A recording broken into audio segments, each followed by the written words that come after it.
I want to say all this real quick, y'all. Go, hey, gang, come on, man. Just in order to go with Big Cartel, y'all. Go to the website, gang. I got everything in every color, gang. We got everything in every single color, gang. Go show me some love, goddamn it. Trade breaking your gas, man, on the stove, gang. Trade. You might not be gang, you know. Yeah, y'all niggas talking about y'all big smoke in the chat, y'all big blow and shit. Well, why ain't you got your trade yet, nigga? Why ain't you niggas got your trade yet? Go to the website and shop with your boy. Just say no to Scope. Man, salute to everybody. And let me cut my camera on. Let's get right to it, man. Yeah, I ain't got time to be playing around. Let's get right to it, man. Salute to everybody in the building. I gotta hear myself, man. I try to do it without the headphones, but I gotta hear myself, gang. I gotta hear what I sound like, man. Salute to everybody in the building, gang. Oh man, we got a night tonight, gang. We gotta go through there. We gotta break something down. You feel me? Yeah. We gotta break something down. Lil Mama said Drake is starting to look like Diddy. Come on, Lil Mama. Don't come here like that, gang. Don't come on, Crody. Don't come in here like that, Crody. Y'all smash that like button, gang. Salute to everybody in the building, gang. We got some things to break down, gang. Salute Reyes, salute, gang. Shout out to everybody in the chat. Big Luck, I see you. Shout out to everybody in the chat, gang. Yesterday we celebrated Mo 3 birthday, man. Long live Mo 3, man. Happy birthday, Mo 3, man. Yesterday, man. Salute to everybody that, you know what I mean, represented Mo 3, jam that Mo 3. You know what I mean? Shout out to everybody that represent for the King of Dallas, man. Smash that like button, gang. But tonight, we back in Dallas again, gang. We back in Dallas, man. The Karmelo Anthony trial is getting ready to begin this Thursday. They doing jury selection right now. And man, they got this trial on lock, gang. I thought I was gonna be able to slide down there. You know what I mean? Glasses on, suit, briefcase, and sneak my way in, but they kind of got that thing on a little bit locked down now. I'm hearing from what I'm hearing. I'm hearing it's gonna be on lock. I'm hearing that this is a serious situation, and we know it's serious, but as far as how the trial go, man, no cameras will be in the courtroom. Very limited seating. Tight security, man. Tight security on this Karmelo Anthony trial, man. But I mean, we here for it, gang. We here for it. This is that time. Shout out to V804 in the building. It's that time for the Karmelo Anthony trial. Man, this is going to be something for the books, man. I'm talking about the world is watching, man. Now, today, in the Chow case, I know y'all seen the trial where the Chinese man, the Vietnamese man, the Chow guy, I forgot what's his name, Rick Chow. What was the guy name? Rick Chow. I know y'all seen in that case right there today where that Rick Chow motherfucker was found not guilty. Oh man, that fucked me up. I ain't gonna lie about it, man.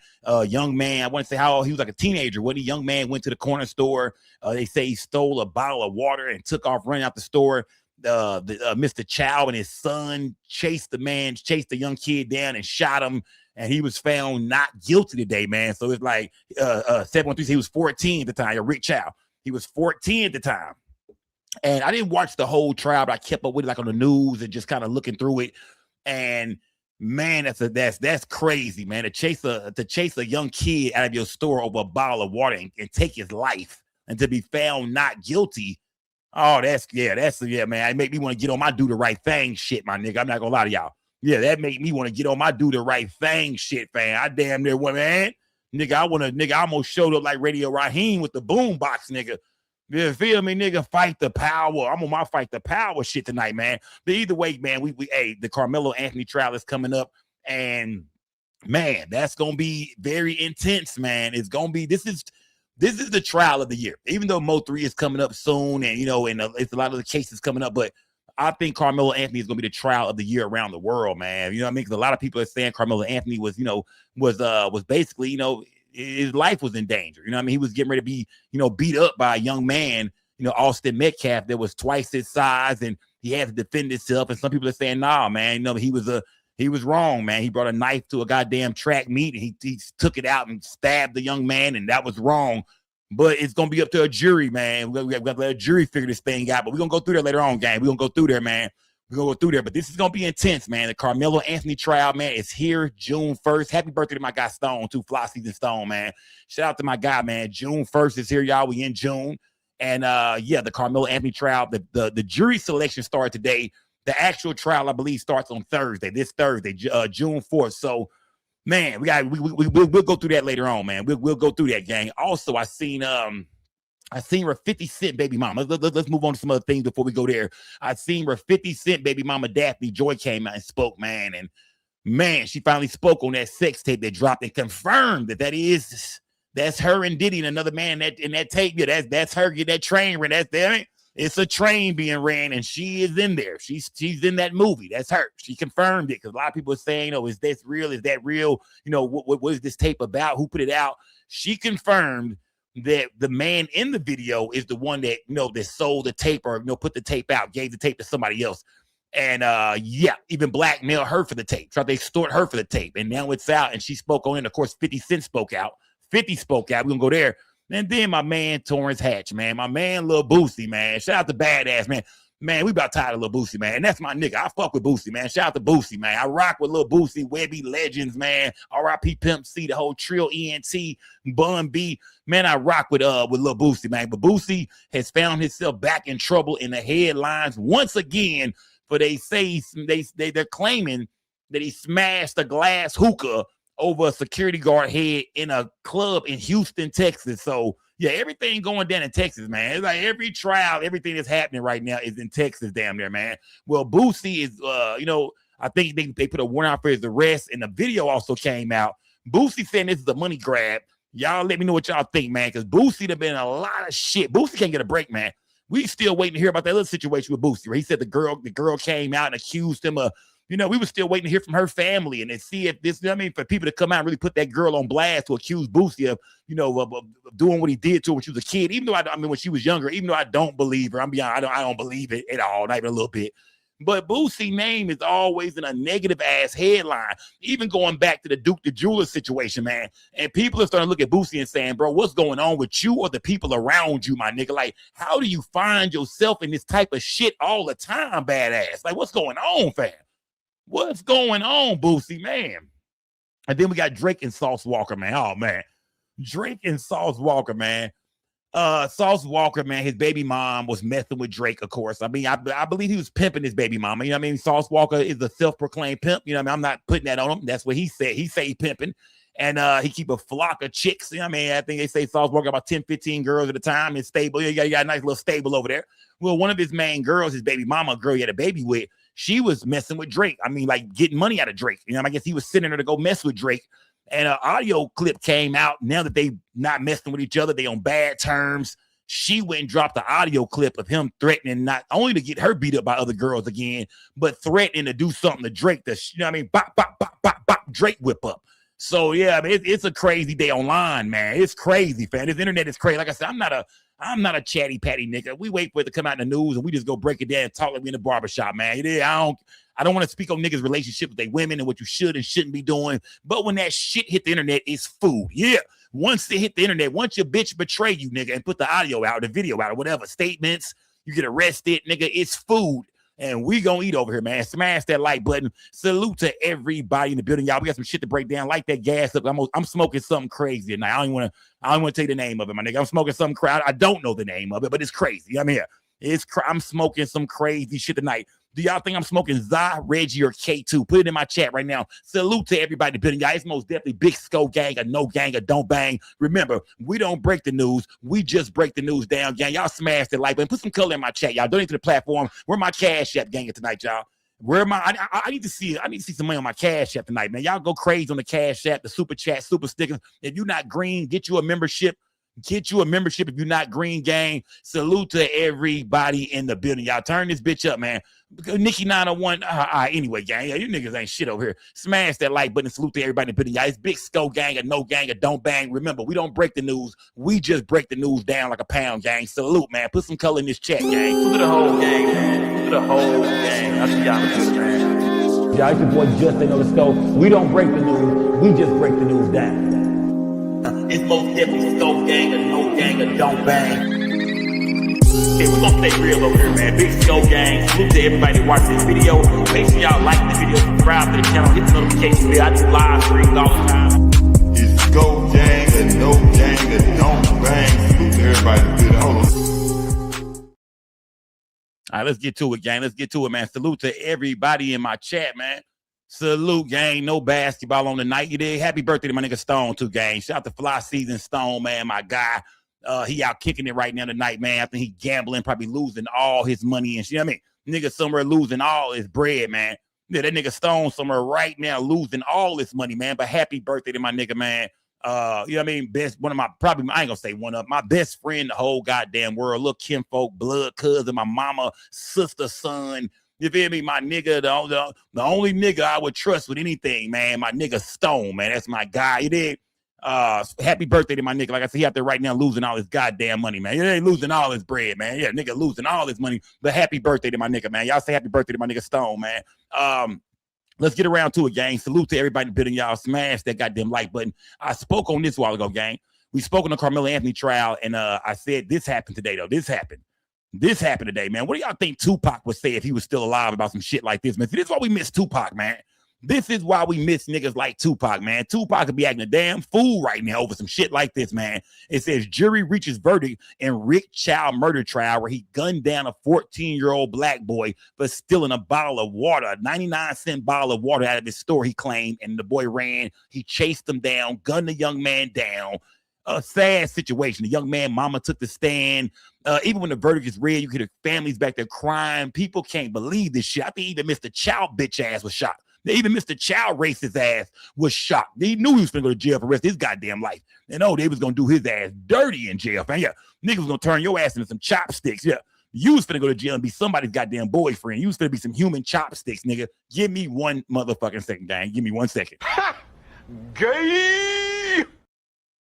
And then we had a Chinese nigga say, gay. That was perfect. Smash the like button, gang. This verdict really fucked everybody up, gang. Smash the like button. This was some bullshit today, gang. GS40. This was some bullshit, man. This was some bullshit. Y'all 2023 GS40. This was some bullshit. 7440. State of South Carolina, County of Richland versus Chike Rick Chow. We, the jury, unanimously find the defendant, Chike Rick Chow, as to the charge of murder, not guilty. Sign number 302, foreperson, June the 1st, 2026. Madam Forelady, was this your verdict and the verdict of the entire jury? Yes, ma'am, it was. Thank you.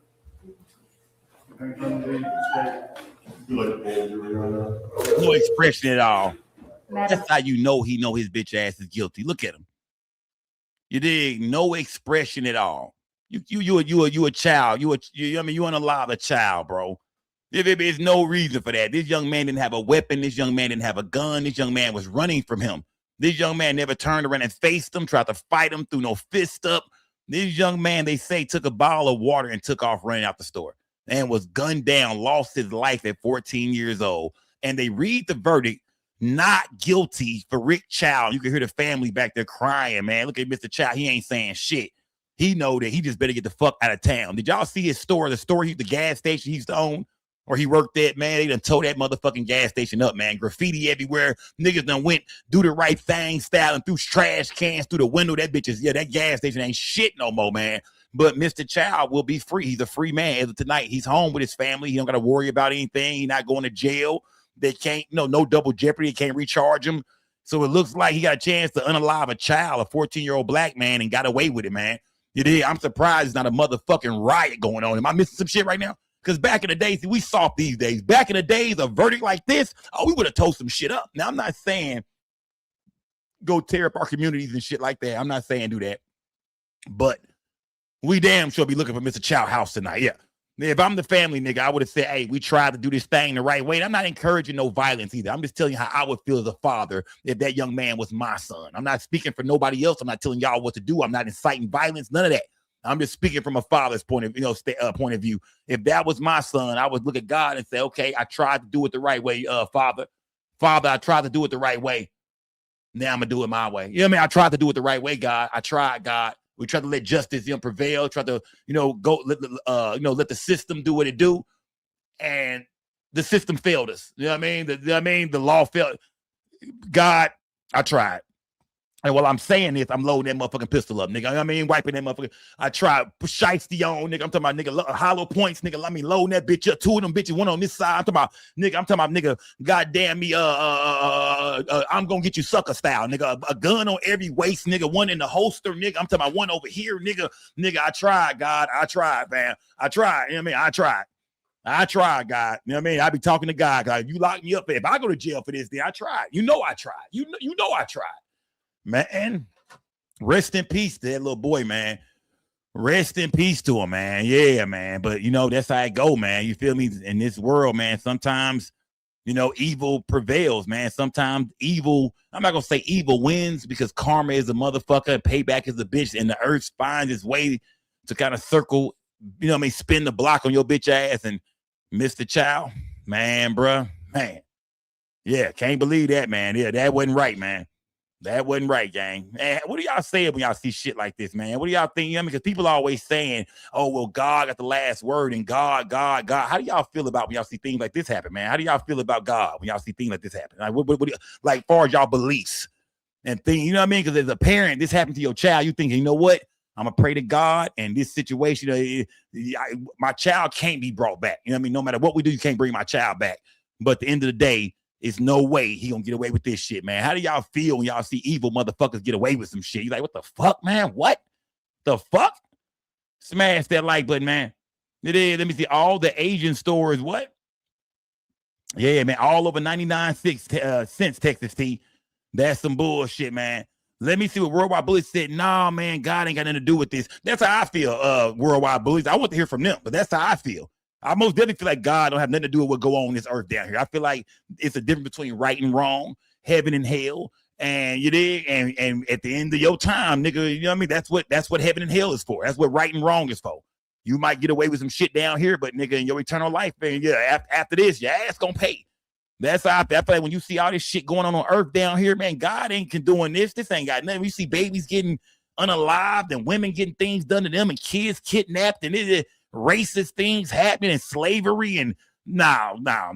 God don't control what go on this earth, fam. I don't believe that at all. Don't put that on my God. Smash that like be a God do not control what go on earth, fam. That's why it's the difference between right and wrong. If he did, I mean, every time somebody took somebody's life, that mean what God sent you to do that? Nah, we got to stop believing that kind of shit, gang.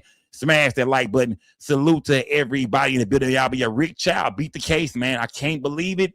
I can't believe it, man. But yeah, in this situation, man, looks like Mr. Child, you did George Jefferson, you know what I mean? Yeah. Mr. Child going, you know what I mean? Like, look like he getting away with this shit, man. And to hear the mom back there, to hear the mother back there, man, that breaks my heart, man. 2 questions relating to your verdict. Please answer yes or no to each. Number 302. Was this your verdict? Man, you gotta smoke shit like this, man. Is it still your verdict? Smoke. Number 2. Was this your verdict? 257. Yes. Is it still your verdict? Wow. Number 63. Was this your verdict? Damn. Is it still your verdict? Damn, that hurt right there, bro. That hurt, bro. That hurt. To see that family, bro, that hurt, man. But innocent child, man. You know, a bottle of water, bro. A bottle of water. What was the name of y'all? What was the name of the little girl that Tupac used to rap about? What was the name? Tasha something. I can't think of it right now. What was the little girl who was also killed by some Chinese people, Vietnamese, Korean? I'm not for sure what they are. What was the name of the little girl in LA that this happened to? I want to say. What was this reminds you of that case all over again, fam? Do anybody? What was the young lady's name, gang? The one that Tupac mentioned her in the song and. That, you know what I mean, man. Natasha, yeah, what's her name? Natasha. Man, it is. Text 713 said a bottle of water he didn't even steal. Man, this is crazy, man. This is crazy, man. Somebody said Brenda. Y'all, not Brenda got a baby, y'all. Come on, man. I'm not talking about Brenda got a baby. I'm talking about that real case that happened. It was a real Natasha Harlan. Okay, I remember it was a real case that happened where they accused a young lady, I think, of stealing a bottle of orange juice or something like that, and she was gunned down in that store. And this reminds me of the same situation, man. That hurry up and buy shit, man. You know what I mean? Hurry up and buy shit is real, man. We laughed about it on Don't Be a Menace, but you know what I mean? That hurry up and buy, I feel sorry for your mother. That shit is real, fam. They do not like us, man. They don't fuck with black people, man. When they come to this country, they do not come. When immigrants come to this country, bro, they don't come here. They don't give a fuck about black people. They feel like we are the scum of the earth. We are the dirt underneath their shoes. And they came here to make a living and to obey the rules of the white man on the white man's land. Fuck you niggas. Y'all are dirty. Y'all roaches. Y'all just in the way. You niggas ain't here to work anyway. Get the fuck out the way. That's how they all feel about us. Trust me, gang. That's how they all feel about us, man. The Mexicans too. You did not saying all Mexicans. I fuck with a lot of good Mexican homies and friends I fuck with. So I'm not dissing there. I'm not saying everybody, but this breaks your heart, man. This shit right here breaks your heart, man. Look at this family, man. This breaks your heart, man. Number 208, was this your verdict? 208. Is it That still your whole verdict? family is tore apart, man. The whole Number family. 226, was this your verdict? Yes. Is it still your verdict? Yes. Number 329, was this your verdict? Yes. Is it still your verdict? Yes. Number 222, was this your verdict? Yes. Is it still your verdict? Yes. Number 164, was this your verdict? Yes. Is it still your verdict? Yes. Number 21, was this your verdict? Yes. Is it still your verdict? Yes. Number Who the 204, fuck was is this on your the verdict? jury? Show me the face Is of it the still your jury. verdict? Yes. Number Who's on the 232, jury? was this your verdict? Yes. Is it still your verdict? Yes. Oh, here, Number one brother voice. 259, was this your verdict? Yes. Is it still your Oh, verdict? here, one brother The voice. jury's been called, Your Honor. Very good. Anything else? Not at this time, we just like stop post-trial motions, going 10 days. We feel those. 10 days for any post-trial motions you may have, anything from the defense? Okay. I think we'll put it over here. All I gotta say is they don't really care about us. You hear me? That nigga Mike tried to tell us, man. It is beat me, ding ding, dappa dappa ding ding, bing da bing da beat me, ding da ding da ding ding. All I gotta say is they don't really care about us. We thought, you know what I mean? I'm thinking about record songs like that, and then I'm like, this shit real, fam. They don't give a fuck about us, bro. If this would have been a little white boy, man, you know what I mean, running from a grown man with a weapon, him and his grown son, y'all shoot him down, man, your ass, man, life, death, don't, you know what I mean? But it was just a black boy, man, just a young black man. Who gives a fuck about him? That's the truth about this, man. How could y'all see this any kind of other way? The young man didn't have a weapon. I don't give a fuck if he was trying to fight the Chinese, man. He doesn't have a knife. He doesn't have a gun. He doesn't have a brick. He doesn't have a fucking stick. He doesn't have anything. This is ridiculous, man. Yeah, this is sad, man. Smash the like button, gang. Now the Karmelo Anthony trial is coming up soon. You did remember that? And this is what divides us right here. This is no different from the Rodney King situation and the OJ situation, damn near almost. When it comes to Karmelo Anthony, now we want to look and see, okay, y'all gonna play favorites like this again? What we doing? What we doing in the car? You know what I mean? This is what divides shit, right? This is what make black folks say, hold on. Wait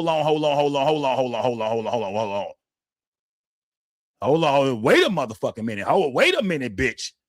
This is why we start raising our eyebrows, looking around, saying, hold on now. What's going on in this world? What's going on in this country? Smash that goddamn like button, man. Salute to everybody in the building, y'all. We got a lot of stories to talk about, man. We got a lot of stories, and we're gonna get serious in a minute too. We'll get back serious, man. But yeah.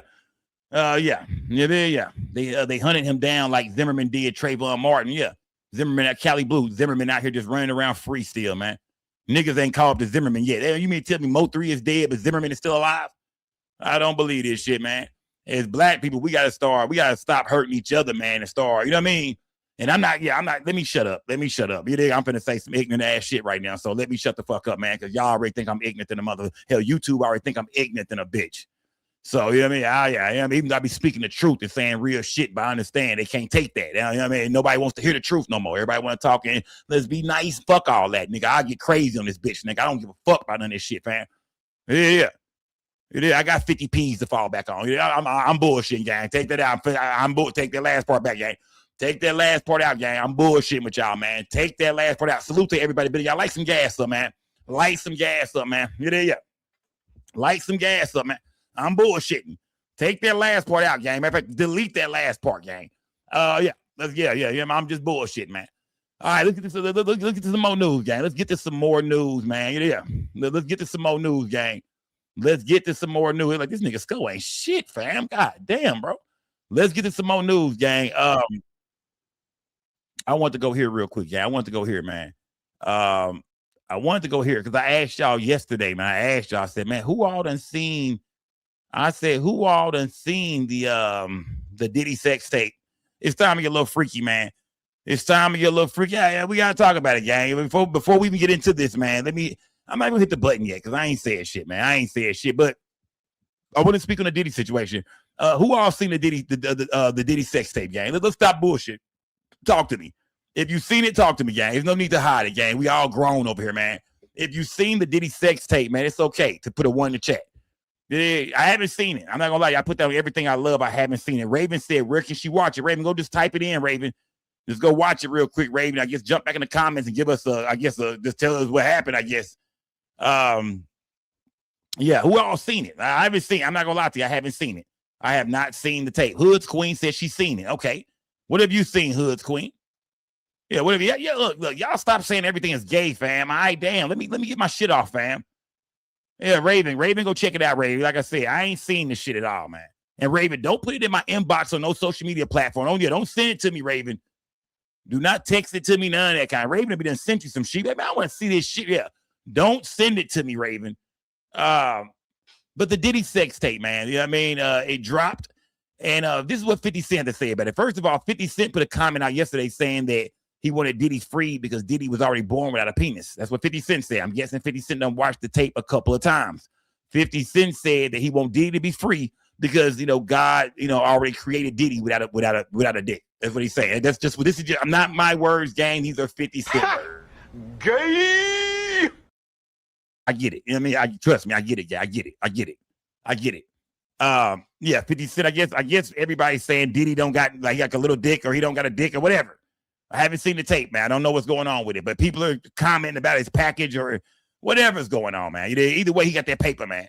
Lady Beast, come on, Lady Beast. That's 2 already, Lady Beast. Come on, Lady Beast. Yeah, I don't, yeah. 50 Cent is saying he's seen the tape. He probably read it back a few times, made sure it was what it was. Probably trying to see, nigga probably had a tear in his eye and shit. Can't believe this is baby mama, nigga. Woo! It's one thing to see your baby mama on a sex tape or some shit like that. I've never seen my baby mama on a sex tape. I'm saying just, it's one thing to see your chick fucking one dude, but to probably look on there and see a train being ran, niggas all in the corner getting ready and shit, niggas stretching in the background and shit, like, I got next fan. You're like, oh, God. Oh, my Lord. Oh, damn. You had feelings for her. But it is what it is, man, because everybody get their freak on, man. You know what I mean? Everybody get their freak on, and I'm not mad at nobody for what they do in their own time in the bedroom. Trust me, gang. I'm not, yeah. It's some niggas in here, man. It's some niggas in here right now that's eating pussy on period. Wow, bitch on her period. Stop it. It's some niggas in here right now eating coochie during the cycle.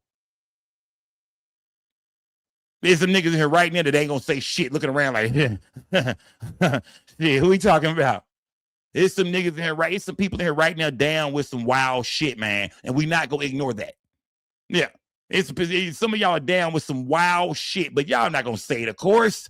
Of course, we gonna come in here and act like, oh, we don't do nothing. We just have missionary sex and we just regular. Man, there's some stone cold freaks in here right now that's not gonna tell about what's really going on in their lifetime. Man, some of you niggas in the closet, some of you chicks love them trains. Choo, choo. Some of you chicks love them trains. Some of you niggas down with the cut cold. You want to see your chick get fucked. Some of you women want to see your niggas hitting another chick. Come on, man. Stop the bullshit, man. Y'all grow up, man. All right, this is what they was doing, man. Now, 50 Cent put out a statement today saying that his baby mama, Daphne, is not a victim. He said she's not a victim. Sire is. Can you imagine going to 8th grade to find out this is your mom? The court system in LA thinks this is fine. This is 50 Cent, gang. 50 Cent is, it's crazy to see 50 Cent here with this baby mom, gang. You feel me? Because, we already seen what happened with him and Marquise mama, his oldest son's mom. The house fire, all the beefing, all the claims that they both got on each other. Her saying that he did this, beat her while she was pregnant and this and the other. Like, we know 50 Cent first baby mama can't stand that nigga. If he died tomorrow, she wouldn't even be at the funeral. You hear me? If 50 Cent died tomorrow, what's her name? Shaniqua? I want to say she wouldn't even be at the goddamn funeral, fam. That's how much she hate that nigga, fam. He ain't seen or talked to his oldest son in probably what, like 10, 12 years, some shit like that.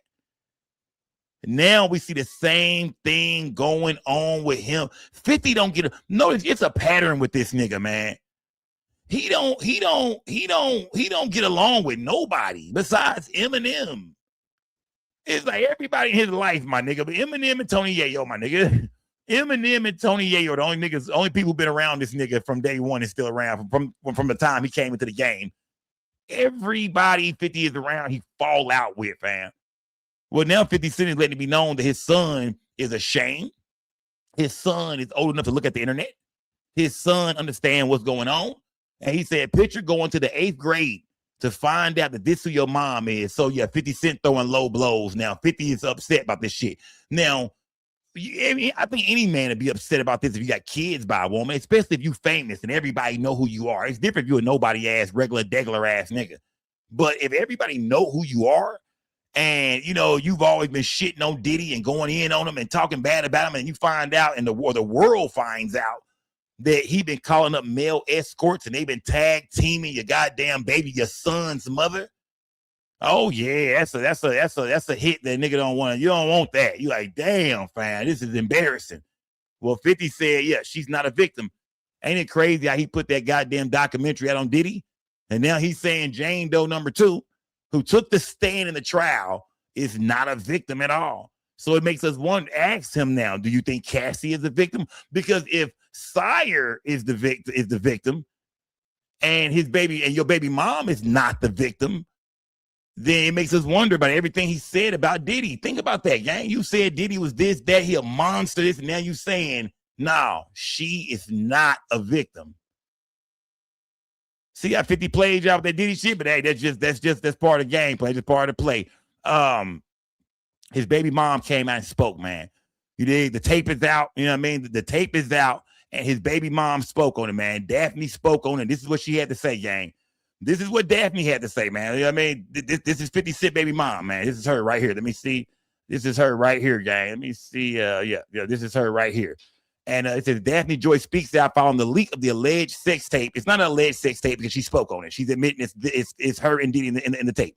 Let me see. I just wanted my man at the time to be happy and satisfied.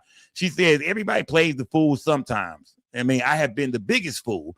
I just wanted my man at the time to be happy and satisfied. I wanted to fulfill all his desires, even if that meant breaking my own boundaries. I deeply loved him, and I believed he loved me too. She said, it's still so painful for me to process the harsh reality and truth of that relationship. But as time passes and in my quiet moments, I realized that it was far from love. The recent leak was a tape I never consented to being filmed on. I was blackmailed by the person in the video and was threatened that if I didn't give him the lump sum of money, that they would leak it on the web. I almost gave in to this demand, and once I didn't, the person eventually sold this tape to a giant media outlet. The media outlet called me one day and said they had the tape and asked if I had any comments before the release. It was the first time I ever fainted in my life. Once the media company understood the tape was purchased, the tape that was purchased was revenge porn and an extortion scheme, they backed off from broadcasting it. I know they are probably reading this, and I want to say thank you for doing the right thing. Even though years later it comes back to haunt me again. Let me see. She said a lot, man. She said a lot. Hold on, my bad. She said a lot. She said it took me all day. It took me all day to find the courage to rewatch my abuse. Having to watch this tape was triggering and painful because only I knew the inner turmoil and pressure I felt in those moments. I was not and was never in my right mind throughout the entirety of that relationship. Seeing myself so lost, excruciating. I just want to hold that girl in that room and get her out of there and tell her that wasn't love and she didn't need to do this for love. My heart is breaking as I type this. I wish so many things were different, but I can't take back the hands of time. I can only continue to move forward and slowly learn to love and trust myself again. I want to love and protect myself so much that I'll never come across such a harmful environment again. This is the first time that I have ever felt a part of my own body and that my body belongs to me. I am precious. I am special. I am worthy. This I promise to hold true in my heart for the woman I am becoming and for the woman I once lost. We don't want to hear this shit. You did? Come on. We don't want to hear this shit, man. Right. We don't want to hear this shit, man. We don't want to hear this. Yeah. Well, like, I don't get it, man. Why do women feel like because y'all was a part of some freaky shit that makes y'all a victim? If y'all were all, if it was all, if this was consensual sex by a bunch of adults in the room, how are you a victim? Now, we know damn well this was a video of Diddy having sex with 3 girls. Let's say it was just nothing but girls in the room. I doubt any of this be going on. This is all going on because Diddy is a weird ass nigga. He down with the cuckold. What's it called? A cuckold? He down with the cuckold. And he flew in or hired male escorts to come have sex with him and his chick. Baby oil everywhere, good drugs. I'm talking about good drugs in the room. The alcohol is flowing. The candles are lit. The room, the light is darkened in the room. They dim the lights and shit like that. Diddy in the corner, Blue Magic, camcorder, Yankees fitted down low, going crazy, fam. That's why this is a situation. If those were all girls in that room, I don't think she'll be saying none of this, man. How are you gonna be a consensual adult, consent to having sex with 2-3 men at one time, and then say that you are a victim, but y'all paid these men? This wasn't just a situation where niggas got you drunk and just took advantage of you. Y'all plotted this. You and Diddy, y'all paid niggas to come do this with y'all. So how is she the victim? Yeah, he wanted to have nasty, dirty ass sex, and you was down. And y'all did that. And y'all continued to do that. You knew he was a nasty ass nigga. So I'm confused. Like, how is she the victim in this situation, gang? And I say the same thing to Cassie. Now, when it comes to the domestic violence part of that, we seen the tape. We understand there's a lot of crazy shit that Diddy did to Cassie, and he was a fucked up nigga, and we get it. But we also look at Cassie and say, well, hold on now. You continue to go back. You continue to have sex with other men and then come back to them again and this and that. And this, you know what I mean? Like, something ain't adding up, man. It looks like you wanted that paper that nigga had over there. It looked like you bitches all want to be around this nigga because he's rich. Because regular broke niggas like me, I know I can't just do whatever I want with a bunch of girls. You go get 4-5 girls and tell them we finna do this and have a nasty ass night and we finna go to the biggest hole. You gotta have money to do this shit. So regular niggas like me don't feel sorry for girls like her because I know for a fact I couldn't get you. What is it? How did he do it to you? Because he has money and y'all will do anything for money and clout. And that's what the fuck you get. If you want $1 billion nigga, deal with $1 billion nigga. If you want a rich nigga, deal with a rich nigga. We don't want to hear that shit. If you want a rich nigga, deal with a rich nigga. Y'all know a rich nigga got 1 million bitches. What's wrong with you? We tired of this game y'all playing. Yeah, famous rich nigga. Everybody know him. You know how he get down, but you join the circus, and then the next thing you know, you're a victim. No, you got what you wanted. You shitted on a lot of women a lot of days, pulling up in foreign cars, jumping off private jets, steak and filet mignon and red carpet events and jewelry and clothes. You was stunting on hoes. You was loving life. Pictures at mansions and shit all out the country and shit, all in Aspen and Bora Bora and out the country and Europe and fashion shows. They was stunting on bitches. And now today is that they're victims because we were having orgies. These are what you call orgies. Let's stop calling it a freak off and some kind of illegal shit that happened.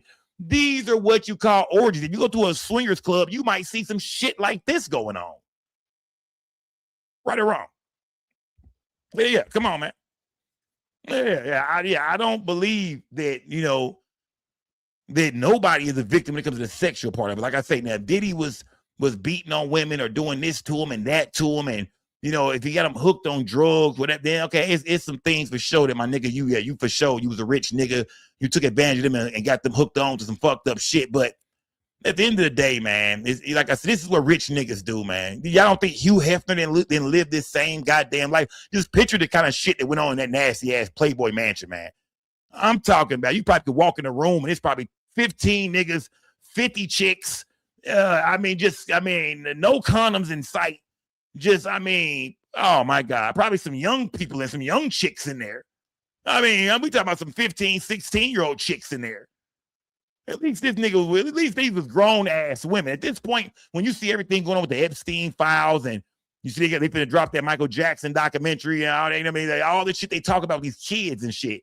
At least this nigga was messing with some. At least he was grown. At this point, that's all I can say, man. Everybody in the room was grown and it was consensual, man. That's all I can say. That's it. Everybody was grown and this was consensual sex, man. This was a fucking orgy, man. Yeah, that nigga Diddy, well, you a wild nigga, man. And when he get out, it's gonna be a lot.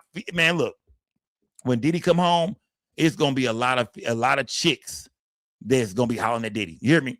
When Diddy come home, it's gonna be a lot of chicks waiting, lined up to party with Diddy, waiting for a freak off, begging for a freak off, begging need to call some male escorts and party. Wait, you just wait and see. The freak finna come out of a lot of chicks. Now they know he like that. They ain't no hiding no more. That's what it is. What it is. Oh, Diddy finna, man, Diddy gonna have so much pussy lined up. It's gonna be crazy. Diddy gonna have so much pussy lined up when he get out. It's gonna be crazy, fam. We gonna all see. Look at there go Diddy with 30 chicks again. Wow. There go Diddy with 30 chicks. Wow, my nigga. Niggas in this chat can't get one chick. And there go Diddy with 30 of them after the allegations on this nigga, after what he went to jail for. Niggas in this chat can't get no pussy. Yeah. Niggas in this chat ain't had no pussy since pussy had them. Niggas ain't seen no parts of the pussy over here in this chat. So yeah, man, we ain't trying to hear that shit, man. Smash that like button, gang. Like that trash if you niggas smoking on. Put that K2 in the air, that CBD, that goddamn Reggie, that corn. It is that, yeah, whatever name that nigga wrote on the side of that plastic bag at the corner store. Just say you're smoking that. But we know I'm the only nigga smoking some real deal Zion. This bitch smokes up, nigga. Light some shit up, man.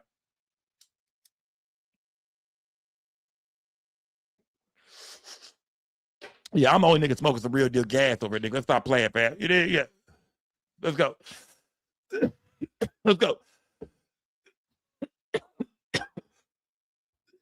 Voice box to the block. I'm some Scotty. All right. All right. Nigga, you ain't seen no goddamn Scotty. Something bullshit, fam. You ain't seen no Biscotti. Let's keep the show rolling, gang. Let's keep the show rolling, man. You feel me? Yeah. Let's keep the show rolling. But either way, 50 Cent says his son is the true victim, man. His son is ashamed. His son is the true victim, man. That's what 50 Cent says, man. His son is the victim, not his baby mom. So yeah, 50 Cent is for sure another baby. Look, and these type of arguments right here, y'all never get over them arguments. Like shit like this, they'll never get over that. He'll never like her ever again. She'll never like him. They'll always hate each other. The kid is gonna be in the middle, just like Marquise is. 50 Cent, his baby moms, man, like they hate each other, bro. You feel me? Like, man, bro, if you hate your baby mama, put a 1 in the chat. Ladies, if you hate your baby daddy, drop a 1 in the chat, man. Yeah. If you can't stand that motherfucker, drop a 1 in the chat, man. And if you got a baby daddy, you hate ladies, you can't stand the look of that. The sight of that nigga make you want to throw up. You hate that nigga. Fellas, same thing. Y'all, you hate that bitch, fam. She just no good. She evil. She's a horrible mom.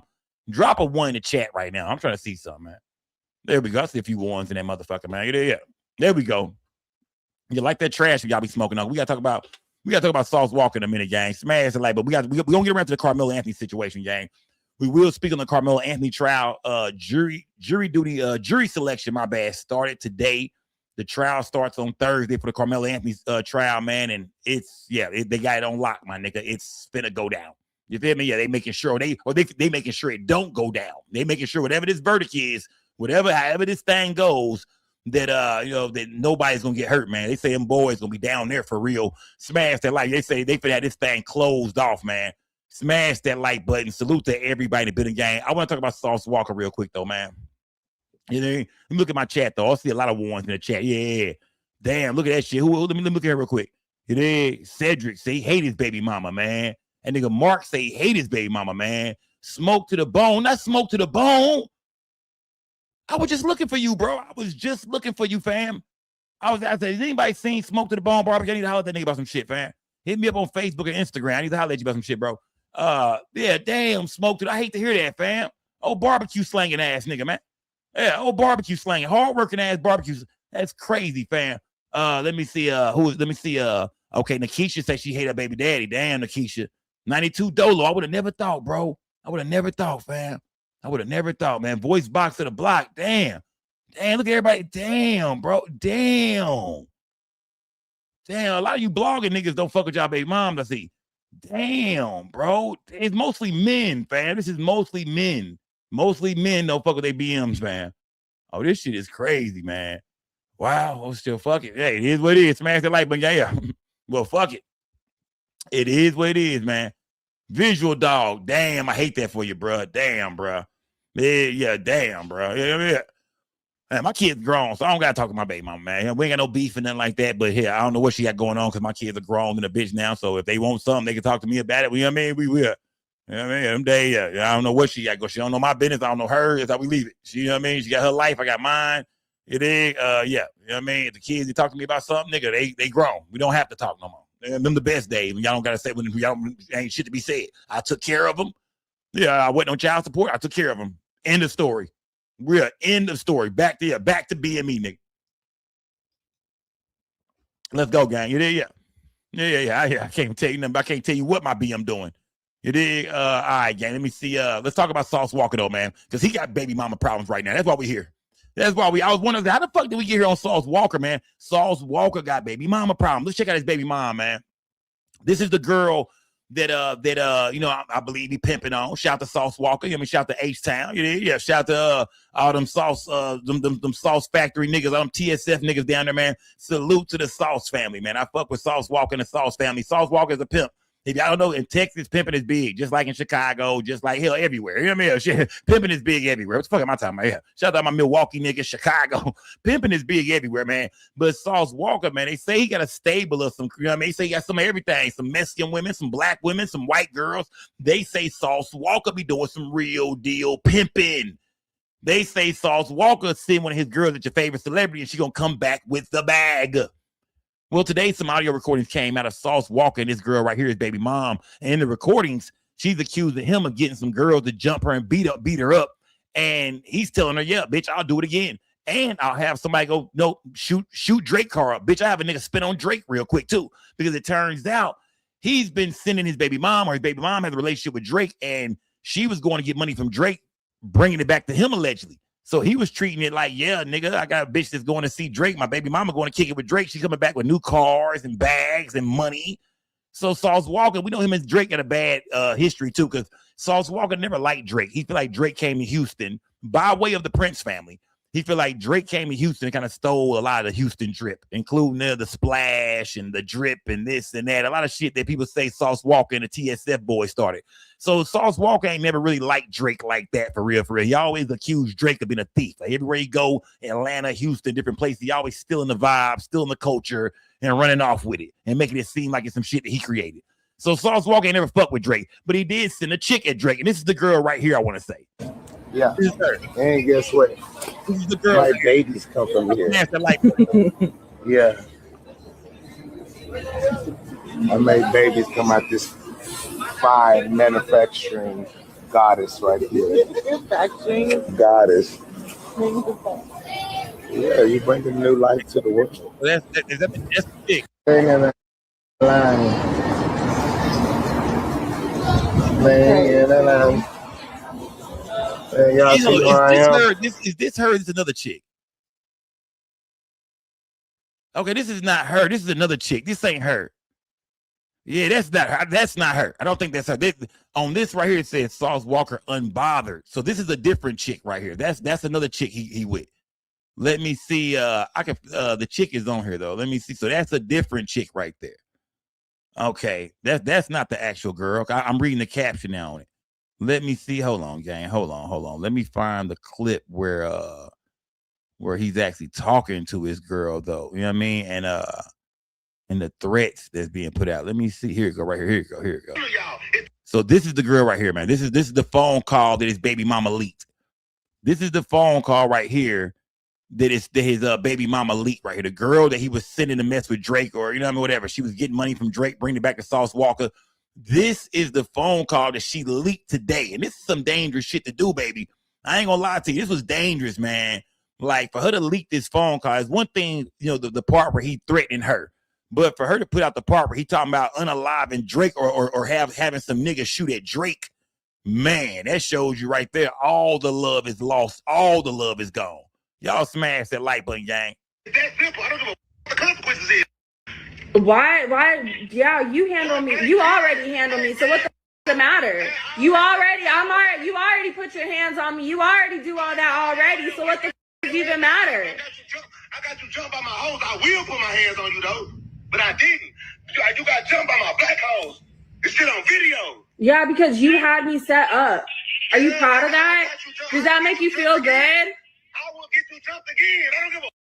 Just like I get Drake smoked, I will get Drake car shot at. Ooh. The He dropped that. He dropped that today, y'all. real life of the. Ooh, man.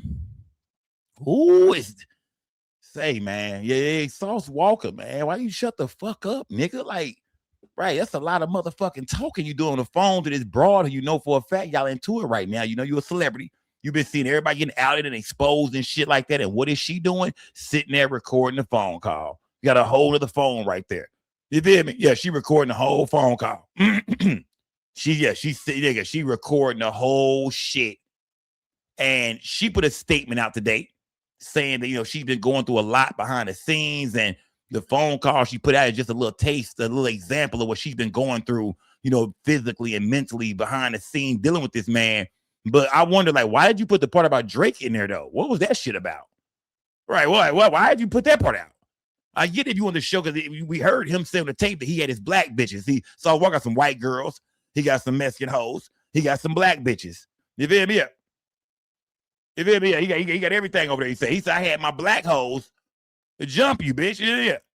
I had my black hoes jump you, and I'll get them to jump you again, bitch. And I will get Drake smoked. I will get Drake. You know what I mean? Niggas will spend a block on Drake. Bitch, I will get Drake smoked because his baby mom, he's been pimping on her. And one of the guys one of the niggas she was going to get that money from and bring it back to him was Drake. Oh, this shit is crazy, man. You dig? Ain't it crazy that pimps have babies with they goddamn with they hoes? I always thought that was crazy, man. But that's life, though. That's how it really go. Trust me, I got some pimping partners, and them niggas got babies with they hoes. That's I'm telling you right now, y'all, game 101. That's real pimping, man. Real pimps. A lot of pimps, you know, got babies with they hoes. Nigga have a whole baby with a woman and still go send her out to go get some money from a nigga. Still send her to a hotel, to a nigga house, to an Airbnb. Go have dinner with a nigga. Yeah. Nigga said that's nasty work. But yeah, I'm gonna tell you that in the game, y'all, in the streets, pimps have babies with they hoes every day. That's part of the game.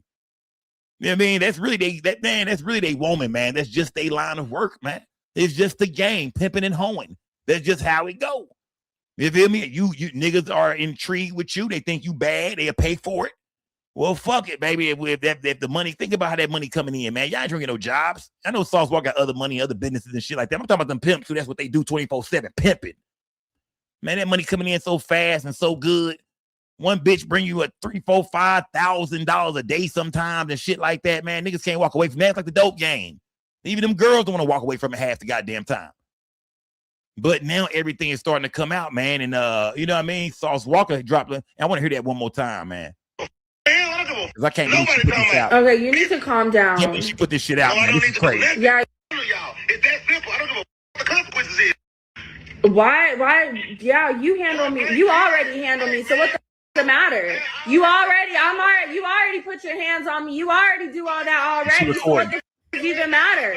Hey, when she would have started talking like that, I would have known for a fact she recorded. You already be whooping my ass. You already be putting your hands on me, stomping me the fuck out and shit. You've been whooping my ass for the last 10 years. You already be fucking me up, nigga. You've been beating the shit out of me. You got to know right there. And they're like, hold on, bitch. Hold on. You just wait a goddamn minute. I ain't never laid a hand on you. What? You lying? No, you drunk. You on them drugs again? I'm going to flip the whole shit on her. You on them drugs again, ain't you? You been stoned cocaine again. Remember that last time I found that meth in your purse? You back on them drugs. You are back on them drugs again. I can't believe this, man. I'm taking you back to rehab. I'm gonna flip you gotta listen. You gotta know when they trying to flip it on you, man. He should have heard that and said, oh, I see what we doing here. You're recording. Yeah, man. But I guess I don't know if he picked up on it or not, because he started talking even more crazier and even threw Drake in it. I got you jumped by my hoes. I will put my hands on you though, but I didn't. You got jumped by my black hoes. It's shit on video. Yeah, because you had me set up. Are you proud of that? Does that make you feel good? I will get you jumped again. I don't give a. Just like I get Drake smoked, I will get Drake car shot at. Damn, I wonder what Drake said. He heard that shit. Drake said, what the? Nigga, that nigga Drake that shit early this morning. Hey, you heard that shit? Sauce Walka said, nah, Crody, I ain't heard it. Play it. Nigga, what? Yeah, man. Yeah, man. I wonder, and of course he had to have known. Sauce Walka had to have known, not Sauce Walka, but Drake had to have known this chick was dealing with Sauce Walka. I'm thinking, man, gotta be Instagram, Google. I mean, these days you can't hide shit. You know what I mean? Because Drake had to have known who this chick was fucking with. He had to have known. I mean, them niggas ain't never really got along. Like I said, we didn't heard Sauce Walka do a couple of diss tracks about Drake back in the day, saying Drake came and tried to steal the Houston culture. And I seen somebody say it's Sauce Walka from Chicago. I think his family from Chicago, some of his people from Chicago. Yeah, I think he was born in Chicago, but I think he's been in Texas for so goddamn long now. But Sauce Walka said Sauce Walka putting some messages out, man. Where are those goddamn messages at, man? It was some messages that came out. Let me see if I can find them goddamn messages, man. Because Sauce Walka, here we go right here, man. And I don't know why they put the video game music to it. I have no fucking clue. But Sauce Walka put these messages right here out, gang. It says, so she don't even like black guys. Okay, I'm not for sure what these messages are. I'm just gonna read them how they say. And this is her. It's Sauce Walka gonna be in the blue. She says she don't. Sauce Walka put these messages out. I'm not sure what the fuck these messages are supposed to prove, but he dropped them. Since she put some shit out, I guess he wanted to put something out. It says, she says right here, and this sounds like it's Sauce Walka talking to her about other chicks and like other hoes he got. It says, she says she don't even like black guys.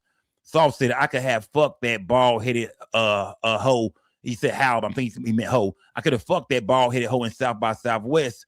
She was on my dick hoping I holler at her. I cold shouldered the hoe. She said, I don't give a fuck. So I guess he talking about some bitch. Something that bitch to you, something. Let me see. I will send that bitch to you or something. I don't care what you talking about. I'm going for Lena. So he just telling her about some other hoes he getting at, he recruiting, he fucking with, trying to get some money out of. She said, I'm gonna tell her. He said, she said, tell Drake, get at me.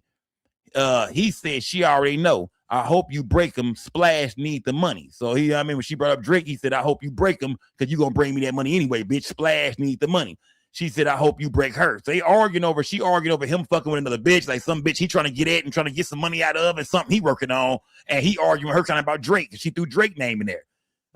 She says, I hope you break her. Because he said, I hope you break Drake. She said, I hope you break her.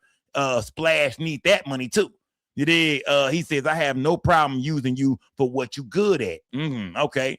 Let me what else we got? The video game music is crazy, my nigga. What else we got here, man? It says, it looks like she says, wow, let's go on a helicopter ride over Houston. It will be fun. If not, I'll go by myself since you want to be a loser. Never mind, dog. Fuck you. Question: did you ever fuck Princess at the penthouse? Drake got her. Let me see. And I can't read these messages right here. I'm not sure what the ones are in black. But and that is the I'm not for sure. I'm not for sure what all that shit is. But that's her right there. Yeah, that might be the same chick. I'm not for sure, gang. It says can't wait to. Well, she says can't wait to suck the soul out of your body when I get home. Okay, gang, give me one motherfucking second. I didn't know the bitch was going. You know what I mean? Hey, I'm just reading, gang. Gay. Let me see. Where was I at, gang? I'm just reading. Damn, that ass sitting on that table though. Then that ass is on that table. Now, I don't know if she's sitting down or standing up now. You did. Now, come on, Sauce.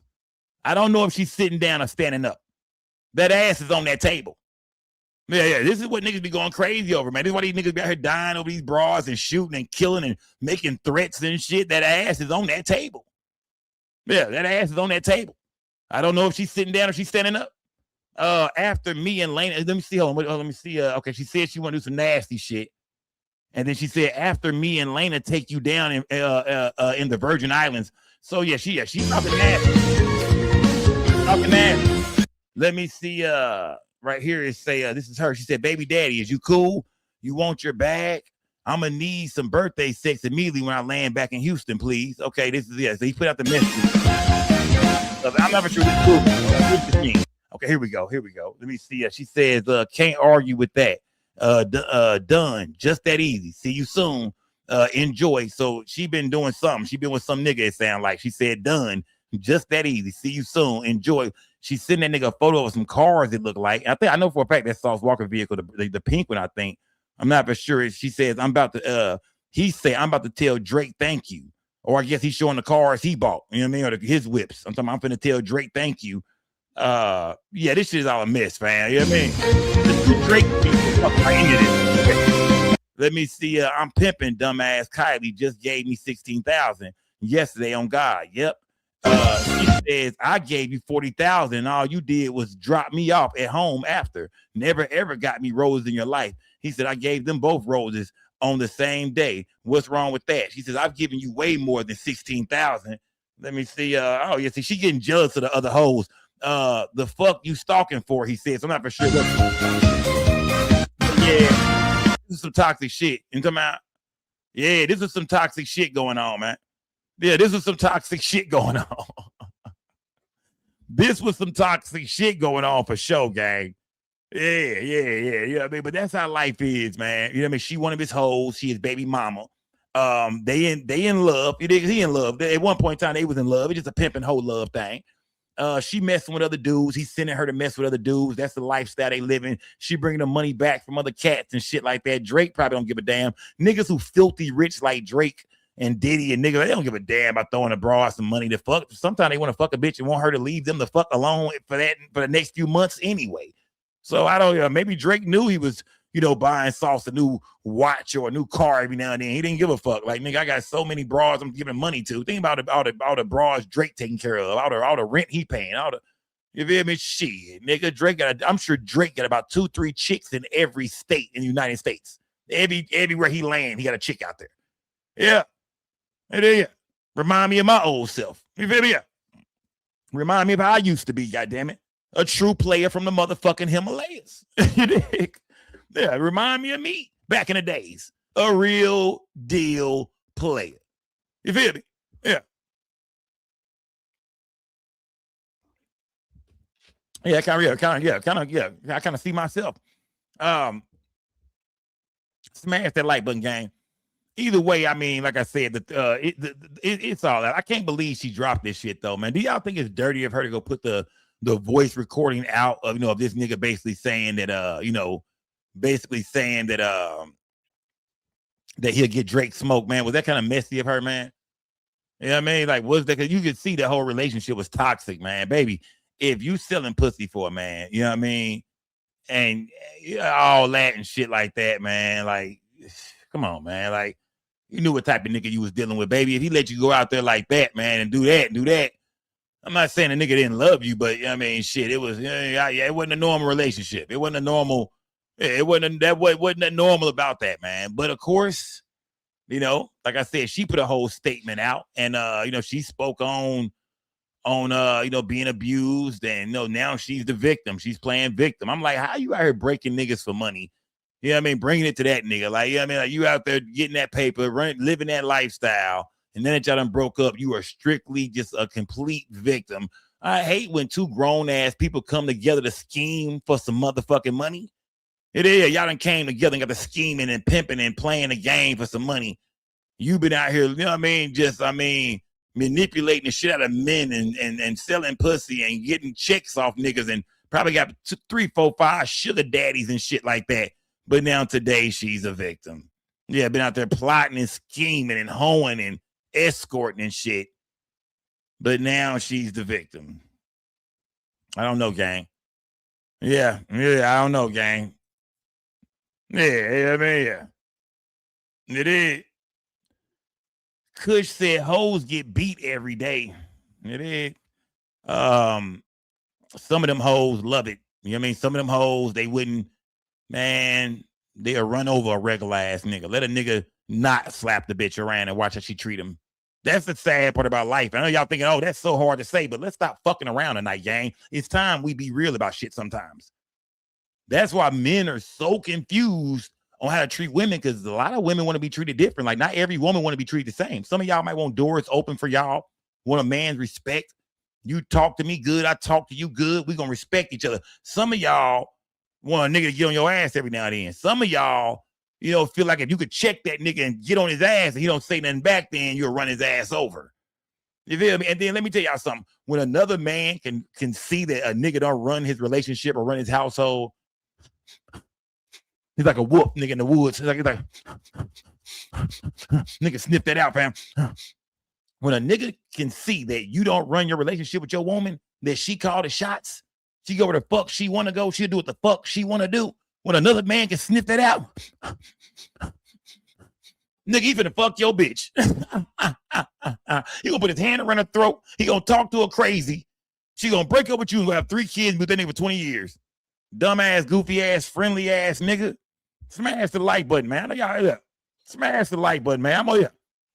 Y'all put some color in this chat, man. Y'all not donating tonight, gang. Put some color in this goddamn chat, man. What we doing tonight, gang? Turn me up, gang. Is this motherfucker on? Right. Is this motherfucker on, fam? Smash the like button. Put some color in this chat, man. I'm just preaching. I'm just keeping 1,000 with y'all, man. Yeah, it's some women out here, man, who, like I say, treat them nice, be good to them, but it's some women, that's not even what the fuck they want, nigga. You better check me. You better choke me every blue moon, nigga, or else. Nigga, I be done ran your motherfucking ass over, nigga, and then I'm gonna go fuck with a nigga that's gonna do all that. Yeah, have a bunch of kids, the nigga, all kind of shit. Friendly ass nigga. So, yeah. Smash the like button, gang. Salute to everybody in the building. Yeah. I'm like I said, I'm just gonna keep 1,000 with y'all, man. If I don't tell y'all my point of view, I've been on this earth for 43 years now. If I don't tell y'all what I've learned since I've been here, then I wouldn't be doing y'all a service at all, gang. Smash that goddamn like button, man. Salute to everybody in the building, man. Let me see. Let's go. It's different. Women and hoes, they better leave sauce alone, said South Bank. Shout out to South Bank TV, man. Yeah. Let me see. A Pimp Tyson. I'm from Checker, bitch, Texas. Hold on, Pimp Tyson. Y'all calm down that goddamn chat, my nigga. Hold on, fam. Hold on, my nigga. Y'all calm the fuck down this chat, fam. I'm looking at this chat right now. You niggas out of line. Yeah, y'all getting too stirred up in that chat, man. I've been watching the chat. It's some shit I want to put on the screen. I said, nah, I'm not gonna put that shit up there. Y'all calm the fuck down, fam. Yeah, now there's a lot of pimping in the chat going on. Niggas' true feelings coming out. They popping their collars on hoes and shit now. Calm down in this chat, man. Yeah, y'all got out of line, fam. All right, gang. Y'all tone the fuck down. Boo Johnson, don't be starting no shit in that chat. I'm watching y'all. I know when they're starting shit right now, fam. Worldwide bullies. I be seeing the shit you be saying. Smash that like button, man. Salute everybody in the building, gang. True Virgo, salute, gang. Man. All right, man. Enough of this Sauce Walka shit, man. And this shit gonna play out, gang. You feel me? The Sauce Walka shit'll play out, man. We'll see what go on with this situation, gang. You feel me? Yeah, we'll see what happens with this, man. But that shit she put out, that's crazy, man. That's crazy, man. You feel me? Yeah. Sauce Walka say, can't be tender if I'm the one who sent her. Who been splitting buddy money for years? Next subject. Okay, so remember, that was what Sauce Walka said about Drake when she put the recordings out. And everybody was telling you a tender dick ass nigga behind that broad. He said, can't be tender if I'm the one who sent her. It ain't bars. We've been splitting buddy money for years. Next subject. Shout out to Texas, man. That nigga said we've been splitting Drake money for years. Next subject, man. Yeah, okay. All right. Shout out to Sauce Walka. Ooh-wee. There we go. Ooh-wee on that bitch ass, man. Yeah. I had to hit them with a ooh-wee on their bitch ass, nigga. Ooh-wee on their bitch ass, man. Got me feeling like popping my motherfucking collar. Shout out to all my TSF niggas, man. Ooh-wee. Hell yeah, man. Smash that like button, fam. Then I think I turned it to a pimp real quick. That nigga said we've been splitting Drake money for years now, bitch. Texas, nigga. That 92 Dolo, nigga. Texas, nigga. Shout out to all my Texas nigga in this bitch, man. Niggas, we've been splitting that little nigga money for years, fam. Like I said, I'm sure Drake don't give a fuck, though. I'm not trying to make it seem like Drake is a sucker. Because if Drake want to buy a chick a handbag, a bag or a car or 10 G's, 30 G's, 40, whatever he doing to, you know what I mean, to do his little 1-2 step and get out the way, that's him. I'm not even calling him a sucker. You know what I mean? There's a lot of niggas out here that's filthy rich, and that's what they do. They meet a little chick they want to kick it with for a little while. Drake might have had her at the house for 3, 4, 5 days, took her out the country or some shit like that. Hey, that's how you getting down. If he got the money to do it, hey, they say it ain't tricking if you got it right. Smash that like button, man. Yeah, Chutch, nigga. I might, yeah. Shout out to my nigga Bishop Don Magic One, man. I just seen Pimpin' Ken yesterday. I seen Pimpin' Ken last night, matter of fact, gang. I did. I seen Pimpin' Ken. It was that. No matter if I seen Pimpin' Ken at South by Southwest. That's where it was. Yeah. I seen Pimpin' Ken at South by Southwest, man. Yeah, I seen Pimpin' Ken at South by Southwest, man. I told the nigga, say, fam, you owe me $40, my nigga. Yeah. You gave me 2 DVDs, three DVDs, and them bitches didn't work. Yeah, that was about 15 years ago, but I need my 40, my nigga. Smash the goddamn like, but man, how was 3-Day? I had to kick it with fam. Who all popped out, said D Rich.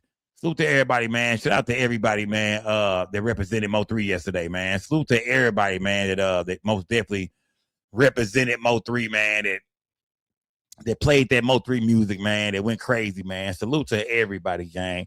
Long live 3, man. Smash that like button. Salute to everybody. But I gotta move over. I gotta talk about the Boosie situation, though, gang. Yeah, speaking of Mo 3. Yeah, long live Mo 3, man. Speaking of Mo 3, man, I gotta talk about the goddamn Boosie situation, man. This is crazy, man. Lil Boosie is back in trouble once again, gang. Yeah. Lil Boosie is being long live 3, man. Long live Mo 3, man. But Boosie, it is yeah. It is. I can't say nothing in super chat, not even cussing. You don't cuss, fam. Try to cuss in the super chat. It is, but yeah, Boosie back in some shit, man. Shout out to Badass, man.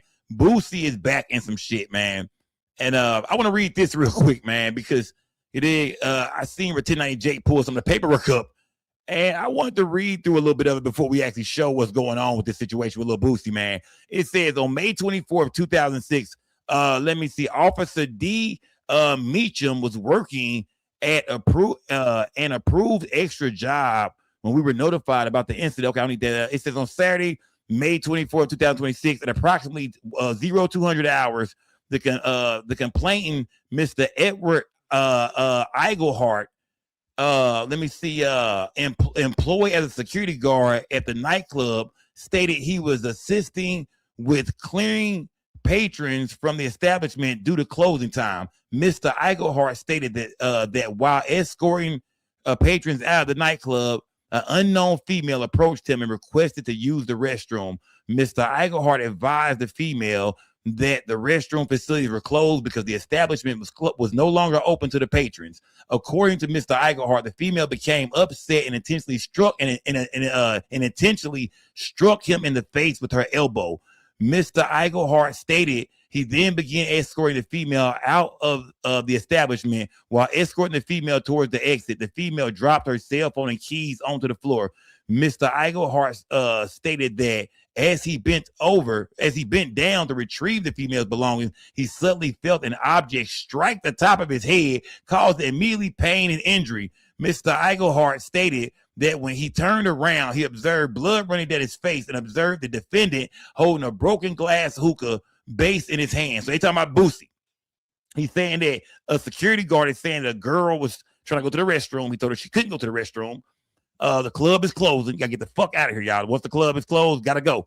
It ain't no restroom, no nothing. The bar is closed down. All that, y'all gotta go. They didn't cut the lights on. It's time to get the fuck out of here. She wanted to go to the restroom. He told her no. He started escorting her toward the door because I guess she was kind of maybe getting a little rowdy with the nigga. So he told her, you gotta go. She elbowed him in the face. At that time, I guess she dropped her keys and her phone on the ground. He reached in to pick it up. He said when he picked it up, out of nowhere, somebody just broke a big ass glass hookah over his goddamn head. Yeah, nigga say he bent over, and somebody just cracked his ass over the head with a goddamn hookah. Okay. It says, when he turned around, he observed blood running down his face and observed the defendant holding a broken glass hookah base in his hand. Talking about Boosie. Mr. Eigelhart believed the defendant struck him with the broken hookah base, causing an injury to his head. As a result of the assault, Mr. Eigelhart was transported to the St. Joseph Hospital for medical treatment, where he received eight staples in his head. Mr. Eigelhart stated he was experiencing pain from the injury and wished to pursue criminal charges against the defendant. Let me see. And then right here they talk to another one of the security guards, but it basically says the complainant and the witness both identified the defendant by his stage name, Boosie Badass. So they saying that Boosie is the one that cracked this nigga over the goddamn head with this motherfucking cracked him over his goddamn head with this motherfucking hookah. Yeah, y'all smash that goddamn like button, gang. Put some color in this goddamn chat, man. Salute to John Dope, man. Salute to John Dope, man. Man, we gotta look at the video, gang. Fuck the bullshit, man. Let's watch the video, gang. Let's see what we can see in this video, man. Let's see what we can see in this goddamn video. It says footage surfaces of of altercation involving Boosie allegedly knocking a security guard over the head with a glass hookah, despite him claiming the charges are a money grab. Let's see what's going on here, gang. Let's see what's going on. Shout out to my nigga John Dope, man. Where you been at, John Dope? Salute. Welcome back, my nigga. Let's check out this guy. Tell me what y'all see.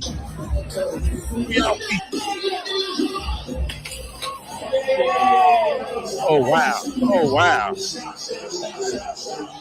And we see Boosie over there. There's a Boo right there.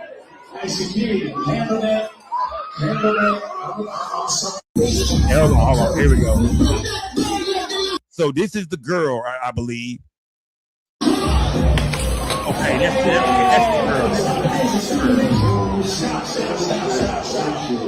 Who threw the hookah? Who threw the hookah, man? I don't know who threw the hookah. So this is the guy right here. This is the head of the nigga who finna get hit right here. This is the girl he talking to right here. This is Boosie's section over here.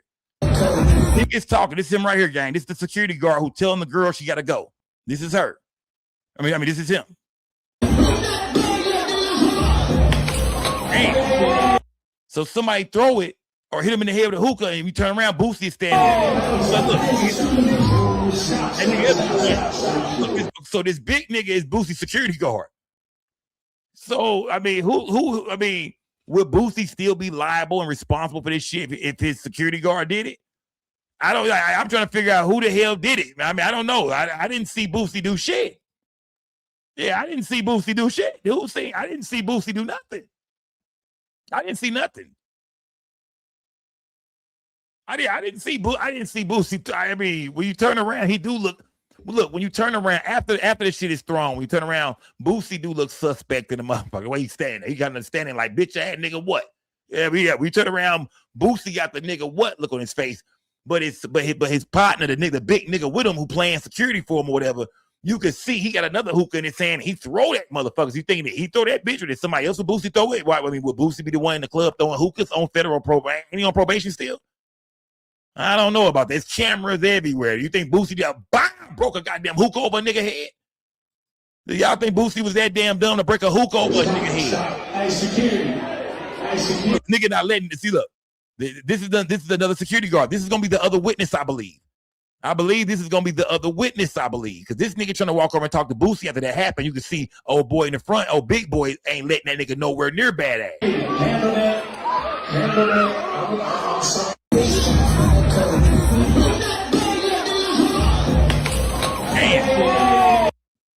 Yeah, I don't think Boosie threw that, man. Right? I don't think Boosie threw that. I don't think Boosie threw that, man. I just don't. Boosie standing there looking suspect, though. I ain't gonna lie to you. Boosie looks suspect, but I don't think he threw that motherfucker, man. Look at Big Boy. He got another one ready to go. Yeah, I mean, big nigga friend, though, man. You was dropping that big nigga friend. Who's been hooking, gang? Who's been goddamn hooking?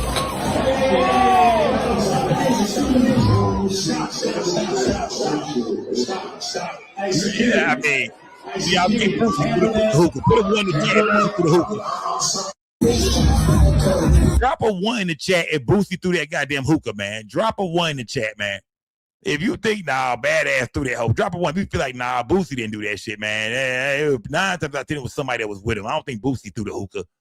Then drop a 2 in the chat. Drop a 1 if you think Boosie did it. Drop a 2 if you don't think he did it, man. Smash that like button, man.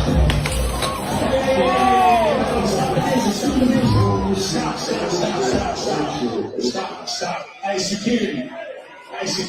Handle that.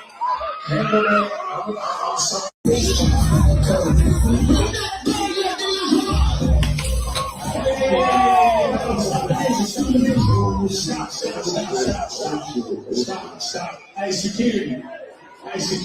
Handle that.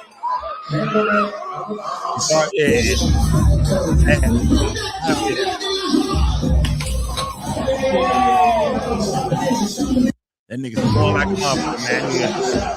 The nigga, I mean, look, why would they say it was Boosie then, man? Y'all think this a money grab? We could see in the report, man. You know, I mean, we see exactly what the guy who got hit in the head with the hookah said. He said he was helping a girl, basically not helping her, but escorting a young lady out the club. She was catching an attitude with him. She wanted to go to the restroom. He telling the baby lights out, lights on. I mean, club over, baby. Everything closed. We no restroom, no nothing. Let's get everybody the fuck up out of here. She ended up throwing an elbow or something, hit him in the face. While she dropped her things on the ground. He trying to get her out of there, but he picking up her shit as he bent down. Wow, god damn. You feel me? Damn. God damn. And he said it. He turned around and looked, and he seen Boosie with a glass fucking hookah base in his hand. But as we can see right here, it don't look like Boosie got shit in his hand. Right or wrong, run that back. It don't like Boosie got nothing in his hands at all. We can see like he pulling his pants up. I don't see nothing. I don't see nothing in Boosie. They both of the witness and the victim said. The witness and the victim said that when they turned around, they seen Torrance Hatch, aka Lil Boosie, holding a broken, a broken, they say Boosie. They didn't say his man's, his partner, his cousin, his security guard. They said they witnessed Boosie badass with a broken glass hookah base in his hand right after this shit happened. Niggas say he got hit in the head, blood coming day. Look up, there go Boosie laughing with the broken hookah base in his hand. That's what he say, man. I don't see Boosie with shit in his hands though. We do see his hands with some of his hands. We right here, gang. We right here. Boosie ain't got shit in his hands, dude. Hold up. Do Boosie got something? Is this something in Boosie's hand? No, that was in his hand. That was Big Boy. That was Big Boy. Yeah, Boosie never had shit in his hands, man. Yeah, Boosie didn't have shit in his hands, man. He did. I mean, but yet and still, they say a warrant went out for Boosie's arrest for this. I would say because he threw it. Said, Boss Stone said, yeah, you idiots. Boosie don't got shit in his hands. He just threw it, you dumbasses. Hell, Big Dog had the Big Dog throw with his goddamn with his right or his left hand. Whatever the hand that whatever hit that one nigga had to have been in that big nigga hand. The one he had the hookah in, it would have had to be in that same hand. The way it hit that nigga head, if he's standing over there, he would have had to thrown it from the same hand he threw the other hookah from. But when the camera turned over there, he already got a hookah in that hand. So what makes you think it kind of like wasn't him? Because in order to hit that nigga, he would have to throw the same way he threw that first one. That's how he was gonna throw that. That's how he threw the second one. So it's like, was that fast enough for him to pick up a whole nother one? Who threw that motherfucker? Right. Hey, security. Handle that. Yeah, his throwing hand has something in it already. Look, we down here, y'all. We down here. Now he already got something in his hand though. So I don't see that other hand being a hand that that nigga on top of that shit. That hookah might have came from somebody else, fam. Look, that's his throwing hand right there. That's his throwing hand. You did? And he already, yeah, man. I'm telling you, y'all, something ain't right about this video game. I'm not saying Boosie threw shit because the victim and the witness said that they seen Boosie with a broken glass hookah base in his hand, and we don't see Boosie with nothing in his hand. So yeah, I really don't believe Boosie threw it. But either way, they said that the victim and the witness wrote that statement and told the Houston police that they witnessed Boosie do this shit, man. Let's hear from Boosie, man. Smash that goddamn like button, man. Let's see what Bad got to say about all this, man. Let's hear from Boosie, man. Yeah, it is. Let's see what Bad got to say about all this shit, man. We seen the video game. What do y'all think? Is Boosie been in a lot of shit lately, man? And people getting tired of this nigga, man. When I say tired of, I mean like tired of defending him, I think. I don't think people like, man, we tired of Boosie. Now, Boosie a legend. I fuck with Boosie. Shout out to Badass. He a fucking legend, man. Legend, my nigga. It is, yeah, legend. We ain't taking nothing away from this nigga, but people feel like, man, every time you turn around, you're praying for Boosie. You got to defend Boosie. You know what I mean? Boosie, you stay getting into a lot of shit. It's the same nigga that once was on death row. Maybe you hanging around the wrong niggas. You got the wrong team around. You be having the wrong niggas. You be bringing family members. It's always some shit around, but I don't give a fuck who fault it is. Him, it's always some shit with Boosie, man. Let's hear from Boosie, man. Y'all smash that goddamn like button, gang. Put some color in my chat, gang. Hey, to all my family and fans, man, I'm okay, bro. I'm all right. It's basically a money grab, man. It's a money grab, bro. This is what you go through as an entertainer. The facts of the case have come out. I mean, we in court now. The But this a money grab, man. This guy wasn't even supposed to be a security in the first place, man. This nigga done 17, 18 years for aggravated armed robbery with a deadly weapon. He just got caught at the border a couple years back, smuggling women out the country and in the country. Oh, wow. He just got off federal paper. Oh, wow. Oh, wow. So, man, it's shit a money grab, bro. You know, when I first found out about the warrant a couple days ago, I contacted my PO. I let him know what was going on.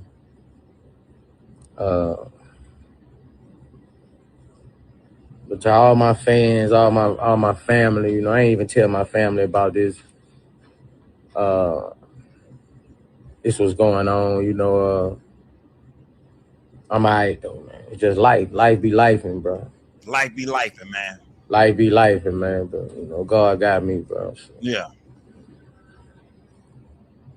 Yeah. That's what it is. My next court date at the end of September up for this. So it is what it is though, but I'm all right, man. To all my fans, all my family, I'm all right. Man, black ass nigga, man. Yeah, crunchy black nephew looking ass nigga, man. Smash that like button, gang. Yeah. Yeah, Bernie Mac nephew looking at nigga. Smash that like button, man. You dig? Boosie say this a money grab, man. What Boosie is basically saying is, yeah, my niggas fucked him up with that hookah, but it wasn't me. Hey, I don't know why they lied and said it was me. Boosie got to running down this man's background. He's saying the same security guard that was bust over the head with that hookah that's claiming to be a victim. Oh, this nigga's a fucking, oh my God. Look at this nigga rap sheet. The nigga just came home from prison. The nigga was goddamn trafficking women and shit. Nigga's a fucking monster, bro. This nigga's a fucking monster. Yeah, Boosie got the name of that nigga back. Like, y'all thought I was bad, man. Let me tell you about this nigga, man. This nigga ain't shit. Boosie always in some shit, though, gang. Yeah. Boosie always in some shit, though, man. The witnesses said and the victim said that it was Boosie that hit that man over the head and broke that goddamn hookah on his goddamn head, y'all. Stop bullshitting around, man. It is. Stop fucking around, gang. It is. One more. I'm gonna say this too for those who might have just now joined us. It is. One more. Let me see some shit, gang. One more time. Let me see some shit. Boosie got in his hand, gang. Look at the big boy. Big boy acting fool too. That big boy gang. Here you go. Hookah lands right here, gang. Y'all ain't seen each other. Hookah lands right here. This man is the man who Boosie was just talking about. This is the guy he talking about. He's saying that motherfucker ain't shit, man. He's a liar. He this, he that. This is a money grab, man. I didn't throw shit at that man. They trying to get a nigga locked up and sue a nigga. Bitch ass nigga, pick up, nigga. And then Big Boy said, nigga, I got another one for y'all. Boosie in his hands though. Wake up, nigga. Yeah. Wake up. It's that first of the month. Get up. Nigga woke that nigga ass. God damn, bitch went everywhere. Worst nightmare. Nigga get a chance to, you ain't looking. That's a nigga worst nightmare. Nigga get a chance to just, bitch ass nigga, you ain't looking. You have no idea. Till you say, my nigga, you ever talking to this nigga about this shit over here, nigga? Damn. That's a nigga worst nightmare in a club anywhere, bro. Damn, nigga. Fuck all that, man. D-Rich said it was the light-skinned dude. Stop snitching, D-Rich. Y'all stop snitching this motherfucker, man. Hit that cash app. Y'all donate to the platform, man. Let me see who hit the cash app, man. Somebody show me some love, gang. Not everybody fuck with me, but somebody do. Let me see what's going on over here, gang. Shout out to goddamn Skull You Heads Tata. Shout out to Tata for that cash app, man. Shout out to Tata for that cash app. Shout out to Cali Blue for that cash app as well, gang. Shout out to Cali Blue for that cash app, gang. Salute. Let me see. Okay, yeah, salute. Shout out to Cali Blue. Shout out to goddamn Tata, man. From Texas, man. Shout out to mods. Shout out to the mods, man. Boosie always did some shit, though. So now people are starting to dig up shit on Boosie, man. They starting to say, you know what? Let's go back and think about everything Boosie kind of been going through lately, gang. And some of the shit Boosie be saying in these goddamn interviews. Smash the like button, gang. Documented in one of the jeweler's final social media. Who remember this right here? Hours later. Who remember this? Who remember this? Duke the jeweler Cross and Boosie were gambling together in Houston. Who remember this? Event documented in one of the jeweler's final social media posts. Hours later, after following Boosie to a nearby concert, Duke was ambushed and gunned down outside his vehicle. May he rest in peace and love and condolences to his family. The attackers made off with a reported bag of jury and cash because the suspect. Y'all not finna put that on my nigga Boosie, man. Now people going back saying, man, why is Boosie always caught up in some shit, my nigga? Come on now. Why is little Boosie name always in something, my nigga? Like, Boosie got the worst luck, my nigga, but yet the best luck too, because he's a legend in the game. It's a lot of niggas in the South that, you know, they don't get as many shows and love like Boosie, because Boosie, not only do he got a lot of hits and shit like that, a lot of jams, but, you know, Boosie got them hood jams, them hood class. Like, Boosie, like, he for the hood niggas and the street niggas. And, you know, it's like people forever love Boosie, man. Boosie gonna forever get booked for shows. He got a big personality online. He's still relevant and shit like that. So Boosie, it's a lot of good things going for him. But every time we turn around, I can't believe this nigga ain't doing 30 years. Some goddamn worry about that. I can't believe they ain't gave this nigga at least 15, 20 motherfucking years yet. I can't believe that's how you don't get that paper. Shout out to Badass. That's how you don't get that paper, man. Because Badass came out some shit, including Death Row. Badass, he the luckiest nigga, but the most unluckiest nigga we've ever seen in the rap game, bro. This nigga right here is supposed to be dead or in prison for the rest of his life, man. But somehow, some way, he come up out that shit, bro. It ain't Boosie been involved with a lot of shit, though, man. Smash that goddamn light. Same he knew exactly what Duke was carrying. The brazen nature of the attack sparked intense rumors online and a subsequent federal investigation into who might have set him up. Now, Boosie had responded to people online and publicly denied any involvement or orchestrating a hit in Duke's murder. All right, well, let's get into it. And I think the thing that people are asking about the most, which you've already addressed on your own Instagram, but I want to talk about it now, is that a jeweler named Duke recently got killed. And the story's really messed up. So I want you to talk about what happened.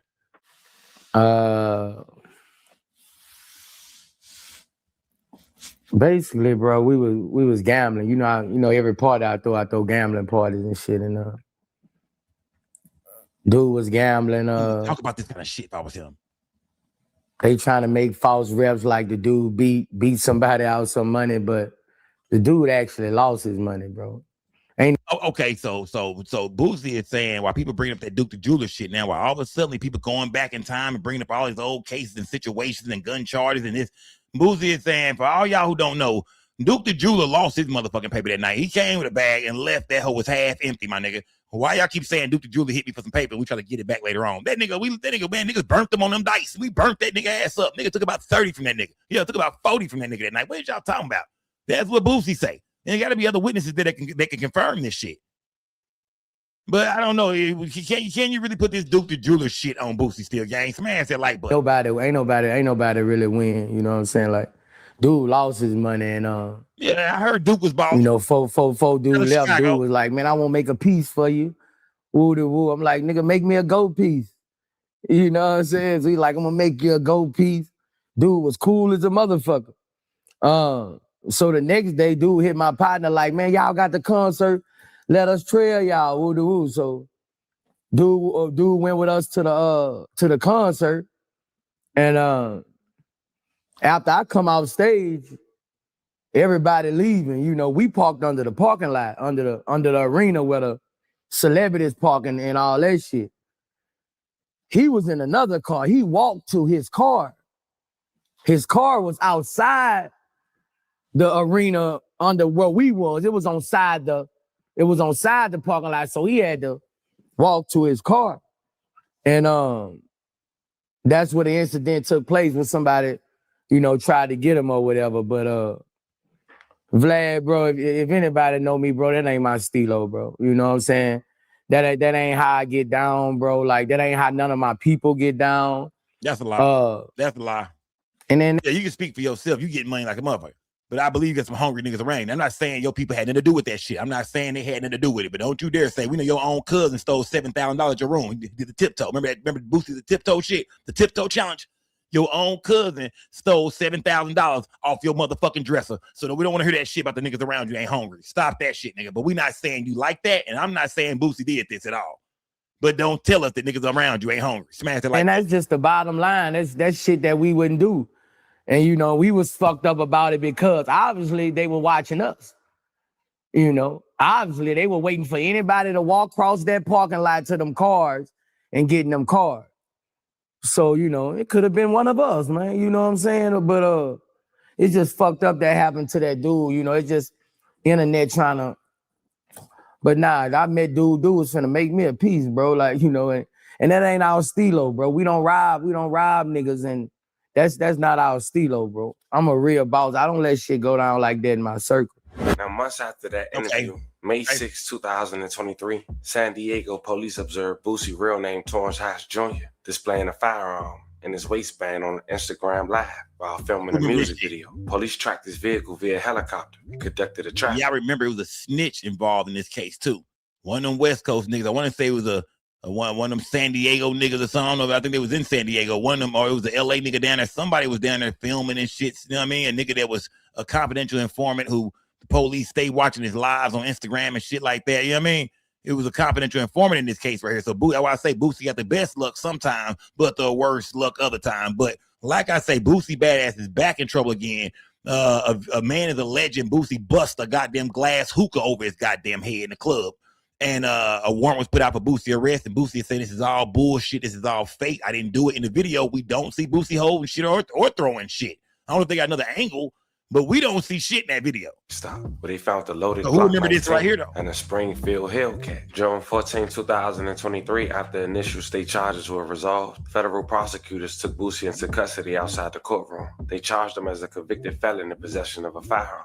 July 2023, the case was temporarily dismissed by a federal judge after a Ninth Circuit court ruling briefly struck down laws preventing nonviolent felons from possessing firearms. However, the ruling was subsequently reversed by a larger panel, allowing the feds to press forward. On August 26, 2025, Boosie officially accepted a plea, pleading guilty to one count of being a felon in possession of a firearm and ammunition. Prosecutors agreed to drop a second charge, which was a gun charge, in exchange for the plea. January 9, 2026, the U.S. District Court Judge Kathy Ann sentenced Boosie to time served, sparing him the maximum penalty of 15 years in prison. But here's the thing. Boosie is on a 3-year term of federal supervised release probation. He's prohibited from having weapons. Of course, community service, must complete 300 hours, and he have standard federal conditions. Like he must comply with standard rules of federal supervision, which is regular check-ins. And with this nigga being in all this trouble, he be at the Atlanta Hawks game clowning and acting a goddamn fool like ain't nothing. That's like no nigga get into the goddamn bag.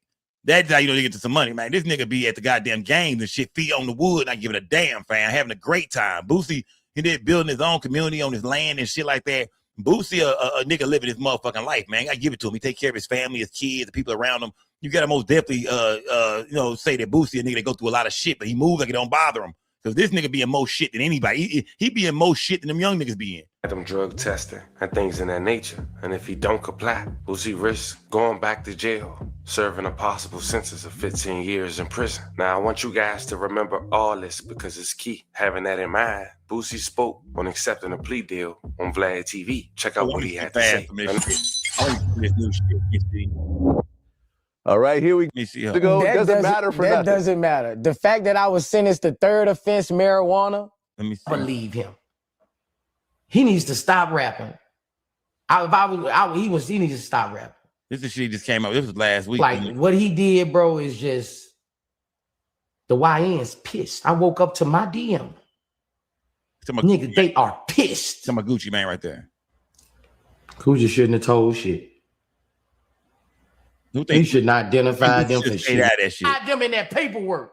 Because it was brought up in the recent allegations against Boosie after his statement. Fast forward to May 25th, 2026, Memorial Day weekend, the rapper Boosie Badass performed and hosted several events across Houston as part of a multi-day Memorial Weekend Baywatch.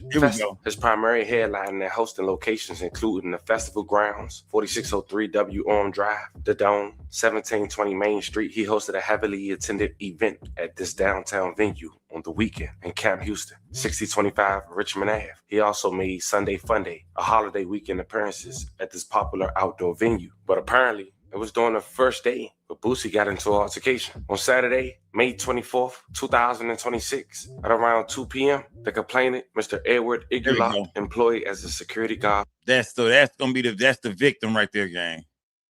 Altercation. On Saturday, May 24th, 2026, at around 2 p.m., the complainant, Mr. Yeah, that's the victim. Edward Igulot. Igulot, I think it's Igulot. That's the victim right there. That's the nigga who, God damn. That's the nigga right there, man. That was the guy that was doing security that night at the club in Houston. That's the man who was trying to escort the young lady out the goddamn club. You know, she elbowed him in the face. She dropped her keys and her wallet or whatever, her bag on the floor. He went down. He claimed he went down to pick it up. In the video, I don't see him picking shit up at that time, but he say when he went down to pick it up, bow. You know, that we see the glass bust all over his head. He say when he looked up, he got blood running in his face and shit like that. He say he see Boosie holding a broken glass. Like, it sounded like he thought Boosie hit him over the head with it. But we can see in that video, it looked like somebody threw it at you, bro. You know what I mean? So we see old boy throw one again after that. So it sounded like he was saying that somebody took a hookah and hit him with it or some shit like that. But because he's saying that they seen Boosie holding a broken hookah base or some shit. But we didn't see Boosie holding shit. So, yeah, I'm trying to see how this shit gonna play out, man. Smash that like button, salute to everybody in the building. And I wonder what attorney this motherfucker got. Yeah, who is this motherfucker's attorney? Employed as a security guard at the nightclub, stated he was assisting with was clearing patrons from the establishments due to the closing time. Edward stated while escorting patrons out the nightclub, an unknown female approached him and requested to use the bathroom. Mr. Iggy advised the female that the restroom facilities were closed because the establishment was no longer open to patrons. According to Mr. Iggy, the female became upset and intentionally struck him in the face with her elbow. Mr. Iggy stated he then began escorting the female out the establishment. While escorting the female towards the exit, the female dropped the cell phone and keys into the floor. Edward stated that as he bent down to retrieve the female's belongings, he suddenly felt the object strike the top of his head. Yeah. Because Boosie spoke on him after his recent court appearance today, staples to the head. Edward stated because Boosie spoke on him after his recent court appearance today, which made me do some research on him as well. But according to Boosie criminal complaint, Mr. Victor Childs, an employee as a security guard at the nightclub, stated that he witnessed the incident involving a complainant and a defendant. Mr. Childs stated that he was assisting the complainant with escorting the unknown female out of the establishment. Mr. Childs stated that the female dropped her belongings on the ground, and Edward. Remember the guy in the video who was trying to get to old boy, trying to get to kind of got like going towards Boosie, him that big nigga kind of started getting in the way and shit. I believe that was the other security guard in there. The guy who the big nigga start kind of holding back. Bent down to retrieve the belongings. He suddenly heard the sound of glass shattering. Mr. Childs as well. And in return, Boosie was charged with felony aggravated assault. Just to be clear on what we just read. This man say he witnessed it, but he technically didn't see it as well. He said he turned around and witnessed Boosie with the base. He didn't technically see him hit her as well. And in return, Boosie was charged with felony aggravated assault with a deadly weapon. He attended court a couple days later, on the first day of June in 2026. And right now he on pre-trial supervised release with 2 attorneys on his case. And before we get into the history of the person who accused Boosie of doing this, check out what his lawyer had to say today, along with Boosie, and let you guys let me know in the comments how you feel about this statement. Check it out. They Hatch hit someone in the head with a hookah bottle, a security guard at this club dome. And what's the charge? Aggravated assault with a deadly weapon. He's doing good. So we plan to. This is Boosie attorney in Texas. I never heard this motherfucker right here, man. I didn't get his name. Nigga for sure got an African face. He don't sound African, but he got an African face. What was I gonna say? What a coincidence. The club is called Club Dome. What a coinky dink, nigga. Club Dome. Smash that motherfucking like button. Yeah. Yeah, I've never heard it. I know a lot of the attorneys in H-Town in Houston. You know what I mean? Or maybe it's the attorney he got from Atlanta. Maybe this guy's not from Houston. I'm not for sure. Bottle, a security guard at this club dome. And what's the charge? Aggravated assault with a deadly weapon. He's doing good. So we plan to vigorously defend him and investigate the case and see where we are. We believe he was defending another person. And so we want to be able to show the state that and hopefully get this case dismissed. So today, what? Hold on. What? Person, and so we investigate the case and see where we are. We believe he was defending another person. And whoa, what does that mean? What does that mean? When they say Boosie was defending another or you know, it sounds like they saying Boosie was defending another person. What does that mean? Yeah, Club Dome, nigga. Out of any club name, buy out club. Welcome to Club Dome, where you just might get hit in your shit. Where a nigga might just throw a motherfucking hookah at your dome. Welcome to Club Dome, nigga. Where a nigga might just hit you in your motherfucking dome. All I smoke. Yeah. I don't. Yeah. That. Yeah. That. It is. He's taking up for the female, but Mr. and Mrs. Mitchell, that don't sound good when you say that. I think he was taking up for somebody else. If they're saying a security guard was roughhousing with the female or roughing up that woman, then that makes you think Boosie threw that motherfucking glass hookah, hit that nigga in the head there. I mean, his lawyer just said we believe he was taking up for somebody else. What does that mean? I'm lost. I'm lost, gang. I'm lost. Yeah, I'm lost. I'm lost, gang. I'm totally fucking lost right now, gang. Yeah, I'm lost. What does that mean?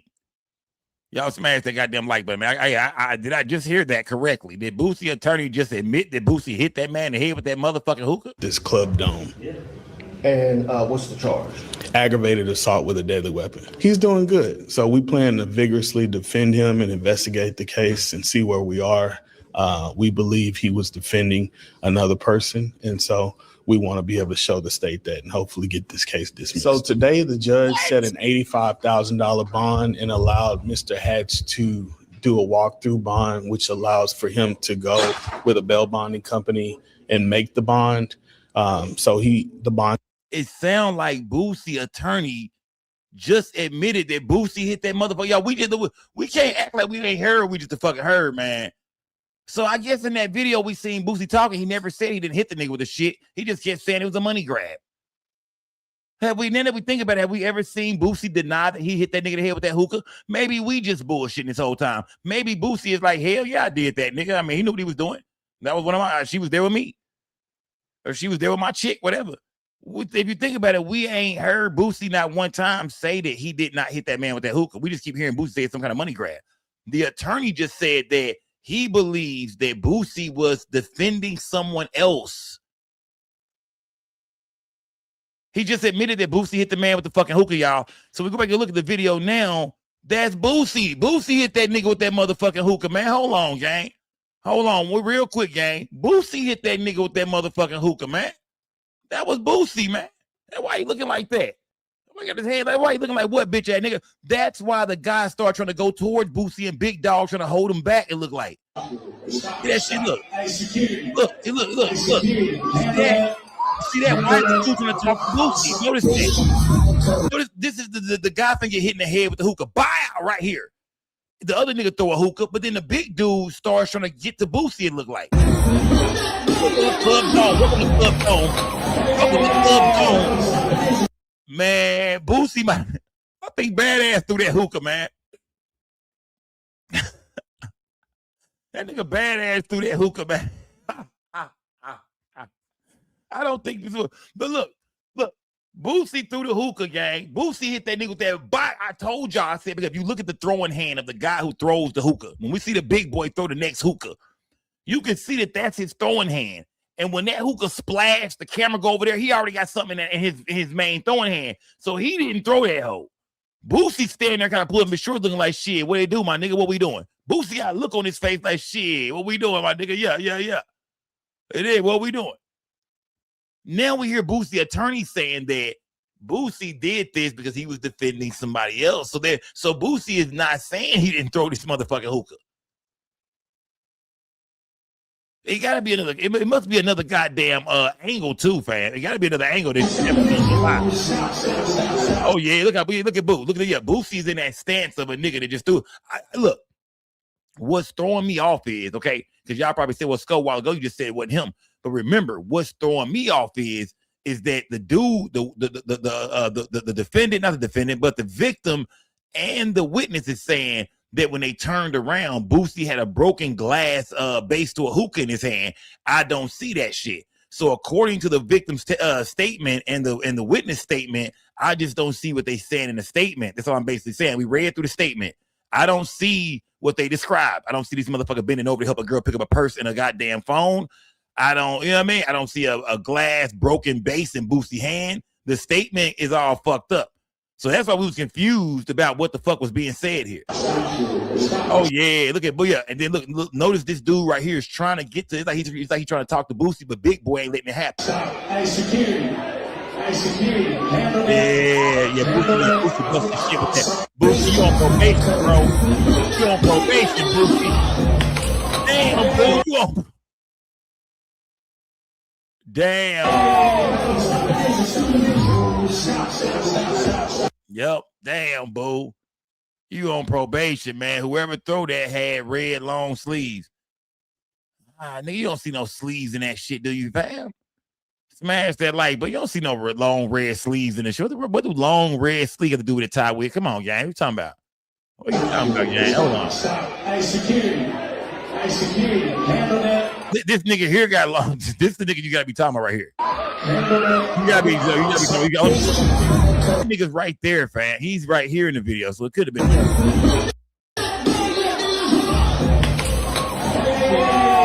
Oh, I get what you're saying now. I get what you're saying now. Oh, I get what you're saying now. I get what you're saying now. You saying somebody hit him up close to that hole. That was outstanding. Somebody hit him up close to that. Oh, I get what you're saying. Now I see it. I see it. Now I fucking see it. Now I get it. Now I see it. A hand, bang, somebody bust him on this shit and the hand go back. If it's another video, y'all put it in my inbox, gang. If it's a different angle of this motherfucker, please drop this shit in my inbox, gang. Yeah, if there's another angle of this shit, we're looking at a video right now where they talking to Boosie attorney. If it's another angle of that shit, man, please put that shit in my goddamn inbox. If it's another angle y'all got, man, that shit crazy, fam. Now I'm just now peeping gang on what the fuck y'all was saying, what y'all been saying in the chat. Yeah, it wasn't Boosie that did it, I guess. But his attorney is saying, shout out to the journey, man. Salute to the journey. Shout out to Ty Witt. Shout out to John Dope. Shout out to the journey. Okay. I get it now, man. I get it. Shout out to the journey, man. Salute to the journey. I get it now. Okay. Now we caught up. Okay, now I'm caught up. The hookahs are red, said John Dope. Man, one more time, man. One more time, man. One more time, man. Hey, security. It was some nigga to that bit. One more time, man. One more time.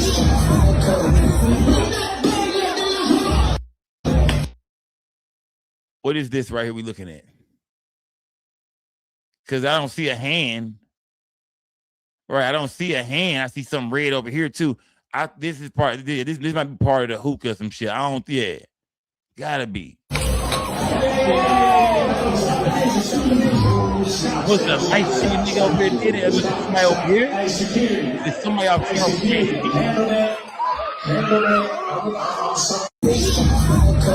Man, smash that like button, gang. Yes, yeah. Man. Yeah. Put it in the chat, man. Who, what happened? Y'all put it in the chat. Tell me what happened in the chat, gang. Boosie throw that hookah. Somebody else throw that hookah with the hookah red. Talk to me in the chat, gang. I'm looking at the chat, gang. Because I'm confused like a motherfucker a little bit. I ain't gonna lie to y'all, man. But let's get back to what Boosie attorney was saying, gang. Let's get back here. Let's check in with Boosie African looking ass attorney, man. Because he said something that made us go back and look at this video. It sounds like Boosie is not claiming to not have thrown the hookah, or you know what I mean, or whatever, or that his team threw it, or that them niggas did it, or whatever. It sounds like he's saying that he was taken up for somebody. Club Dome. And what's the Boosie attorney right here? Aggravated assault with a deadly weapon. Boosie attorney. He's doing good. So we plan to vigorously defend him and investigate the case and see where we are. We believe he was defending another person, and so we want to be able to show the state that and hopefully get this case dismissed. So today the judge set an $85,000 bond and allowed Mr. Hatch to do a walkthrough bond, which allows for him to go with a bail bonding company and make the bond. The bond conditions are to stay away from the place where this situation occurred, as well as to not have any contact with the complaining witness in the case. And we have a new court date of September 15th. I just would ask everyone to reserve judgment and let this case play out in the courthouse, in the courtroom, and not in the media. Hey, to all my family and fans, man, I'm okay, bro. I'm all right in the country. This guy wasn't even supposed to be. all my family and fans. You know what? I want to hear this one more and time. not in the media. Now that we see what the lawyer has said, I want to hear this one more time. I want to hear what Boosie got to say one more time. I want to see Boosie, like, what is Boosie saying is going on? Like, is Boosie saying they lying on him, or you feel me? Because I don't think he ever really broke that down. He was just saying it was some kind of money grab. Hey, to all my family and fans, man, I'm okay, bro. I'm all right. It's basically a money grab, man. It's a money grab, but it's what you go through as an entertainer. The facts of the case will come out. I mean, we in court now. But this a money grab, man. This guy wasn't even supposed to be a security in the first place, man. It's done 17, 18 years for aggravated armed robbery with a deadly weapon. He just got caught at the border a couple years back. He hit that nigga with that hookah, fam. When a nigga start talking like that, man, let me tell you something, man. Y'all, this nigga ain't no victim. This nigga, yeah, y'all, you know what I mean? That nigga just robbed 2 niggas the other day. I mean, we get it, fam, but you hit that nigga in the head with a bat scope. I know, but let me tell you what happened, though. This nigga been getting locked up, fam. This nigga been taking ass, fam. Bro, the nigga was just smuggling chicks, fam. Like, bro, I'm telling you, fam. He talking like a nigga who, yeah, bro. He talking, when you start, why are you running through this nigga criminal history? Like, it don't sound like you're trying to call him a liar. It sounds like you're trying to call him a dangerous nigga. Like, yeah, fam, this nigga be in some shit, fam. Like, he's a threat. He was a threat, nigga. He was fucking with a girl that I was with, or he was, you know what I mean? He's making this nigga sound more like a threat than like a liar. So I'm thinking that Boosie hit this nigga with this goddamn hookah in the head. Now he's saying that, yeah, this nigga was fucking with somebody I was with. This nigga was on some bullshit. Like, he's very aggressive. He's a criminal. Like, you feel me? Like, this nigga got a history, man. This nigga been out here acting a goddamn fool, man. If y'all don't know about this nigga, let me tell y'all about this nigga. It's basically a money grab, man. It's a money grab, but it's what you go through as an entertainer. The facts of the case will come out. I mean, we in court now. But this a money grab, man. This guy wasn't even supposed to be a security in the first place, man. It's done 17, 18 years for aggravated armed robbery with a deadly weapon. He just got caught at the border a couple years back, smuggling women out the country and in the country. We just got off federal paper. So, man, it's a money grab, bro. You know, when I first found out about the warrant a couple days ago, I contacted my PO. I let him know what was going on. But to all my fans, all my family, you know, I ain't even tell my family about this. This was going on, you know. I'm all right, though, man. It's just life. Life be lifing, bro. Life be lifing, man. But, you know, God got me. Yeah. Bro, so. Yeah. I done broke this shit down. That's what it is. My next court date at the end of September up for this. We done broke this down, gang. We broke this shit down for real. Yeah. Y'all broke this shit down tonight. It is what it is, though. I'm all right, man. To all my fans, all my family, I'm all right.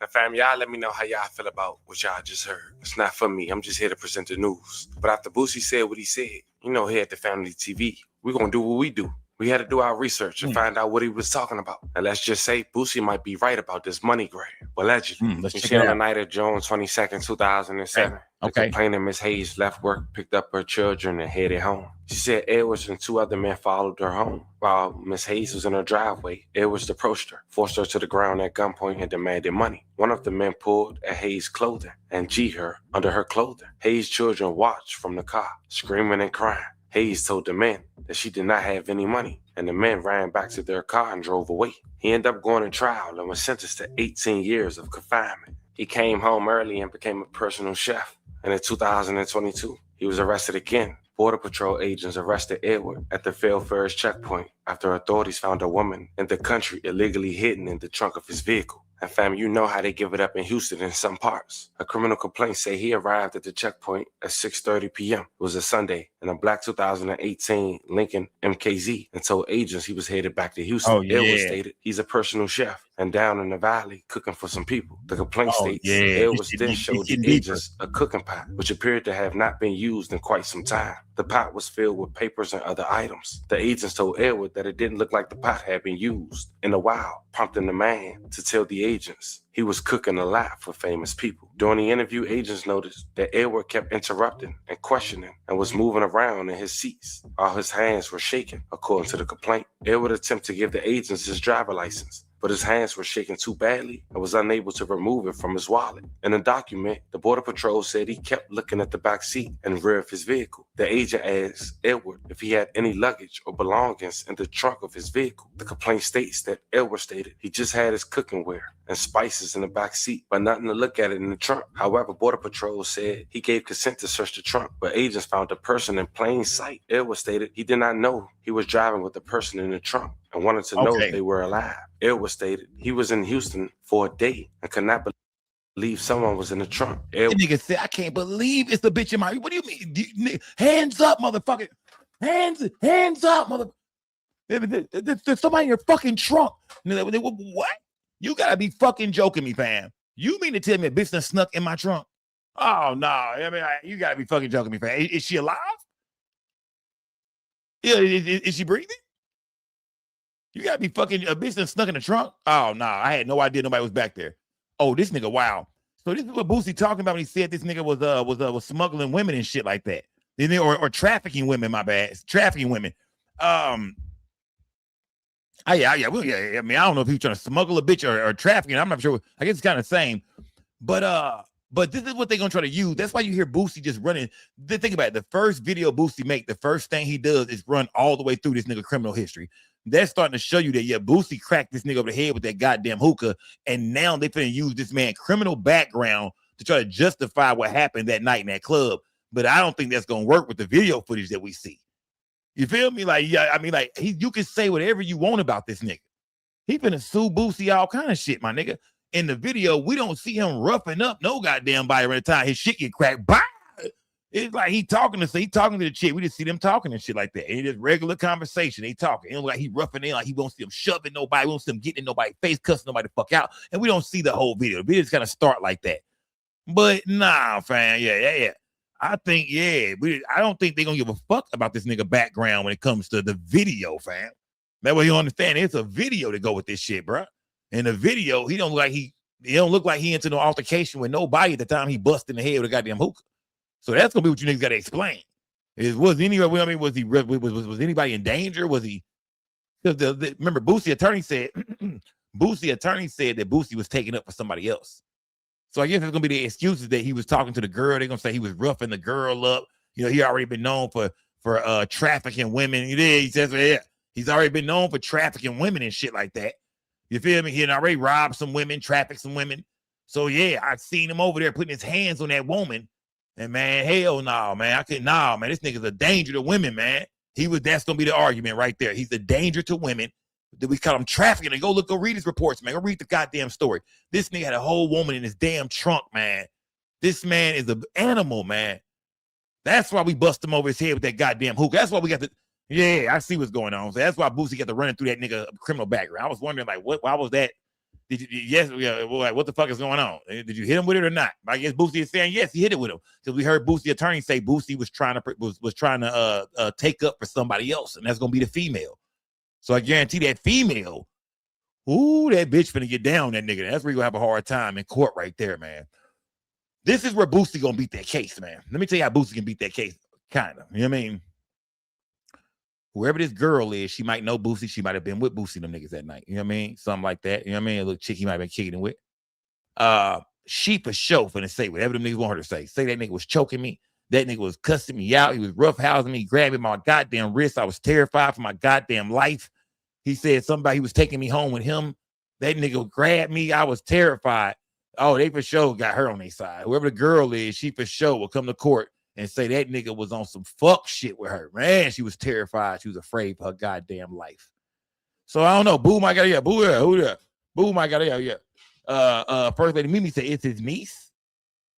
Oh, it's his niece. Oh yeah, that's his niece. Yeah. Oh, if it's his niece, then yeah. Okay, my bad. I'm thinking maybe it was a chick he was with, so that's his niece. Oh yeah, okay. So yeah, that's his niece. We get what's going on here, man. That's simple. Yeah, that's simple. That's simple.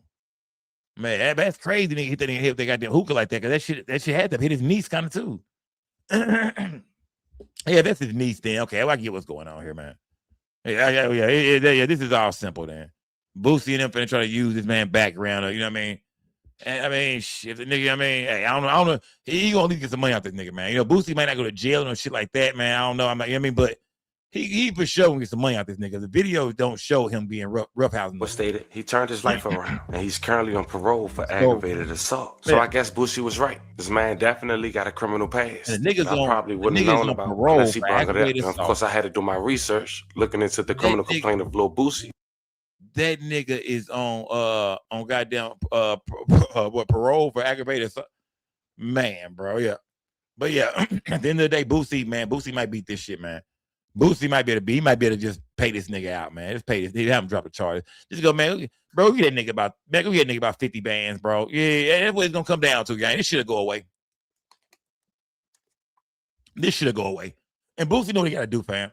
Go get that nigga about a quick, man. Go get that nigga about a quick. Go get that nigga about 50 bands. You offer that nigga 50,000, and you might get that nigga 100,000. Boosie say he make 100,000 every weekend. Get that nigga 100,000. And this shit will go away, fam. That's what I would do, bro. Go get a nigga 100 bands, bro. That's what I offer him right now, fam. I will give you 100 bands right now if you just drop all this shit, fam. I'll give it to you in cash, nigga. 100 bands right now.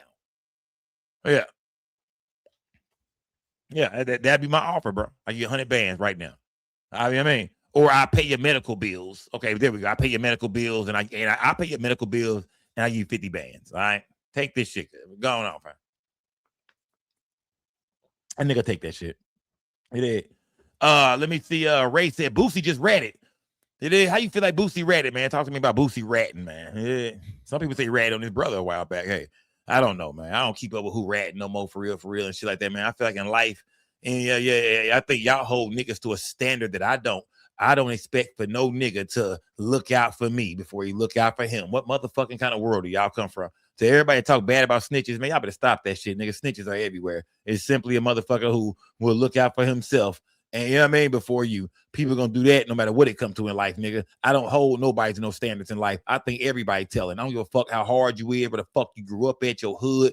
None of that shit, nigga. I think human beings are human beings, and motherfuckers gonna put themselves being free before you. Simple and plain. So stop all the gangster shit and snitcher shit. That shit really don't exist no more, gang. All that shit was fairy tale to the motherfucker. The most gangsters niggas talking about rats and snitches, and y'all find out all them niggas uncooperated. So it don't matter, gang. Yeah, snitching don't even exist to me no more, gang. I don't even. It don't even exist to me no more. I don't care about who a rat, this and that. Like, you mean a nigga looked out for himself before the next nigga? Oh, okay. You was shocked when niggas did that. That shocked you? Oh, okay.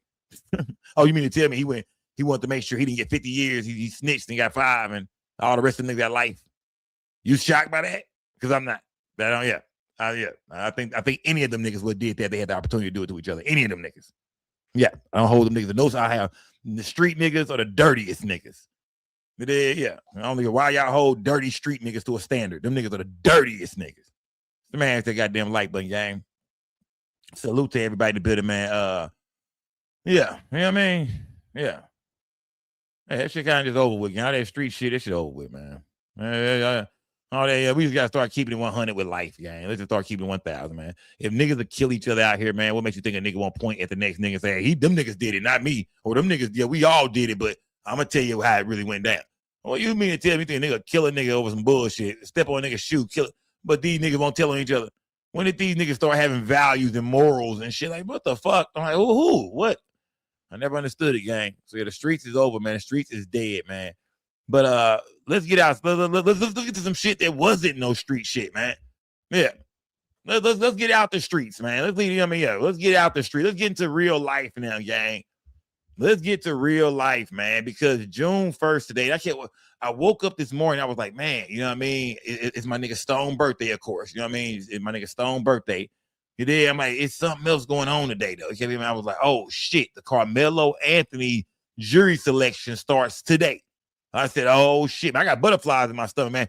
This case, this trial makes me nervous for some reason, fam. I'm not gonna lie to y'all, man. I'm scared of this trial for some reason. I'm not gonna say I'm scared of it. I don't want to use the word scared. But this trial, this is one for the books right here. I feel like, you feel me? I feel like this is gonna be one for the books. This is one. This is up there. This is up there with like Rodney King and the OJ Simpson shit. Like, nah, I ain't gonna say OJ Simpson. I'm gonna put it up that high, but this is like, yeah. This when it comes like to like, basically like, everybody being divided. You feel me? Like, you know what I mean? Like, this is the clearest day. A certain group on this side and a certain group on that side. And yeah, this shit, and then it involves young kids, man. What, 17 years old at the time type shit. Like, yeah, man. All American white boy from, Frisco, Texas and shit like that. Austin Metcalf, football star and shit. You know what I mean? Say, white boy in Texas and shit. That football shit big out here, man. It is a lot of white boys that can play football like a motherfucker out here. You know what I mean?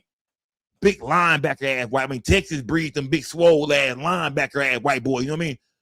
Yeah, man. We growing up in Texas. That's all. That's how the white boys look out here, fam. Big brother cats white boys walk around. Yeah, white boy be to knock something out here. I ain't gonna lie to y'all. This Texas, fam. This is Texas. In high school, yeah. I played basketball. I seen them white boys in high school and varsity and shit and football and shit. Oh, hell no. It's Texas, fam. Austin Metcalf, he was, he was one of them white boys, one of them athletes and shit. Now, Karmelo Anthony, he wasn't no little guy. I think Karmelo Anthony was what? Like, Karmelo Anthony was like 190 pounds or some shit like that, maybe? 180 pounds or something like that, 5'10", 5'9". He wasn't just no little cat.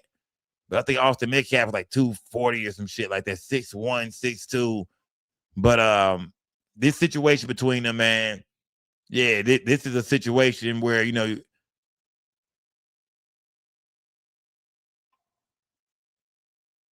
gotta, we gotta hear from, it's even crazy to say witnesses, man. It is, because this is gonna be crazy on how they, how these witnesses are picked. This whole trial is, I wanted to say, it's gonna depend on what the witnesses are saying and this and that. But man, I wonder, who are the witnesses? You know what I mean? Like, who are they gonna bring forward? Who has his team talked to? Like, will it be some people that tell this story totally different from the other people? Will it be one of them things in court where we hear about the bag being thrown or some hands being put on Karmelo, and from the other side, we don't hear that? I think it's going to be like a lot of conflicting stories and back and forth shit going, man. I think it's going to get crazy, man. I hate this whole shit happen, man. But I think, about when it comes to exactly what took place, exactly what happened, that's where shit gonna get a little foggy for everybody. What happened, man? Did Karmelo Anthony, did he have the right to pull that knife out? You know what I mean? Was them boys finna jump him? Was Austin, finna fuck him up? Like, what are people gonna say really happened? What is that jury gonna hear, man? Remember, it's about that jury, man. And this is a big ass story. Who ain't heard about this shit? Yeah, how will they pick the jury, man? Doing jury selection, man. You know what I mean? Who's going to be on this goddamn jury, man? In Texas, in Frisco, Texas, in McKinney. It's going to be at the McKinney Courthouse. That's where it's at, the McKinney Courthouse. Who is going to be on that motherfucking jury, man? This shit finna get crazy, man. I'm telling y'all, this is the trial of the year. I hate that we hear, but this is the trial of the year, the Karmelo Anthony trial. Now, they saying they're going to be tight down there, gang. They saying, I believe ain't gonna be no cameras in the courtroom, limited seating, security and police everywhere all over that McKinney Courthouse. They saying they finna have this bitch locked down. You know what I mean? It's gonna be a lot more security than normal.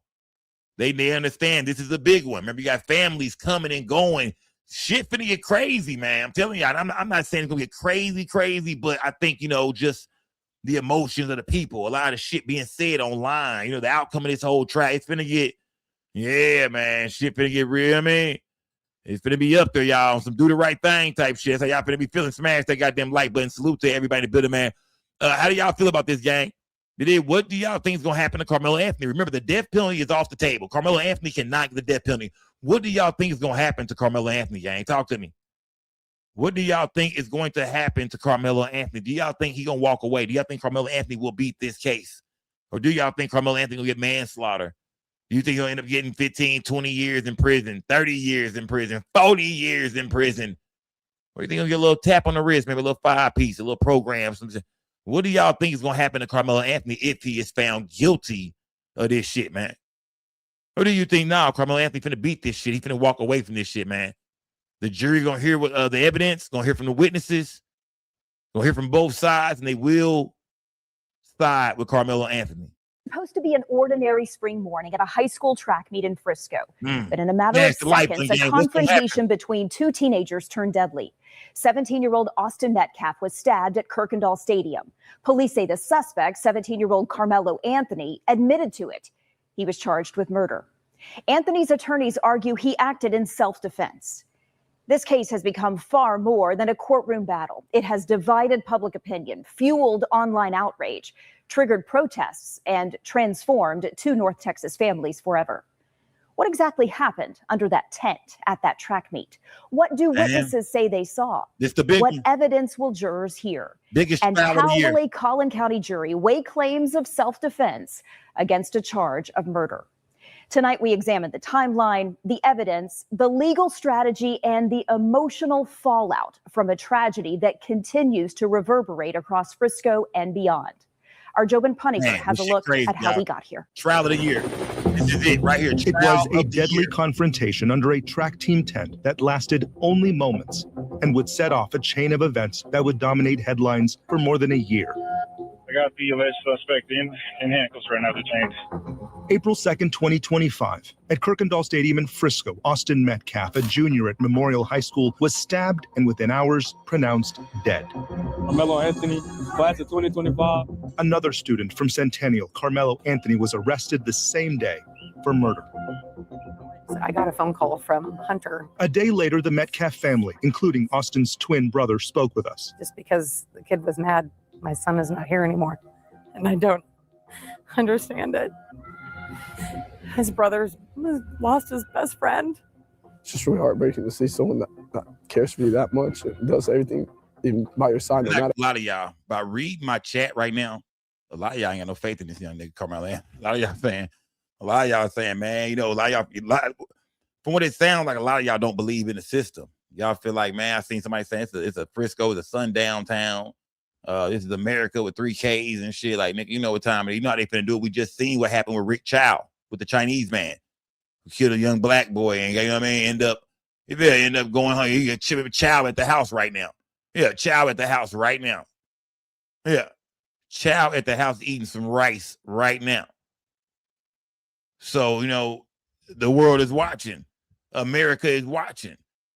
Do you feel like black people are gonna feel like, I'm not gonna make it a black and white thing. I'm sure it's white people that feel a certain way. You know what I mean? Black people that feel a certain way. I'm sure this is just, you know what I mean, a mixed opinion, but mainly it's black and white. Let's be clear. This is a black and white thing for sure.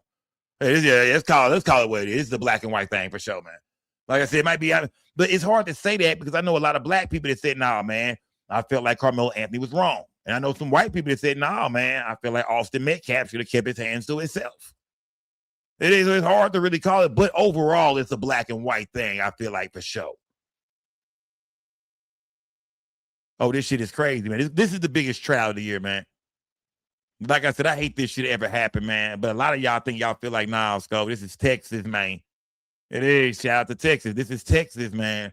Some of y'all feel like, nah, he ain't finna walk away from this. Nah, this ain't finna be a walk in the park at all. This is no walk in the park. And I agree with you when I say this is no walk in the park. What is the outcome going to be? I can't tell you. But this most definitely will not be a walk in the park. So to anybody that think Karmelo Anthony is finna just skate about this shit, if somehow he walk away with, hell, I think I'm going to be honest with you, man. If he walks away with nothing, I would be shocked. I would be. If he walked away with nothing, I'd be like, man, I'd be like, why? Oh, why? I'd be like, man, I didn't see that coming. If he walk away with maybe 5-10 years manslaughter or something like that, I'd be like, okay, that's what I felt. Something kind of like that. Something kind of like that. Maybe not no big time, but they gave him something. You feel me? It's all good. Said 30 years, nigga. Fuck you talking about, Scope. Fuck you mean, nigga, 30 piece. How much time y'all think Karmelo Anthony could be facing in this situation? When it comes down to, I mean, when you really look at y'all from a legal point of view, gang, What type of time do y'all think he'll be facing, if any at all? I know some of y'all are saying free Karmelo and we want him to walk, but I'm saying if he was convicted on a lesser charge of manslaughter or something like that, do y'all think it's a possibility of something like that happening? I just want to speak like just in reality of what the fuck this shit really is. You know what I mean? If he walks, if his team can get him out this shit and he walks, I would be shocked. I'm not gonna lie to you. I would be shocked. Like, damn, I'd be shocked. I would be shocked. And I say I'd be shocked because this is Texas for sure. You look at how the whole thing played out, and you got to say to yourself, yeah, man, yeah. Nobody's probably gonna just walk away from that. 5 years on paper, said Real Campbell. V804 said 7 years. Jay Sprizzle said, 15 years?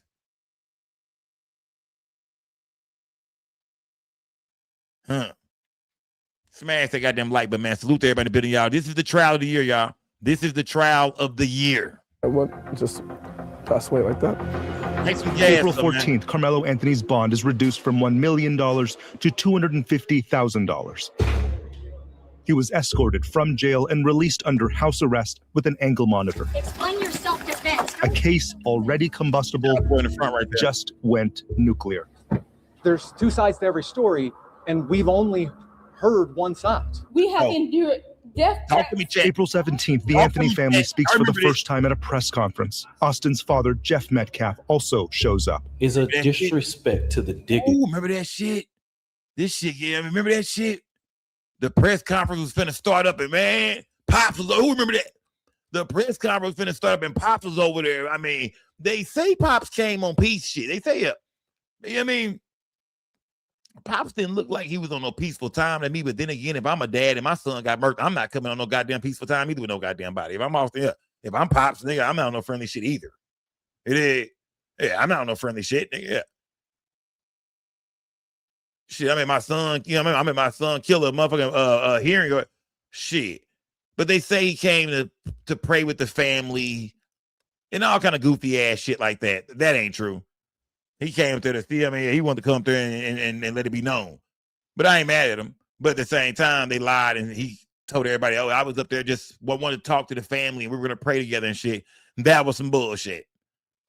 You came up there, I mean, he was up there mugging. Who remember all this shit was going on, man? We sitting here watching, I think we was watching this shit live, matter of fact. I think we might have watched it live as it was going on. His father, Jeff Metcalf, also shows up. Is a disrespect to the dignity of his son. And is escorted out by Dallas police. We believe in legal process. This is trial of the year. And that is where the truth will come out. To the family who experienced the loss, my heart truly goes out to you. April 23rd, police confirm reports of threats, fake deliveries, fake calls for service at both Metcalf and Anthony homes. 2 days later, the FBI is looking into doxing claims. The judge who lowered the bond, her private information was illegally released online. Man. June 9th, the school district won't release surveillance video from the incident, but allowed us to watch it at their district building. For the first time, a glimpse into the incident and the response. June 24th, a grand jury indicts Karmelo Anthony on a murder charge. District Attorney Greg Willis says the death penalty was never on the table. That would not be something that we could do even if we wanted to. July 9th, Judge John Roach of the 296th District Court sets trial for 2026. July 24th, the court orders a subpoena of the school district and critical investigative information. The district sends letters home to families and students who may be witnesses to the event. If you would ask any superintendent in the state, that's probably their worst nightmare. Days later, July 29th, the judge imposes a gag order for both sides. No one connected to the trial can speak on it publicly. September 5th of last year, Memorial takes the football field in honor of Austin Metcalf. His number 11 spells out all in. His father, under a gag order, signs, "I love you," to his son. Early 2026 saw routine trial events, pre-trial motions, most out of public view. In April of this year, Judge Roach issues strict courtroom rules for trial: no cameras, limited seating, and heightened security. Which brings us to June 1st, the beginning of jury selection, the beginning of the real criminal trial that is much talked about and for many already decided in the court of public opinion. The scrutiny is as high as the stakes. Karmelo Anthony faces life in prison. For two families, the timeline doesn't end here. In Collin County, I'm Jobin Puniker. This is a tragedy that rocked North Texas and shattered two families that built their lives here. One student now facing life in prison, the other's life cut short. We spoke with Austin Metcalf's mother, father, and twin brother hours after he was killed to learn more about who he was. They were inseparable brothers, even at birth. Identical twins born 4 minutes apart. Austin Metcalf was just a little older. They had each other's back. They were tight.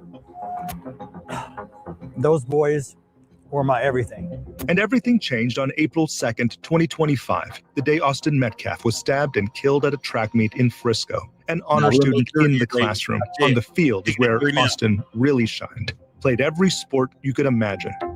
His goal was to play in college. He just wanted to play football. He would step on that field. He would become a totally different person. Austin was a standout linebacker at Memorial, second team All-District honors. Last September, they ran out of the tunnel carrying his number 11. Yeah, it's an emotional game, but man, our kids are resilient. No one may feel Austin's absence like his twin brother, Hunter. We did everything together. Clean the dishes together, do yard work together, sports. Anything in the world, it's always us two. They went to church youth group together, even worked at the same place. They were servers here at Halo Pizzeria in Frisco. In late May, Austin would have walked this stage to pick up his diploma. Instead, Hunter Metcalf. Hunter walked it in his honor. The standing ovation that followed lasted 30 seconds. In June, Hunter may have to take the stand in his... Do y'all feel like the brothers were bullies, man? How many of y'all in this chat feel like, man, the brothers was bullies, man? They was, you know what I mean? Like, they was two big white boys. They was bullies, and, you know, they tried to bully the wrong cat, man, and he wasn't going for it, man. You feel me? He felt like he was finna get beat up. He felt like he was, you know what I mean? His safety was in danger, and he did what he had to do, man. Let me know in the chat, that's how y'all feel. Let me know who feel like that, man. Who feel like, nah, man, the Metcalf brothers, they some goddamn bullies, man. Talk to me in the chat. How y'all feel, man? I want to hear from everybody, man. Do y'all feel like the Metcalf boys were bullies? Okay, some people saying, no, that's hard to speculate on. We don't know. Have we ever seen them bully somebody? I mean, where are they getting this from? Are we this? You know what I mean? Does he say, she say? Is this? You know what I mean, who's saying these things? Smash that like button, man. And that's what this goddamn trial is going to be about, man. Is you know, breaking down the separating the real from the goddamn fake, man. What's really going on? What are the students saying? What are the witnesses saying? You gonna be, I mean, we're gonna hear stories about these cats at school and who they were. We're gonna hear from teachers and principals, and you feel me? Oh yeah, we're gonna hear from both schools. This shit gonna be crazy. We're gonna hear from we're gonna hear from the goddamn teachers and, man, coaches, for sure, coaches. They want to know what type of guys were these guys, man. Who started this shit, man? You know what I mean? Who went too far? Y'all smash that like, but put some color in my chat, gang. Oh yeah, this is trial of the year, y'all. Today, June 1st, was the beginning of jury selection, y'all. The trial actually starts, I want to say Thursday, June 4th. His brother's death. I'm so worried about my son because he's going to have to face this world alone now. The brothers who shared everything, classrooms, football fields, even work shifts, are now separated by a tragedy. In Frisco, I'm Jobin Puniker. For many, the only image of Karmelo. Let me ask y'all the song. Who feels like Karmelo Anthony fucked up? Who feels like, nigga, you shouldn't have went for that knife, fam? You should have probably just threw them Hampton boy, whether it was one, two of them. You did. Sometimes you got to fight your way out of shit. You did. Going for that knife was the wrong motherfucking move, fam. You should have known, man. They probably going to lock your ass up. You feel me? You know what I mean? They say when it comes to self-defense, you got to meet force with force, the same force. Who thinks, man, he fucked up by grabbing that knife, man? That nigga fucked up. Shouldn't have grabbed that knife, fam. Should have threw them hands, my nigga. You fucked up. Talk to me, gang. I want to ask y'all from both sides. I just asked y'all a while ago, who thinks that the Metcalf brothers are bullies? Who thinks them white boys are fucking bullies and, you know, they picked on the wrong kid, man. They came in contact with somebody that stood up to their ass. And now I'm asking y'all, who thinks Karmelo Anthony, now you fucked up and you pulled that goddamn knife out? That shit was dumb.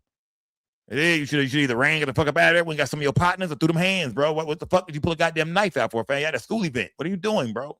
No, my nigga, that ain't the answer. What the fuck are you doing? What the fuck, nigga? You put a knife out? Talk to me, gang. Yeah, talk to me. I want to hear from y'all. That's why I always ask y'all both sides of the shit. I want to hear from everybody. Anthony is the one taken after he was charged with murder. But tonight, a look at the life he lived before the case that shook North Texas. Many of you have seen this photo of Karmelo Anthony at 17 years old, charged and booked for murder. But there are also these photos, the eldest of 4 Anthony children. We wanted to give our children the future we did not have. Through his family, we know they left Baton Rouge, Louisiana a few years ago, settled here in Frisco, where he attended Centennial High School. Karmelo Anthony, class of 2025, Centennial High School, Frisco, Texas. He ran track, played football, and was captain of the team. Let's be honest. It's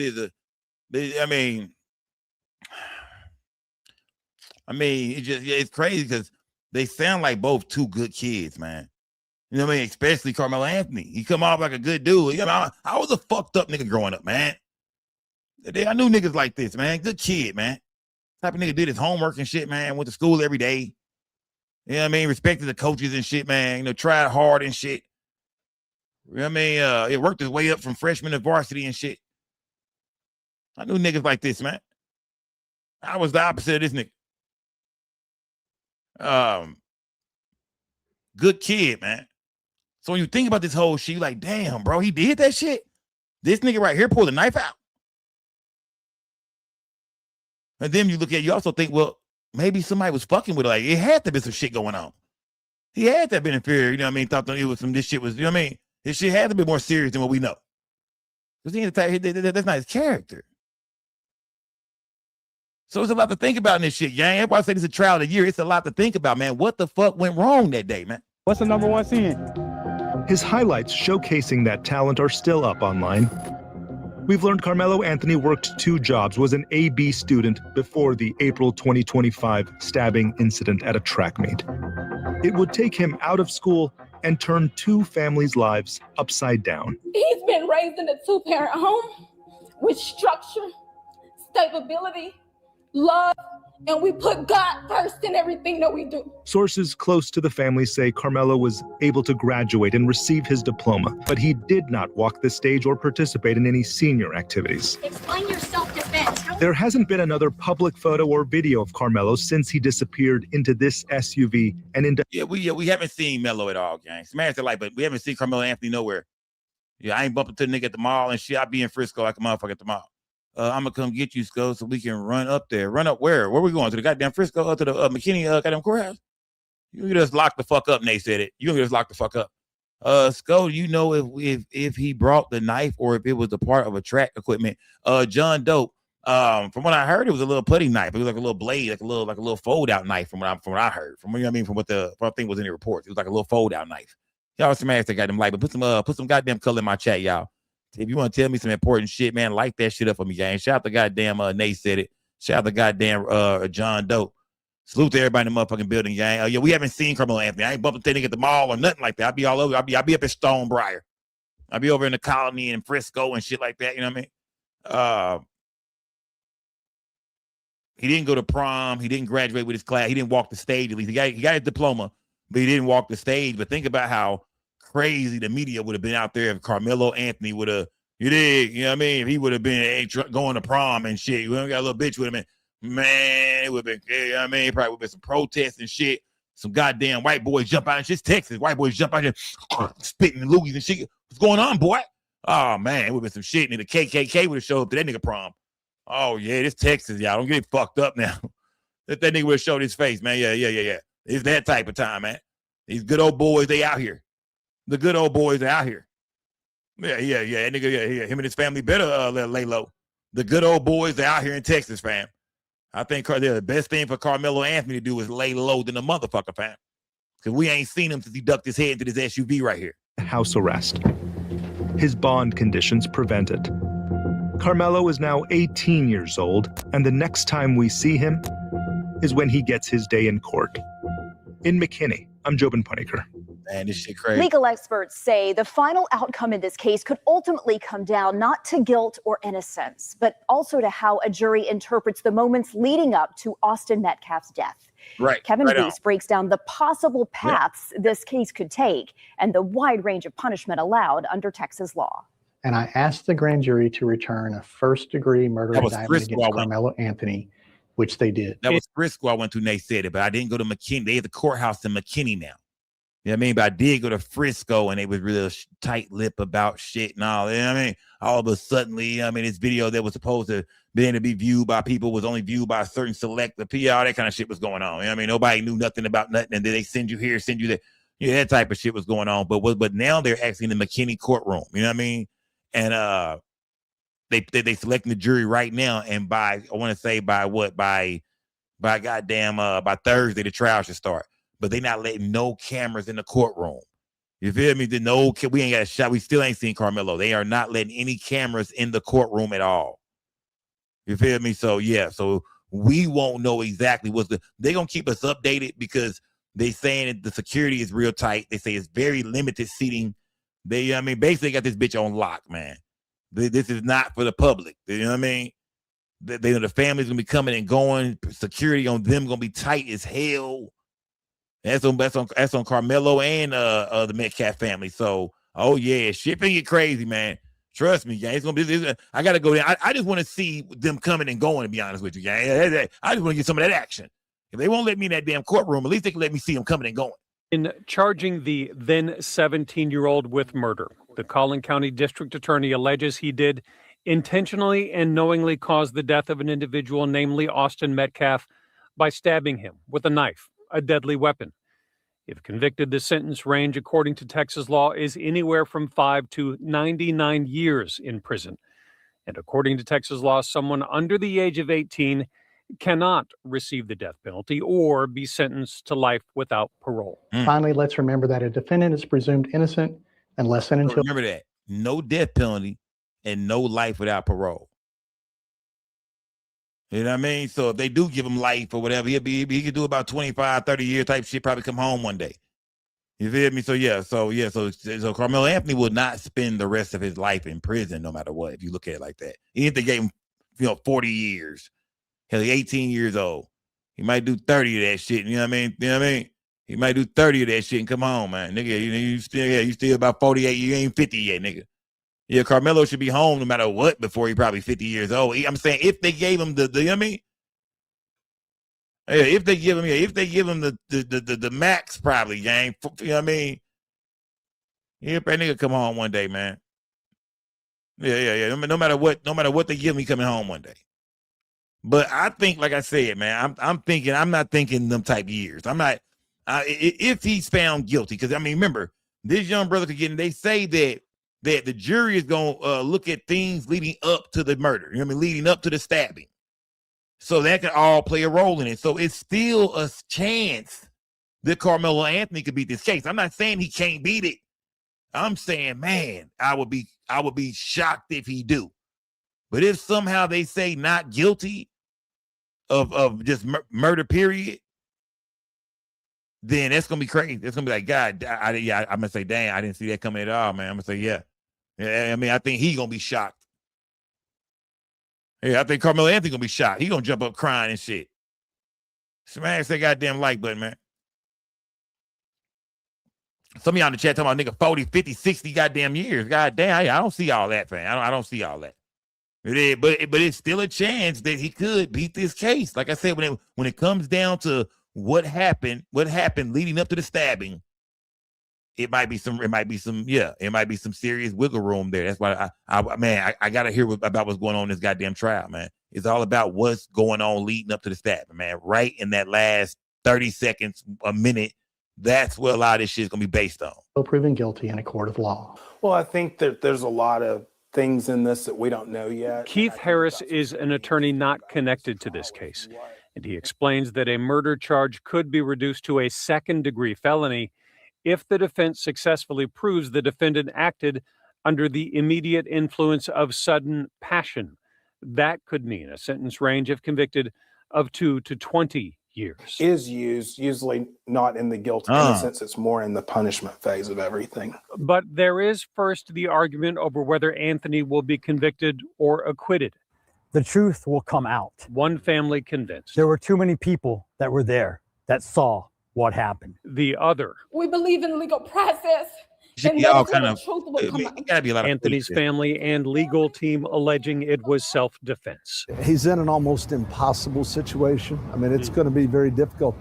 Even if he hired the best lawyers in the country, I mean, they would have their work cut out for them. We are confident that when all the facts are presented and the full story is heard, the jury will reach the right conclusion and justice will be done. Justice that could range anywhere from acquittal to 99 years. In Dallas, I'm Kevin Reese. As you just heard, Karmelo Anthony's legal team is arguing this was self-defense. We have spoken with many attorneys who say this is going to be hard to prove, especially if Austin Metcalf did not have a weapon. Senior crime and justice reporter Rebecca Lopez takes a closer look at how a self-defense argument could play out in court. The defense strategy is already clear. Self-defense is a protection that applies to each and every one of us. Explain your self-defense. Karmelo Anthony's defense attorney, Mike Howard, asked the public to not rush to conclusions before hearing all the evidence surrounding the deadly confrontation between Karmelo Anthony and Austin Metcalf. This is a tragedy all the way around for both families. Rushing to judgment, trial by public perception and trial by media is not how we ensure justice is done. Legal expert Keith Harris says the defense has to show why the jury should consider self-defense. According to the arrest affidavit, Metcalf was unarmed while Anthony brought a knife to a track meet. I think that that's ultimately going to be something that a jury also considers as to whether or not he even should have had it to begin with. Police say the confrontation began when it was raining and Anthony sat under the tent where Metcalf and his team were sitting. Police say Metcalf asked Anthony to move from under the tent. Officer Taylor Wetzel wrote in an affidavit that a witness told him Anthony grabbed his bag, opened it, and warned Metcalf, "Touch me again and see what happens."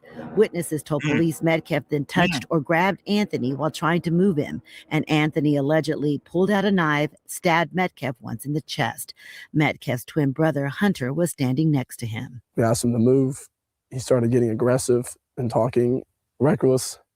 And my brother stepped in and said, "You need to move." He's like, "Make me move." Austin grabbed his backpack. Harris says those facts could become critical for jurors. The prosecution could say that he was kind of asking for it. I think the flip side for the defense, when you think about it, these are 17-year-old boys. And I was 17 at one point in time. And so you think about 17-year-old boys don't make the best decisions. In an arrest affidavit, Officer Eduardo Cortez said, "As we were walking him, Anthony, to the squad car, the suspect was emotional and said he put his hands on me." Hey, don't time nobody out, y'all. Let everybody rock out in this motherfucker gang.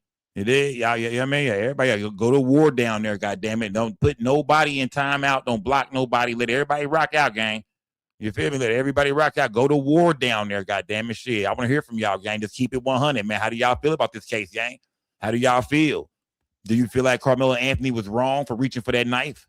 Or do you feel like Karmelo Anthony was a victim of being bullied and had to do what he had to do to get out that situation at the time? I mean, he was scared.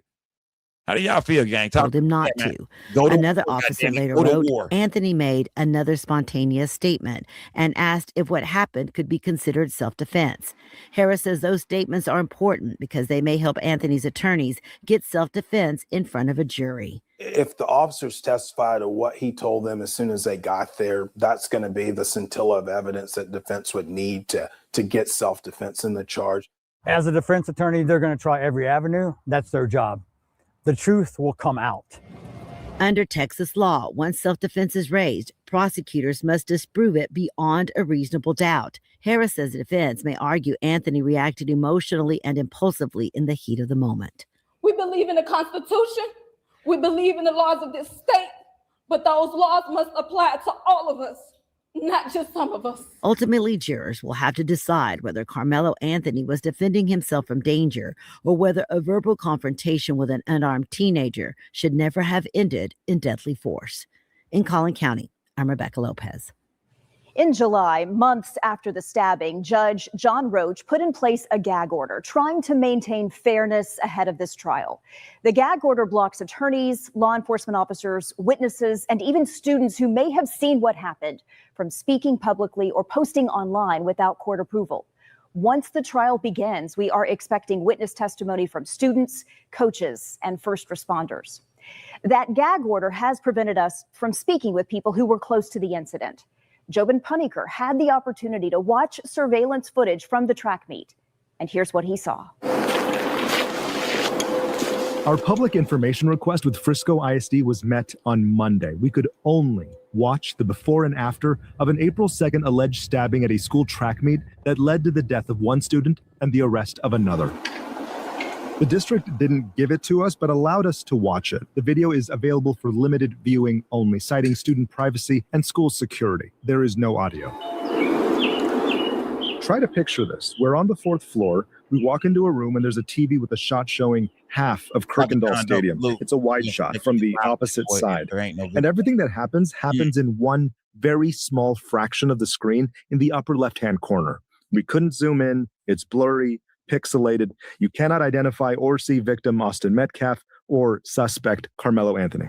It is hard to tell how many people are under that memorial tent. It's also hard to tell what they're doing. But we do know that about 9:55, there's a lot of commotion, a lot of activity that happens at the top side of that memorial tent all the way down to the bottom. At this point, it is hard to tell, and it does not show on camera the alleged stabbing. We do know that there are a lot of people that run away from that scene soon after. We notice a number of what appear to be students running across the bleachers from many directions away from the tent. More people on the field start to notice and also run toward the back gate and exit. Okay, at about 9 minutes after the alleged stabbing, we see EMS drive right through to the backside of this stadium, and they park midfield. Next, we notice paramedics wheeling out a gurney, but have to walk all the way back to the gate and to the bleachers. There's a lot of activity at the bottom of those bleachers and what appears to be the triage of Austin Metcalf. 15 minutes after the incident, we see people put the tarp over the bleachers, which our helicopter cameras captured. All right, so looking at the timing, there's 26 minutes between the time of the alleged stabbing and the time EMS leaves Kirkendall Stadium with Austin Metcalf. At the same time, what appear to be officers, they are at the crime scene right next to that tent. All of this video will one day be shown in court. A grand jury may see it too in the coming weeks. The attorney for Karmelo Anthony confirms he's seen it, but neither family has disclosed whether they've seen it. In Collin County, I'm Jobin Puniker. This incident started as a case between two teenagers, but has since turned into a nationally debated and deeply divisive story. Trial of the year, man. With cameras not allowed in the courtroom, our team is preparing for detailed coverage of this trial. Here's Tiffany Liu. Yeah, I'm looking at my chat, man. Y'all divided for sure. On April 2nd, 2025, 17-year-old Austin Metcalf was stabbed during a track meet at Frisco ISD's Kirkendall Stadium. I drove up to the hospital straight away. I actually beat the ambulance there. Police say another 17-year-old student, Karmelo Anthony, stabbed Metcalf under a team tent during a weather delay. He was on a lot of machines, and it didn't take long for them to come in to say that he had passed. Anthony was arrested at the scene. I got the alleged suspect in handcuffs right now, detained. He was later indicted on a murder charge and has pleaded not guilty, claiming self-defense. We believe in legal process, and that is where the truth will come out. Two families are forever changed in very different ways. And in the days after the stabbing, both mothers spoke publicly. My son is not here anymore, and I don't understand it. One mourning her child's death. He's just such a good spirit, and so many kids loved him, and his brother lost his best friend. The other defending her son accused of causing it. I don't know why we are being targeted and discriminated against before a fair trial. Who remember this? Our son deserves the same rights under the law that everyone is afforded to. Outside their grief, what happened at a high school track meet in Frisco became something far bigger than this community. The case spread across social media, drawing national, even international attention. Online debates over self-defense, justice, and race intensified. The families and the judges connected had their personal information leaked and received death threats. So as the trial approaches in Collin County, security will be higher than normal. Cameras generally aren't allowed in this courthouse, and that rule applies for this case too. It's why our team of journalists at WFAA will monitor the trial closely. Collin County reporter Jobin Puneker will be our eyes and ears inside, documenting the testimony and evidence as it happens alongside a sketch artist. Outside the courtroom, senior crime and justice reporter Rebecca Lopez will follow the developments as the case unfolds. On WFAA.com, we'll keep a live blog updated. Then each day after adjournment, anchor Jason Wheeler and senior investigative reporter Tanya Iser, along with a team of legal experts, will stream a full after the trial recap. All of it available on WFAA+. Karmelo Anthony's trial for the death of Austin Metcalf will be a challenge as public opinion has been shaped far beyond courtroom walls. It'll face intense scrutiny in what could be one of the most closely watched trials this year in North Texas. Oh, no, I told y'all that, man. I said, this right here is most definitely the goddamn trial of the year, man. Yeah, this is it right here, fam. This is it. It's almost that goddamn time, man. Yeah, this is it. It's almost that time, man. Like I said, this should be very interesting, man.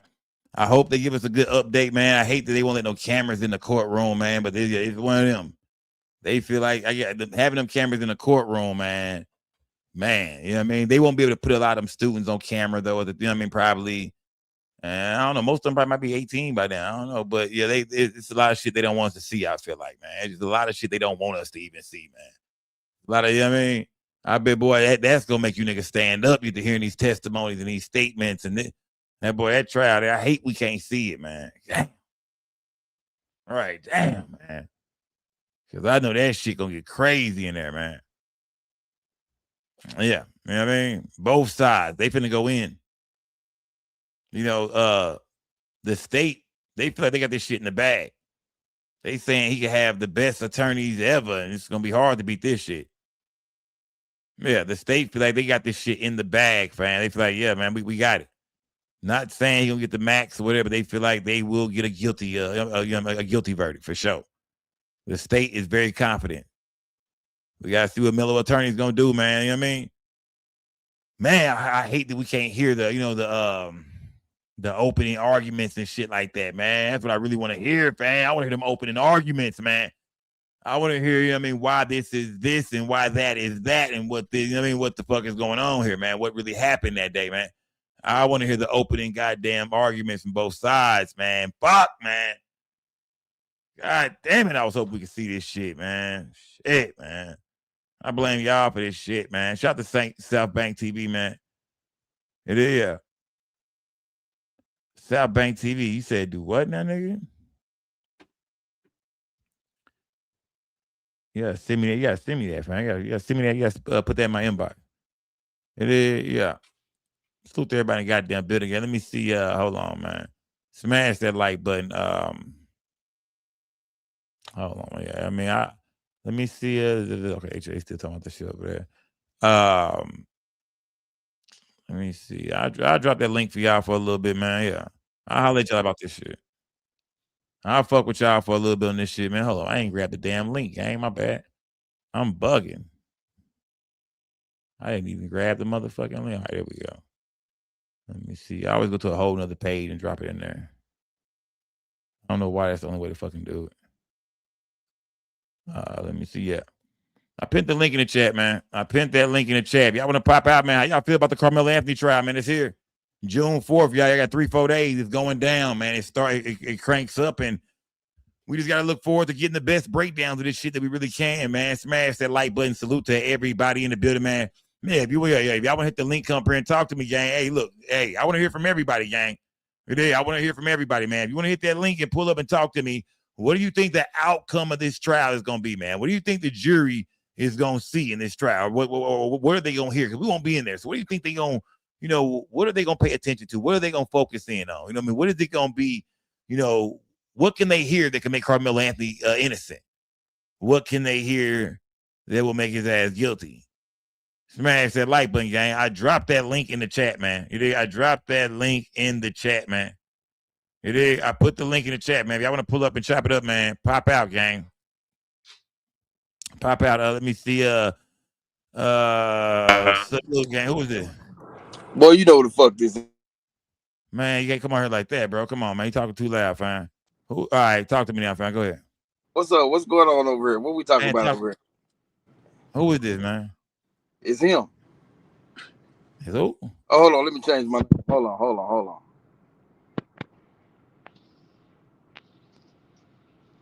Who the fuck is this, bro? What we doing? Hold on. Let me change my name. Bro, we talking about the Carmelo. You here talking about the Carmelo Anthony trial, bro? Huh? All right, man. Come on, look. I'm trying to talk about the Carmelo. Look, talk to me about the Carmelo Anthony trial, bro. What we doing, man? Come on, bro. Y'all stay on point. Talk about the Carmelo, and we here talking about Carmelo Anthony gang. Yeah, come on, man. Yeah, you niggas. Come on, gang. Yeah, come on, fam. It was just Mo 3 night last night. It would have been the best night to do that, bro. Come on, man. Y'all stay on topic, man. Yeah. Come on, what we doing, man? It was just Mo 3 night last night, nigga. That. You could have hollered at me about that then, fam. What we doing, gang? Yeah. What we doing? Y'all want to come here and talk about Carmelo Anthony? Or do I got to talk to this nigga? Yeah. Yeah. Y'all, we gonna talk about Carmelo Anthony, or do I got to talk to this nigga? What we doing? All right, fucking Sean G, you back, bro? Yeah, man. Let me in this motherfucker, man. Fucking you back? They not hitting Let me in this motherfucker. Yeah. Open this door up, man. You back, man? What's good, bro? You back? These niggas don't want to talk about shit. At least talk to me about Carmelo Anthony first. I ain't gonna even lie. I don't know nothing about sports. This nigga, all right, bro. Hold on, fam. All right, bro. Hold on, fam. Hold on. All right. Yeah, Kelly Brown. Come on, my nigga. My nigga. Dog. Kelly Brown in the building. What the nigga said? I don't know nothing about sports. What the fuck is wrong with these niggas, dog? What the fuck is going on, dog? The trolls is out, my nigga. All right, man. The trolls is out. Talk to me, bro. Carmelo Anthony situation, bro. You see what's going on. You see what's being said, bro. What this shit looking like, man? Yeah. Listen. You always got to factor in Texas, man, and having, you know what I mean, having the situations I done seen in Texas is always a stacked deck against a black man out there. So I want to be positive in the hope that we could get a free Melo. But they're gonna have to bring their A game. Defense gonna have to bring their A game, man. We haven't seen no video, so it's tough to say exactly. But from the couple of witnesses that came out early, it seemed like, again, two white boys was trying to jump a black brother. Okay. And he defended himself. Kelly Drake. When it comes to that, look, now they saying the video looking blurry in the motherfucker, they can't see shit. Do you think, bro, when it comes down to, moments leading up to, the stabbing, do you think that's going to play a big part of what the jury, as far as the verdict, when it comes down to exactly what took place? Fuck all they backgrounds and the other shit and the extra and the bells and whistles. Just what happened literally 30 seconds before the stabbing. Do you think that part of it is on Carmelo's side? But yeah, based off what the two witnesses that came out said, absolutely. Absolutely. Okay. Now, if there was other shit going on a couple weeks before, did they know each other before, all that shit, you know what I'm saying? Who knows? Like, you know what I mean? But if that 30 seconds, if in my opinion, sway toward Melo. Okay. All right. Hollywood T, you in the building? Yes, I'm in the building. How you doing, so? Talk to me, Hollywood T. What's going on, gang? I break this shit down. Trial of the year, the Carmelo Anthony situation right here in Dallas, Texas, in Frisco, Texas. You know what I mean? This is a red state. Y'all know where we at. This is Texas, Hollywood T. What chances do you think Carmelo Anthony have to beat these charges? Unfortunately, all the power and prayer that we need to collectively come together for this brother, we need to do that because he is up against an insurmountable mountain here. However, God is able and he is in control. But we got to take into effect that, like Callie Dre said, it's Texas. It's a red state. So I don't see a high number of black people coming out voting already knowing that it's a Republican going to win. So the jury pool is going to look like the victim. Okay.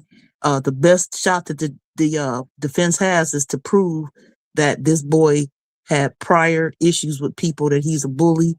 And then, like you said, the testimony of the two people that have come forward to witness it. I'm hoping that he gets a self-defense verdict, and it gets off for his young life. And in the worst case scenario, 5 to 7 years on a manslaughter charge.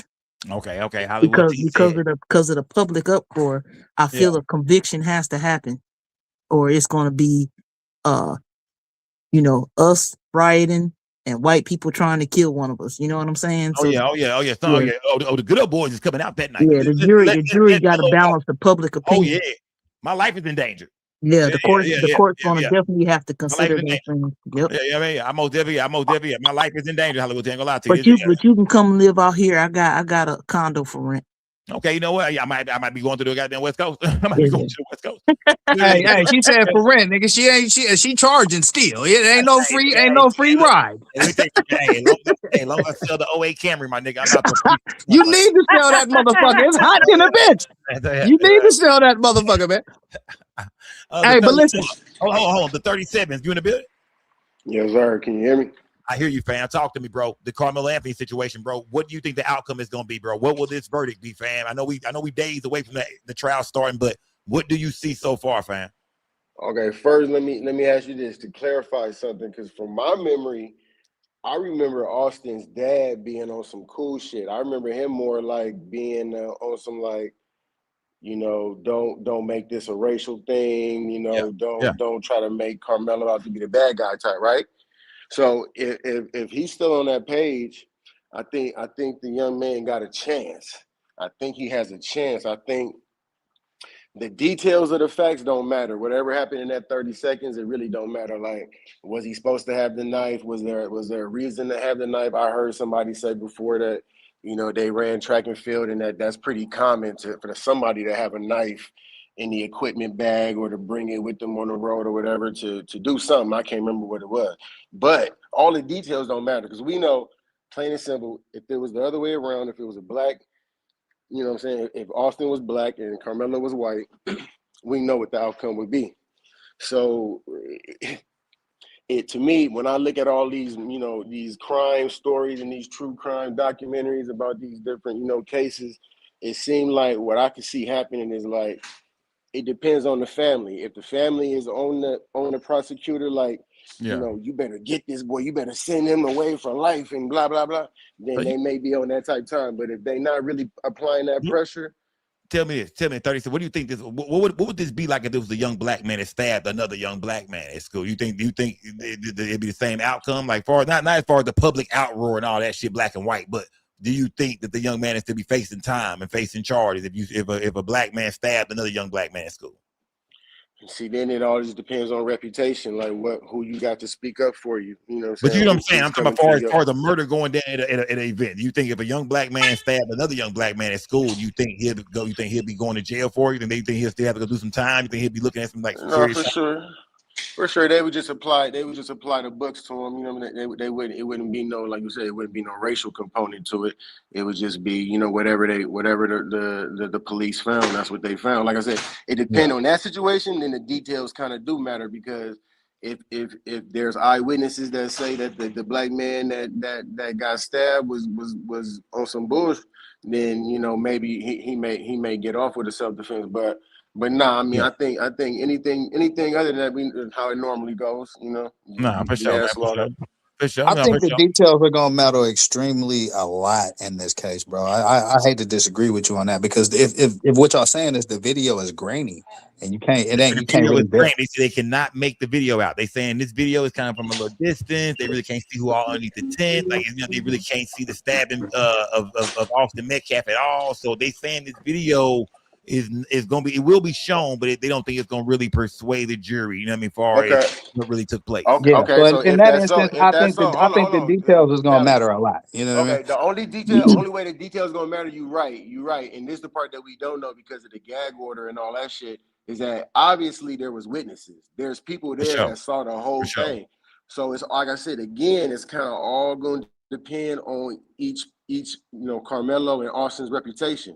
If Austin was one of the most popular kids in school and everybody that was there loved him, they're gonna hold up the story, because we know that his brother was telling a lie. And somewhere when he gave that little statement about, he was being aggressive and blah blah blah blah blah, ain't nobody gonna tell the real deal. Like, However, any situation go down, if you get in a fight at the club, whatever, and you telling the police what happened afterwards, you know that you gonna stretch the story to make yourself look not as bad, even if you were kind of like, at fault in some situation. So we can't take Austin's story, his brother's story. We can't take nobody's story, but it's gonna depend on the witnesses and what they say. Yeah. Kenny Horn, you in the building? Kenny Horn, talk to me, fam. Talk to me, Kenny Horn. Hey, what's up? What's good, fam? Talk to me, bro. Oh yeah. I just want to say my heart goes out to him, man. I hope everything for the best for Karmelo. Honestly, he cooked. Talk to me, fam. How does he cook? Talk to me, bro. I can't hear you. Can you hear me? You can't hear me?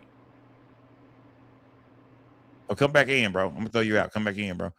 Salute to everybody got them building, man. Kenny Horn say he cooked. Shit, break it down. How do you feel like Karmelo? Can y'all hear me? Kelly Drake, yeah, we can hear you. Y'all hear me? Okay. Yeah, you good. Yeah, okay. Salute to everybody got them building, man. Salute to everybody in the building, man. Like I said, man, I wish we could be in the courtroom, gang. I wish we could, have a camera for showing that bitch. I might have dressed up like a janitor or something, fam. We gotta get in this bitch, man. Do that Samuel L. Jackson hide in the closet. Yeah, right. I'm about to put a goddamn time to kill in there. I'm about to hide in the courtroom early in the goddamn morning. Yeah, I'm about to be a janitor or something. I'm gonna go find me. I gotta get in this motherfucker. Give me a badge, man. I gotta get in this motherfucker, man. Yeah, poor Karmelo, man. I know he's stressed out this week, man. Oh yeah, man. Melo is that time. And I hope he got his suits and shit picked out. Laying out clothes at the house right now. Think about what that atmosphere in that house is right now, man. You feel me? Mom ain't in no good mood, man. Ooh, it's quiet around that motherfucker right now, man. Ooh, man. Listen, he missed his prime. He missed his graduation. He missed his last 6 months of high school with his partners, man. I feel for the young brother, bro. You know what I mean? That's the best time of your life right there. You know what I mean? It ain't gonna get no better than that. You know what I'm saying? Yeah, but at the same time, at the same time, you gotta look at it like, man, bro, niggas, you can't put yourself in these situations, man. That goes for Austin and him. You did as far as Austin, the way he came at him and the way Karmelo might have responded. When you look at it, they both might have been wrong. You're talking about the way they you saying Austin. It was Austin and his brothers, go. You gotta either way. Either way, we're gonna speak for Austin Metcalf, the guy, the boy who got killed, like I said, or him, or even if we throw his brother in there and say, yeah, him and his brother came at the wrong way. I would agree with that. They came at the wrong way. I agree both parties kind of handled this shit kind of the wrong way, bro. You know what I mean? When it comes to young niggas, young kids, I would look at both of them and say, y'all handled this shit the wrong way, fam. I think that's what anybody looking at this situation could just kind of think. You know what I mean? It's like this shit was handled the wrong way, bro, on both sides. You know what I mean? I wouldn't want my son to stab nobody, and I wouldn't want my son to bully nobody. You feel what I'm saying? So I do, but I want to say this, bro. The sad part about this shit is we don't have enough information, bro. Because I want to agree with you 100%, but if there was so much aggression that young kid felt like he had a knife, if there's any prior bullying, anything like you know what I'm saying? So I don't know. Kelly, they didn't know each other, bro. They don't know. Well then they didn't know each other. You still getting jumped by two people. You gonna pick something up.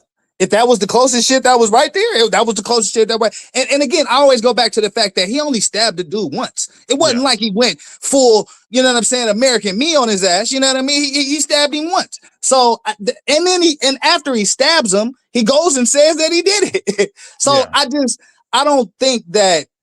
think it was a heat of the moment situation, a self-defense situation. If you add all those facts up, based off what the witnesses said as well, that the two white boys was the aggressors. To me, I'm not gonna fault him for defending himself. No. But it don't matter. You still got to say, hey, fam. Even if it was another, all I'm saying is this: is a dad. If I'm Karmelo's dad, this is what I'm thinking to myself. Man, I wish it was just a different way you could have got them up off your ass. You know what I mean? You know what I mean? That's all I'm saying. I just wish it most definitely. If you would have grabbed a rock, if you would have hit the white face, if you would have dropped them with a rock or something, if you would have I just hate that your ass is locked up for murder, fam. So I hate that shit happen. You did. I'm not trying to fuck all that extra talk, fam. I think, bro, I wish it was another way. Y'all said, okay, it was a knife in the backpack. Cool, whatever. You know what I mean? But as a father, I'm gonna be like, damn, I wish it was another way. You could have got them with that white boy out your goddamn face. You did. I wish it wouldn't have been fatal. I wish you wouldn't be locked up for murder. I wish you wouldn't have missed your prime, your graduation, and all that shit. As a dad, you gonna tell a man, yeah, nigga, all this shit you missing, fam, you might have handled this shit a little bit the wrong way. If it was a one-on-one fade, Skull, if it was Austin by itself coming at Karmelo, I would 1,000,000% agree with you, bro. No, him bro. and his let me get this out, bro. Him and his brother attacking a young black man, bro. Defend yourself, bro. Defend yourself, bro. Nigga, you in Texas? You in Texas, bro? Come on. Hold on. Look. Defend yourself, but I don't want you to kill one of them, bro. You did. You know what I'm I don't want you to kill one of them either. But if in the process of defending yourself that happened, listen to me, Kelly Drake. You talking like they was outside behind a fucking corner store in the hood, some goddamn where, my nigga. You talking about some more shit, okay? They attract me, my nigga. As a father, fam, I'ma want my son to handle that shit in a way that it won't be fatal. You dig? That's all I'm saying, bro. You gotta understand where I'm coming from. I'm upset that my son is in this motherfucking situation. Yes, if they was trying to jump you, bro, I done been jumped before at school, bro. We done been in situations like this, fam. We didn't handle it like that, my nigga. Sometimes you got to find a different way to do it. I'm not saying Carmelo Anthony is wrong for defending himself. I just hate that it came to this. You know what I'm saying? Hey, Sko. Like, that's just some real shit. Sko, what if he didn't poke him, but they got in a squabble and Carmelo pushed him and dude fell down the bleachers and broke his neck? You say that one more time? What if they got into a squabble? Yeah.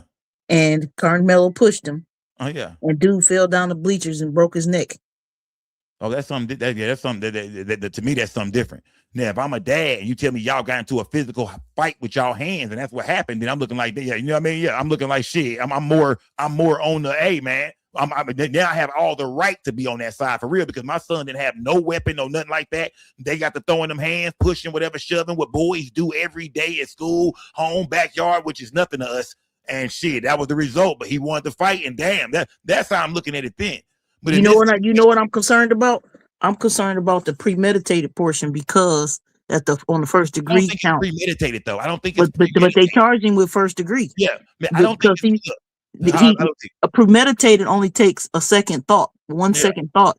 He went into the bag and pulled out whatever weapon it was. They're saying that he was saying, if you hit me again, this, that, he had his hand in the bag, this, that, and the other shit. I'm not gonna call it premeditated, like he was sitting there just waiting to do it. But I do feel like, you know what I mean, he felt like, hey man, I'm probably finna get beat the fuck up. I'm just pointing out that's another problem for the defense. Yeah. But you gotta understand. Here's what you gotta factor in too. Go ahead, Calvin. Go ahead. This is a young man that from all accounts hadn't been in any trouble at all, right? No. It's not like he was out there in the streets like, you know, some of us may have been. He probably was a good kid, bro, and he probably was scared. So in that situation, I'm not going to fault him for defending himself. Now, could he make better choices? Could that have been? Yeah, but in the heat of the moment too, what big ass white boys, linebacker type white boys is on your ass. Get up out of there. Yeah, I mean, and again, he didn't go full American man. He didn't stab him 12, 13 times. He poked him one time, got up out of there, and confessed to the crime. Look, but you gotta understand something though. You gotta understand this, Kelly Drake. You gotta understand this, bro. Think about this, bro. You know, would you just, bro? Bro, once my son tell me, "Hey, fam, white boy grabbed me, I stabbed him," I'm automatically looking at him like, you know, you're going to jail, right? I'm already looking at him. We both know this. Like, you realize the decision you made, your ass had to jail now. Like the decision he made to put his hand, whatever they had going on, how they was coming at you, they not going to jail for that. How you responded, fam, you finna fight for your life now, my nigga. But like, from what I remember the witnesses saying, bro, the two white boys were basically whooping his ass, bro. That's from what I remember. Listen. I don't know what happened in that situation, bro. That's what the two witnesses said. They were the clear aggressors, and they was kicking shit out. I didn't look. I'm gonna say this, bro. In this story, we don't know what happened, but I'm not hearing about them both beating his ass at the same time. It sound like one bro. I'm not saying the other brother is not about to jump in, but it's like at the time Austin Metcalf is the one handling him. You did. It's like Austin Metcalf felt like he could get his bitch ass back and grabbed his ass up, and that's when Carmelo responded how he responded. So do I believe Carmelo was being bullied? For sure. They was bullying him. They was on some bullshit. Them white boy was doing some white boy shit, and they was trying to tell Carmelo to move. That's where they fucked up at. That's where they are wrong at. The Metcalf brothers, y'all are wrong for thinking that you could move somebody out of seat without going to get a goddamn principal, a teacher. If he didn't belong over, he should have told somebody. So the Metcalf boys are most definitely responsible, and for sure, Austin is responsible for all this shit too. Like I said, with my son, if I'm Karmelo dad, oh yeah, I'm glad that you finna get these white boys up off you. But I just hate that it was fatal, fam, because now we got to fight for your life. That's it. That's all I'm saying, bro. It is. That's all I'm saying. I'm not saying that they wasn't wrong for what they did to him or none of that shit.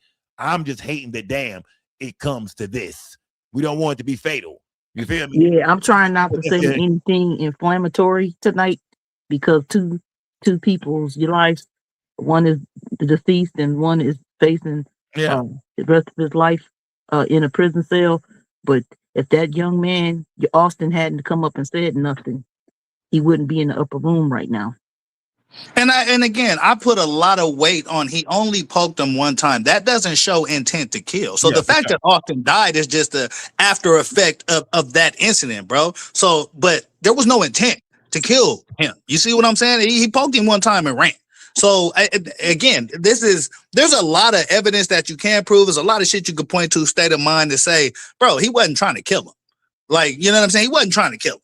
So the fact that he died is just the result. Remember this, but when you talk about a stab wound in the chest, bro, I think if it was in the arm or the leg or something like that, maybe they could the defense could go with that. But with that stab wound being damn near right in the heart, I think they gonna say, well, I think that's where his team gonna try to shine with where the stab was at. You feel me? You would have preferred he stabbed him in the arm or stabbed him in the leg. You know what I mean? Some shit where he would have maybe bled but ran out. I hate that Karmelo is locked up for being in this situation with these goddamn white boys, bro. I hate that. Like I said. Well, however you could have got them the fuck up off you, whether it was a brick, whether you sliced them across his goddamn arm with that knife and made them niggas bag the fuck up, or you would have flashed the motherfucking pistol back.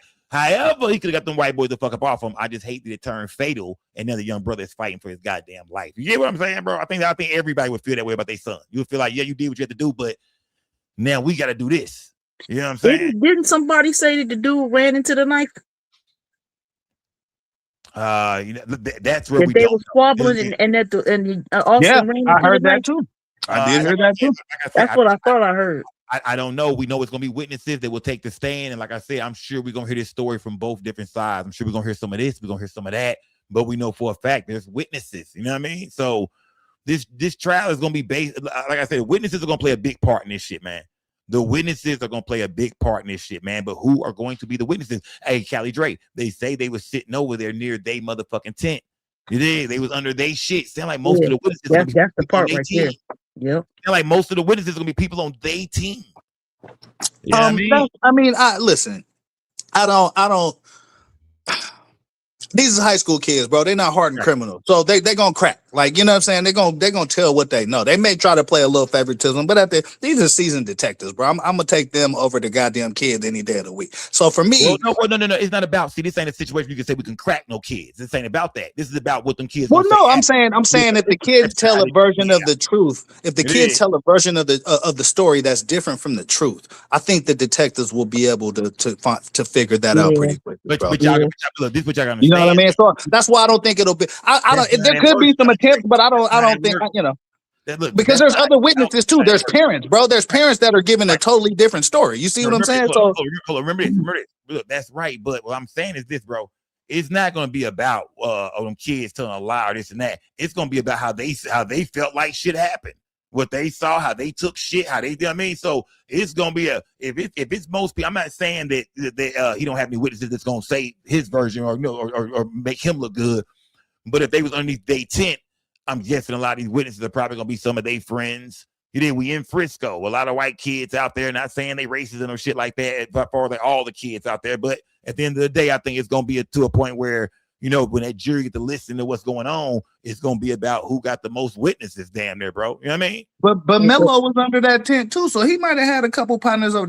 Again, there's a lot of shit that's not clear. Like, why was Melo there in the first place? Did he have some friends there? Did anybody invite him to sit there? Melo was talking to somebody else under the tent over there, or either the fact that it started raining.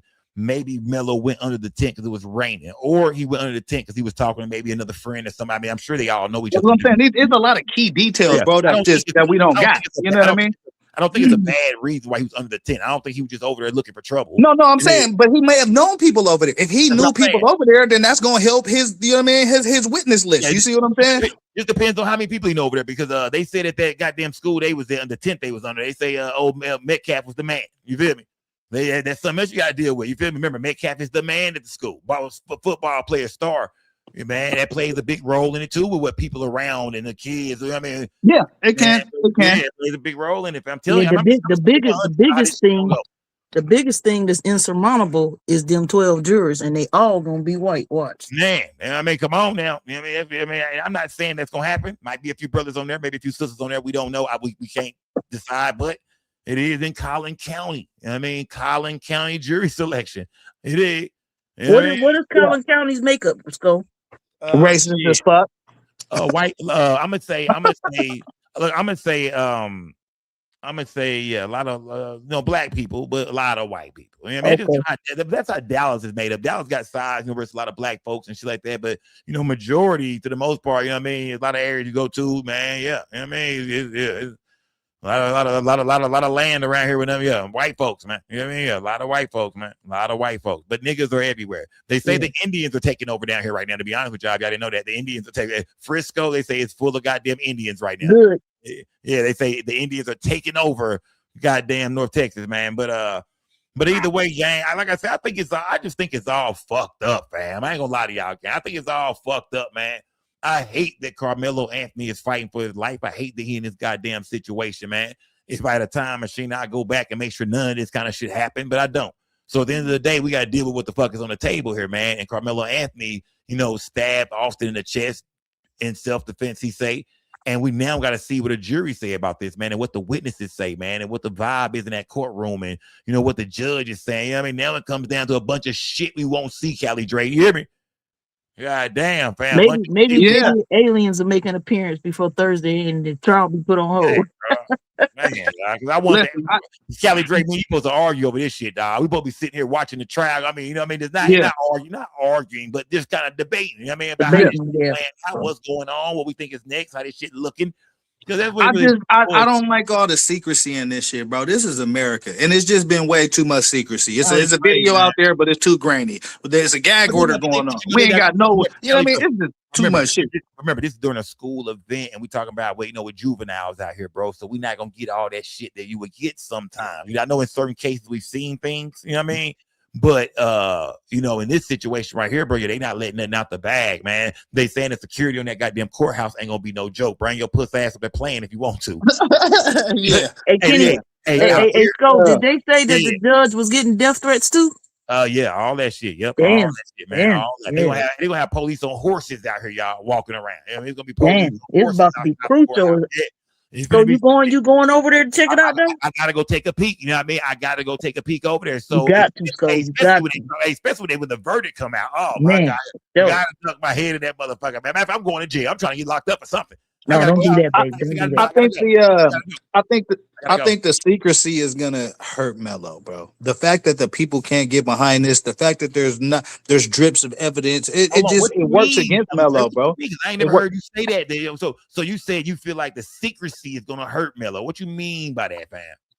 I feel like the lack of information coming out of this courthouse and in this trial is going to go against Melo. Because what about the 12 jurors, fam? Like, far as what? Because remember, they gonna hear this, and there ain't gonna be no secrecy in that damn courtroom. Far as the people who gonna decide, what happens, the verdict. What I mean, that's always, but they don't know. That's always a crapshoot, man. But I just feel like if they want to railroad him, they're gonna be able to do it a lot easier with no eyes on what's going on, bro. Oh, that's just how shit goes. You know what I mean? Because they value white lives way more than they do black lives. Yeah, you saying without no media coverage, without the people, the blogs, right. the internet, right. Everybody know what's happening. Right. You see, right. Yeah. You see how we got? You see how the people got the Mr. Tendenism situation figured out, nigga? Like the people can be helpful in this. You know what I'm saying? But I'm not even to that extent. But I'm just it's just easier to railroad him if there's not a lot of information coming out, bro. But that's what's going on here, Callie Dre. That's the exact reason why they're locking locking this bitch up because they feel like, they don't want the media to have no, you know what I mean? Even though the jurors are not supposed to have no connect with the outside world, they don't even want that momentum in the air about nothing. They don't want nobody to know what's going on. Is it looking good? Is it not looking, you know what I mean? They want to keep all this shit inside the courtroom. Yeah. Of course, there's gonna be people coming out telling us what's going on, different reporters and shit from the big Dallas news stations that'll come out and tell us what's actually going on in there. But man, I wanted to see this shit, bro. I want to hear them opening statements on Thursday. I was looking forward to that, my nigga. I was like, oh yeah, man, it's gonna be hard as fuck, man. They started talking about how he was gonna lock it down and extra security and limited seating and this. I was like, oh yeah, that don't sound like the place to. Yeah. Nah, not at all. That don't sound like the place if you trying to get no footage outside, nowhere, nigga. Be careful out there, nigga. You know, they checking niggas tag, they checking niggas tags, they running niggas names, all kind of. They want to see nigga ID, even if you don't go inside, nigga. You on the property, they want to see your goddamn ID, nigga. Yeah. Fuck that, Nah, for real. I have personal experience out there, bro. I got some family that got caught up out there in Collin County, bro. So trust me, I know how they gonna try to railroad you. That's where they got Big Meech at, man. A lot of people don't know that, man. They got Big Meech from Frisco. You feel me? They snatched Big Meech. That's where they finally caught Big Meech when he was on the run, man. They found that nigga hiding in Frisco, man. So yeah, it's going down, gang. Let me they see can railroad you. They're gonna railroad you. That's just from the experience I experienced with my family going through and just seeing how they locking this shit down.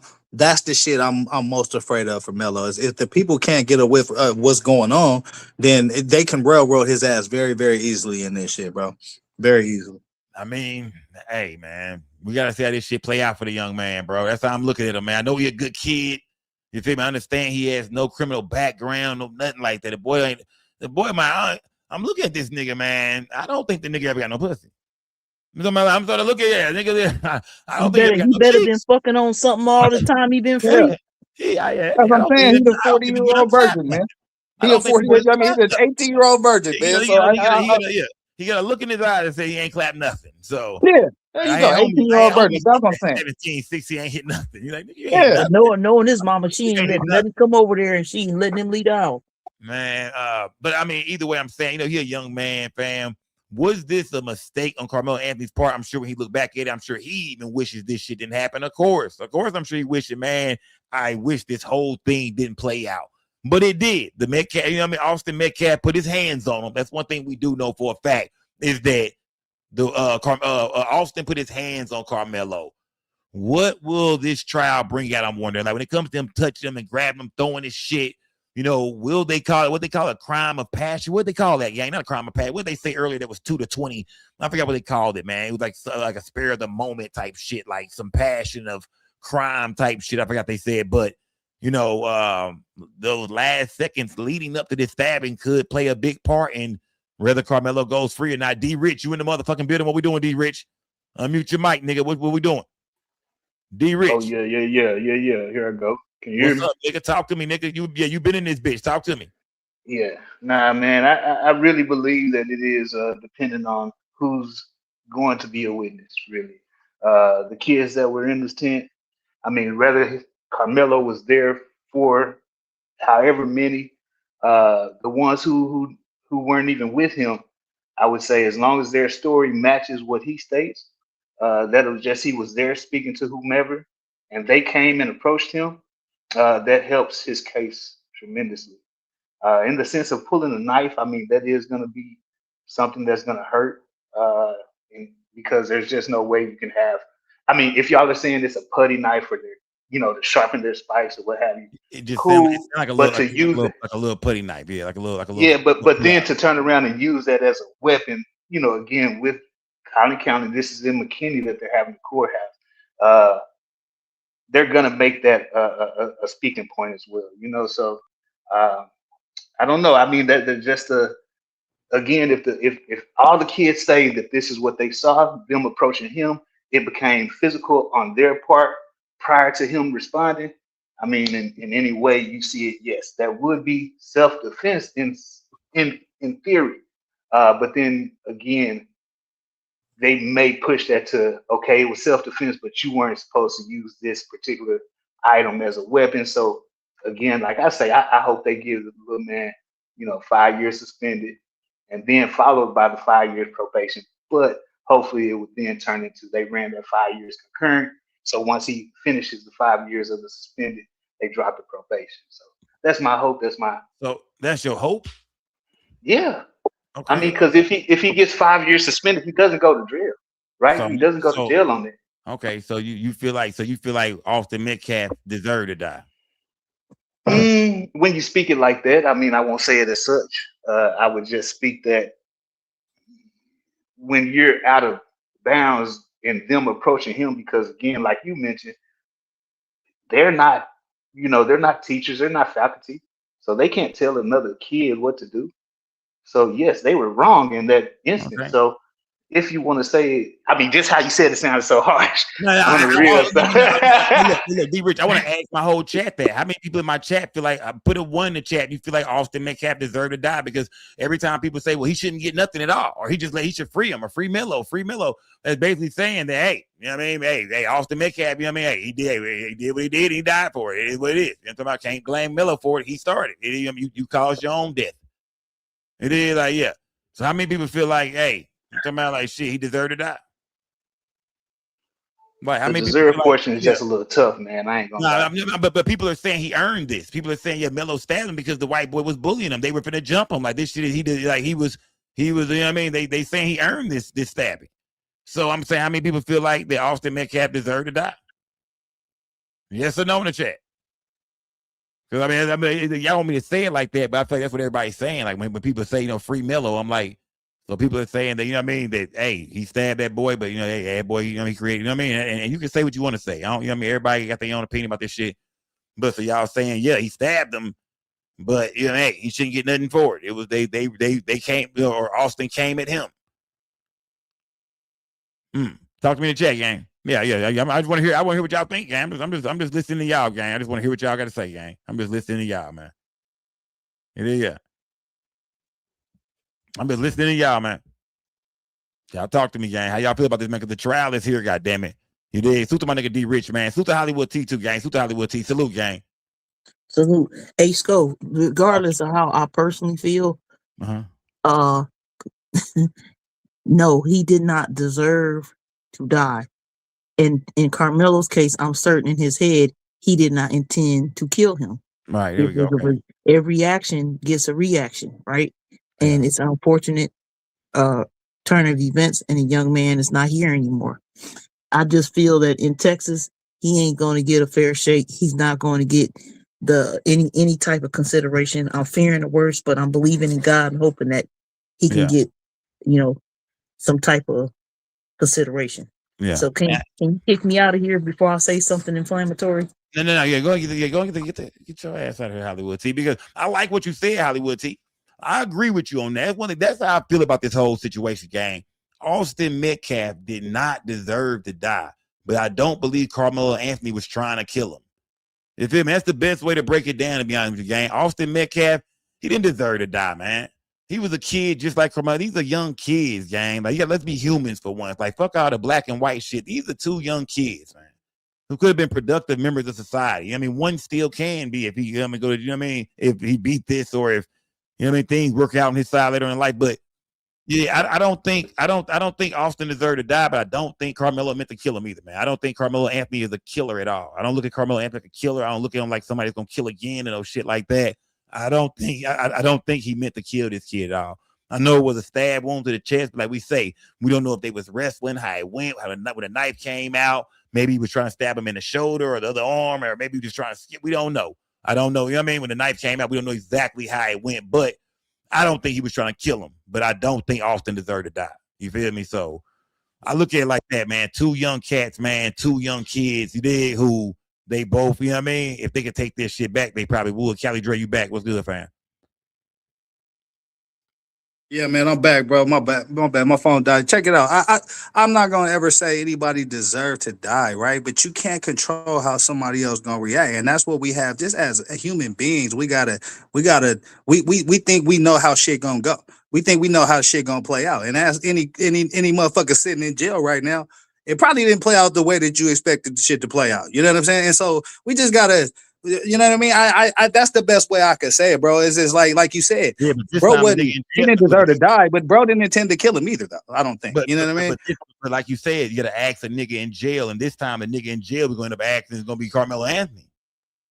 You feel what I'm saying? Yeah, So but I so mean that's it's his first mistake. Sometimes you lose big when you're your first one, man. And he just kind of he but you know what I mean? But listen, but that's why it's so important, bro. You know what I mean? He got a father and a mom and parents in his life like that. But that's why it's important, you know what I mean, for a nigga to kind of, you know what I mean, to kind of try to use your head at the time, man. Not really, you know what I mean? At the end of the day, you know, as a dad, listen, I'm gonna say this: as a dad, we would have preferred our son to walk away and to be in the situation he's in right now. You feel me? If they put their hands on him, we would have preferred our son to box them or throw them hands. Even get the box with two people. We grew up fighting a bunch of niggas. Kelly, how many times you done threw them hands with niggas on the block? How many times you done knuckled up with niggas? How many times you been jumped and all that kind of shit? My nigga, niggas live to see another day, fam. We live to see another day, fam. So I just hate that it went that route for him, bro. I wish something would have happened where my nigga would have lived to see and been free to see, you know, another day for, you know what I mean, far as not being in this situation and shit like that. Austin Metcalf ain't got to be dead. Like, let's just be fucking humans about this shit, gang. It was just all fucked up. Listen, I agree. Kelly Drake, and they 17, my nigga. These ain't grown ass. We talking about 17-year-olds, dog. That's why like we in our 40s now, bro. These are babies. They 17. So you just gotta hate the whole shit happen. Oh, trust me, I do, bro. Trust me, I do. But I think there's a lesson to be learned in every situation, regardless of how fucked up or how amazing that it is, bro.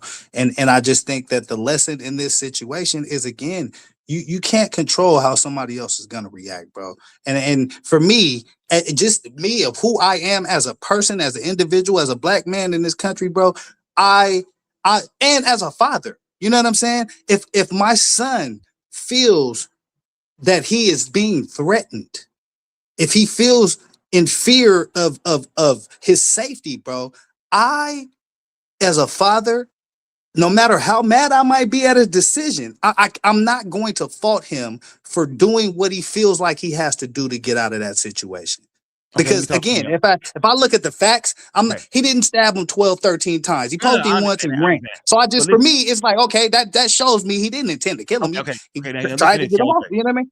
Now listen to this though. You just said what? You just said, what did you say to me? You said that that this is a lesson that you never know how someone's going to react, right? Yeah, most definitely. You never know how somebody's gonna take something, but at the same time, as a father, my nigga, we gotta look at our son and say, this is a lesson to control how you react. You feel? Oh yeah, most definitely. He goes, that's the thing. You said this is a lesson. You never know how people gonna react. That's true. But as a man, you gotta teach our son, nigga, this is a lesson that no matter what the fuck go on in life, you gotta control how you react. You know what I mean? That's an amazing point, and I'm gonna knock this shit out the park. I'm gonna win by yama this bitch for you, my nigga. Listen, at my lowest point, my nigga, of a bunch of shit happening, right? One of my coaches hit me with this shit, and bro, he knew what was up, everything that's going on. Bro told me this. He said, "It's not what happens to you in life, but it's how you react from it that make you the man that you is, bro." Right.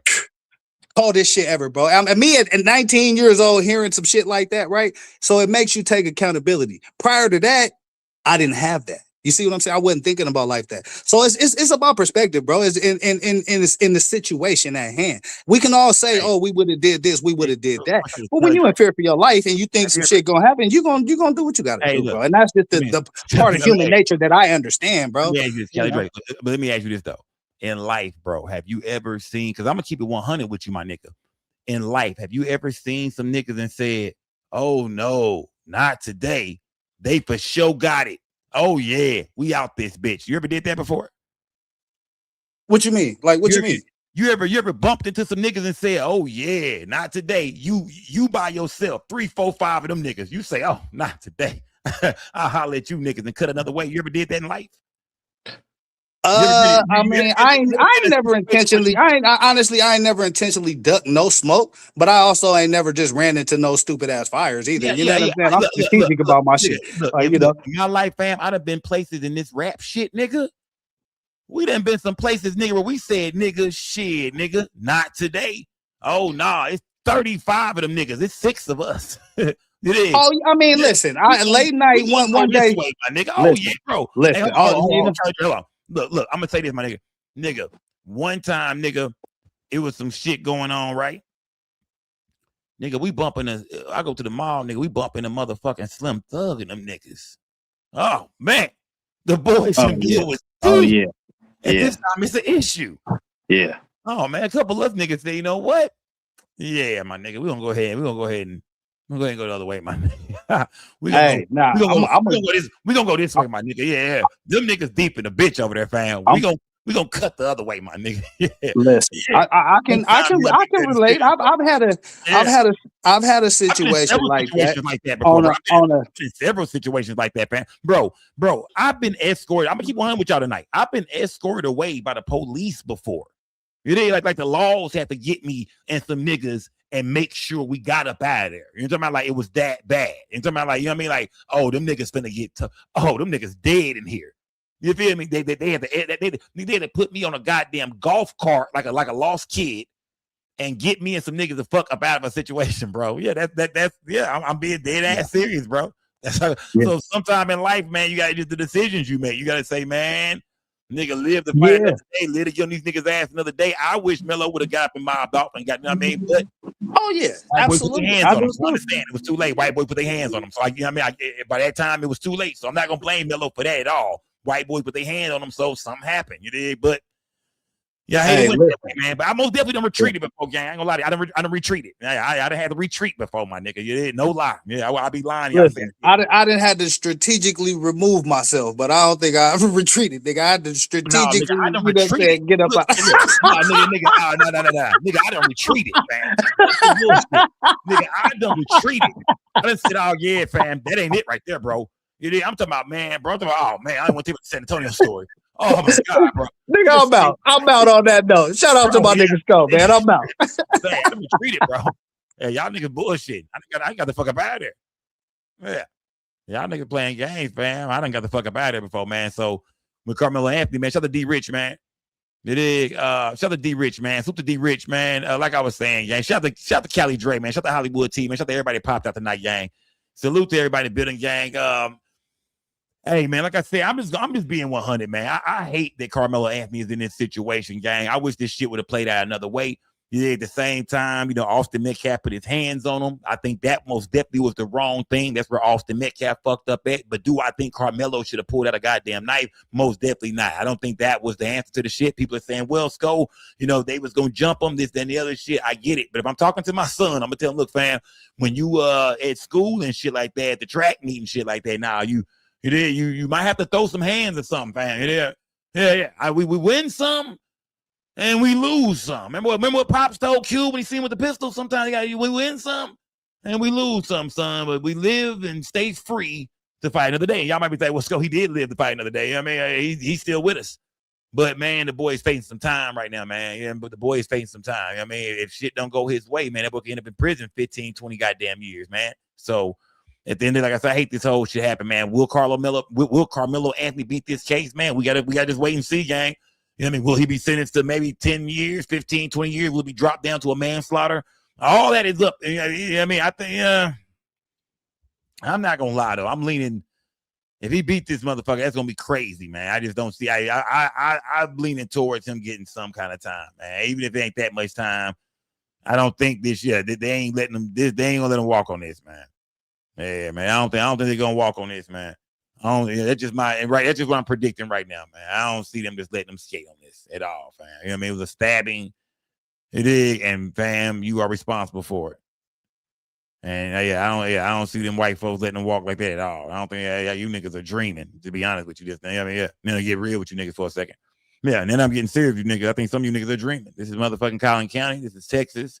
That was a goddamn school event. And yeah, man, there's gonna be some repercussions behind that shit. It is for real. And I think we all kind of know that, man. I know y'all don't want that for them, but that's the reality of this shit, gang. Yeah, that's just kind of reality of this shit, man. Like I said, I know y'all feeling like, well, hopefully he gets less time, okay, but I think something's gonna be put in place, man. Yeah, the judge is black. That's cool. The judge can be black all she want, but they ain't got nothing to do with the outcome of this shit. Remember, it's a jury gang sitting over there, man. We don't know the makeup of that goddamn jury. We don't know the makeup of that goddamn jury, nigga. You know what I mean? Shout out to the judge, but we don't know the makeup of that jury, man. You feel me? And I think the judge gonna try to be as fair as possible. I mean, it's a black woman. You know what I mean? Who knows? She could be a black woman that rock with them people. You know what I mean? Y'all don't just because she black don't mean shit. Don't get it fucked up. Don't say it in Texas, because a woman is black, that means she's gonna be on the brother's side. Or nah, that ain't what that mean at all. There's a lot of black people out here that act white, they fuck with the white folks, they eat with them folks. You feel me? So yeah, don't let that be up. Don't get too excited about that yet. Smash that goddamn like button. Yeah, we don't know who right. We don't really know who working with who. In Texas, you never know who's working with who and who's eating dinner with who. You hear me? So all we can do is wait for this shit to play out, gang. You did. It's all we can do is wait for this shit to play out, man. Either way, gang, I'm gone, gang. You did. Karmelo Anthony, the trial starts this Thursday, y'all. We're going to break it. Whatever we hearing, we're going to try to break it down and do updates. So we're going to do the best we can to keep up what the fuck is going on in this trial, man. This is trial of the year, man. Salute to everybody been rocking with me all night, man.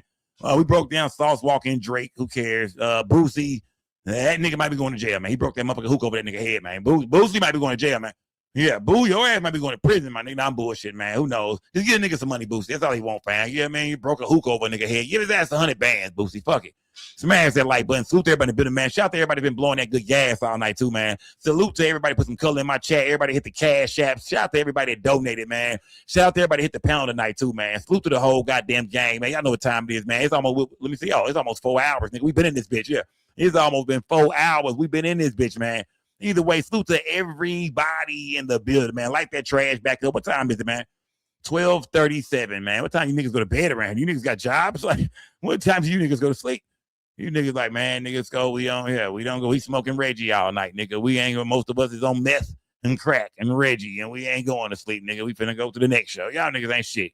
Smash that goddamn like button, man. Salute to everybody in the building, y'all. It's most definitely Big Scope gang, a no gang, a don't bang. Remember, we don't break the news. We just break the news down, gang. Till next time, man. Number no signs in the chat, man. Rest in peace. Mo3 was Mo3 birthday yesterday, man. Or the day before that. Well, it's the second now. It was Mo3 birthday 2 days ago. Rest in peace to Mo3. Happy birthday, Mo3. Happy birthday to my nigga Stone, too, man. Shout out to my cousin Fly Season Stone. It was his birthday today, man. Happy birthday to my guy Stone, y'all. Till next time, I'm out this bitch, gang. Salute, gang. Salute to the whole gang, man. Salute to the whole gang. I'll see y'all in the man. Y'all, it's your boy Just Ain't No Scope. We don't break the news. We just break the news down. It's most definitely Scope gang, a no gang, a don't bang. Hey, we're gonna stay real over here, man. Big Scope gang. Salute to everybody that watched this video. Make sure y'all like the video, subscribe to the channel, hit the notification bell. I do live streams all the time. It's Scope gang, a no gang, a don't bang. Salute to everybody. Good. Hold on. I want to show y'all this real quick, y'all. Go, hey, gang, come on, man. Just be able to go at Big Cartel, y'all. Go to the website, gang. I got everything in every color, gang. We got everything in every single color, gang. Go show me the love, goddamn it. You can't break your gas, man, on a Scope gang trade. You might not gang, you know. Yeah, y'all niggas tell me y'all Big Smoke in the chat.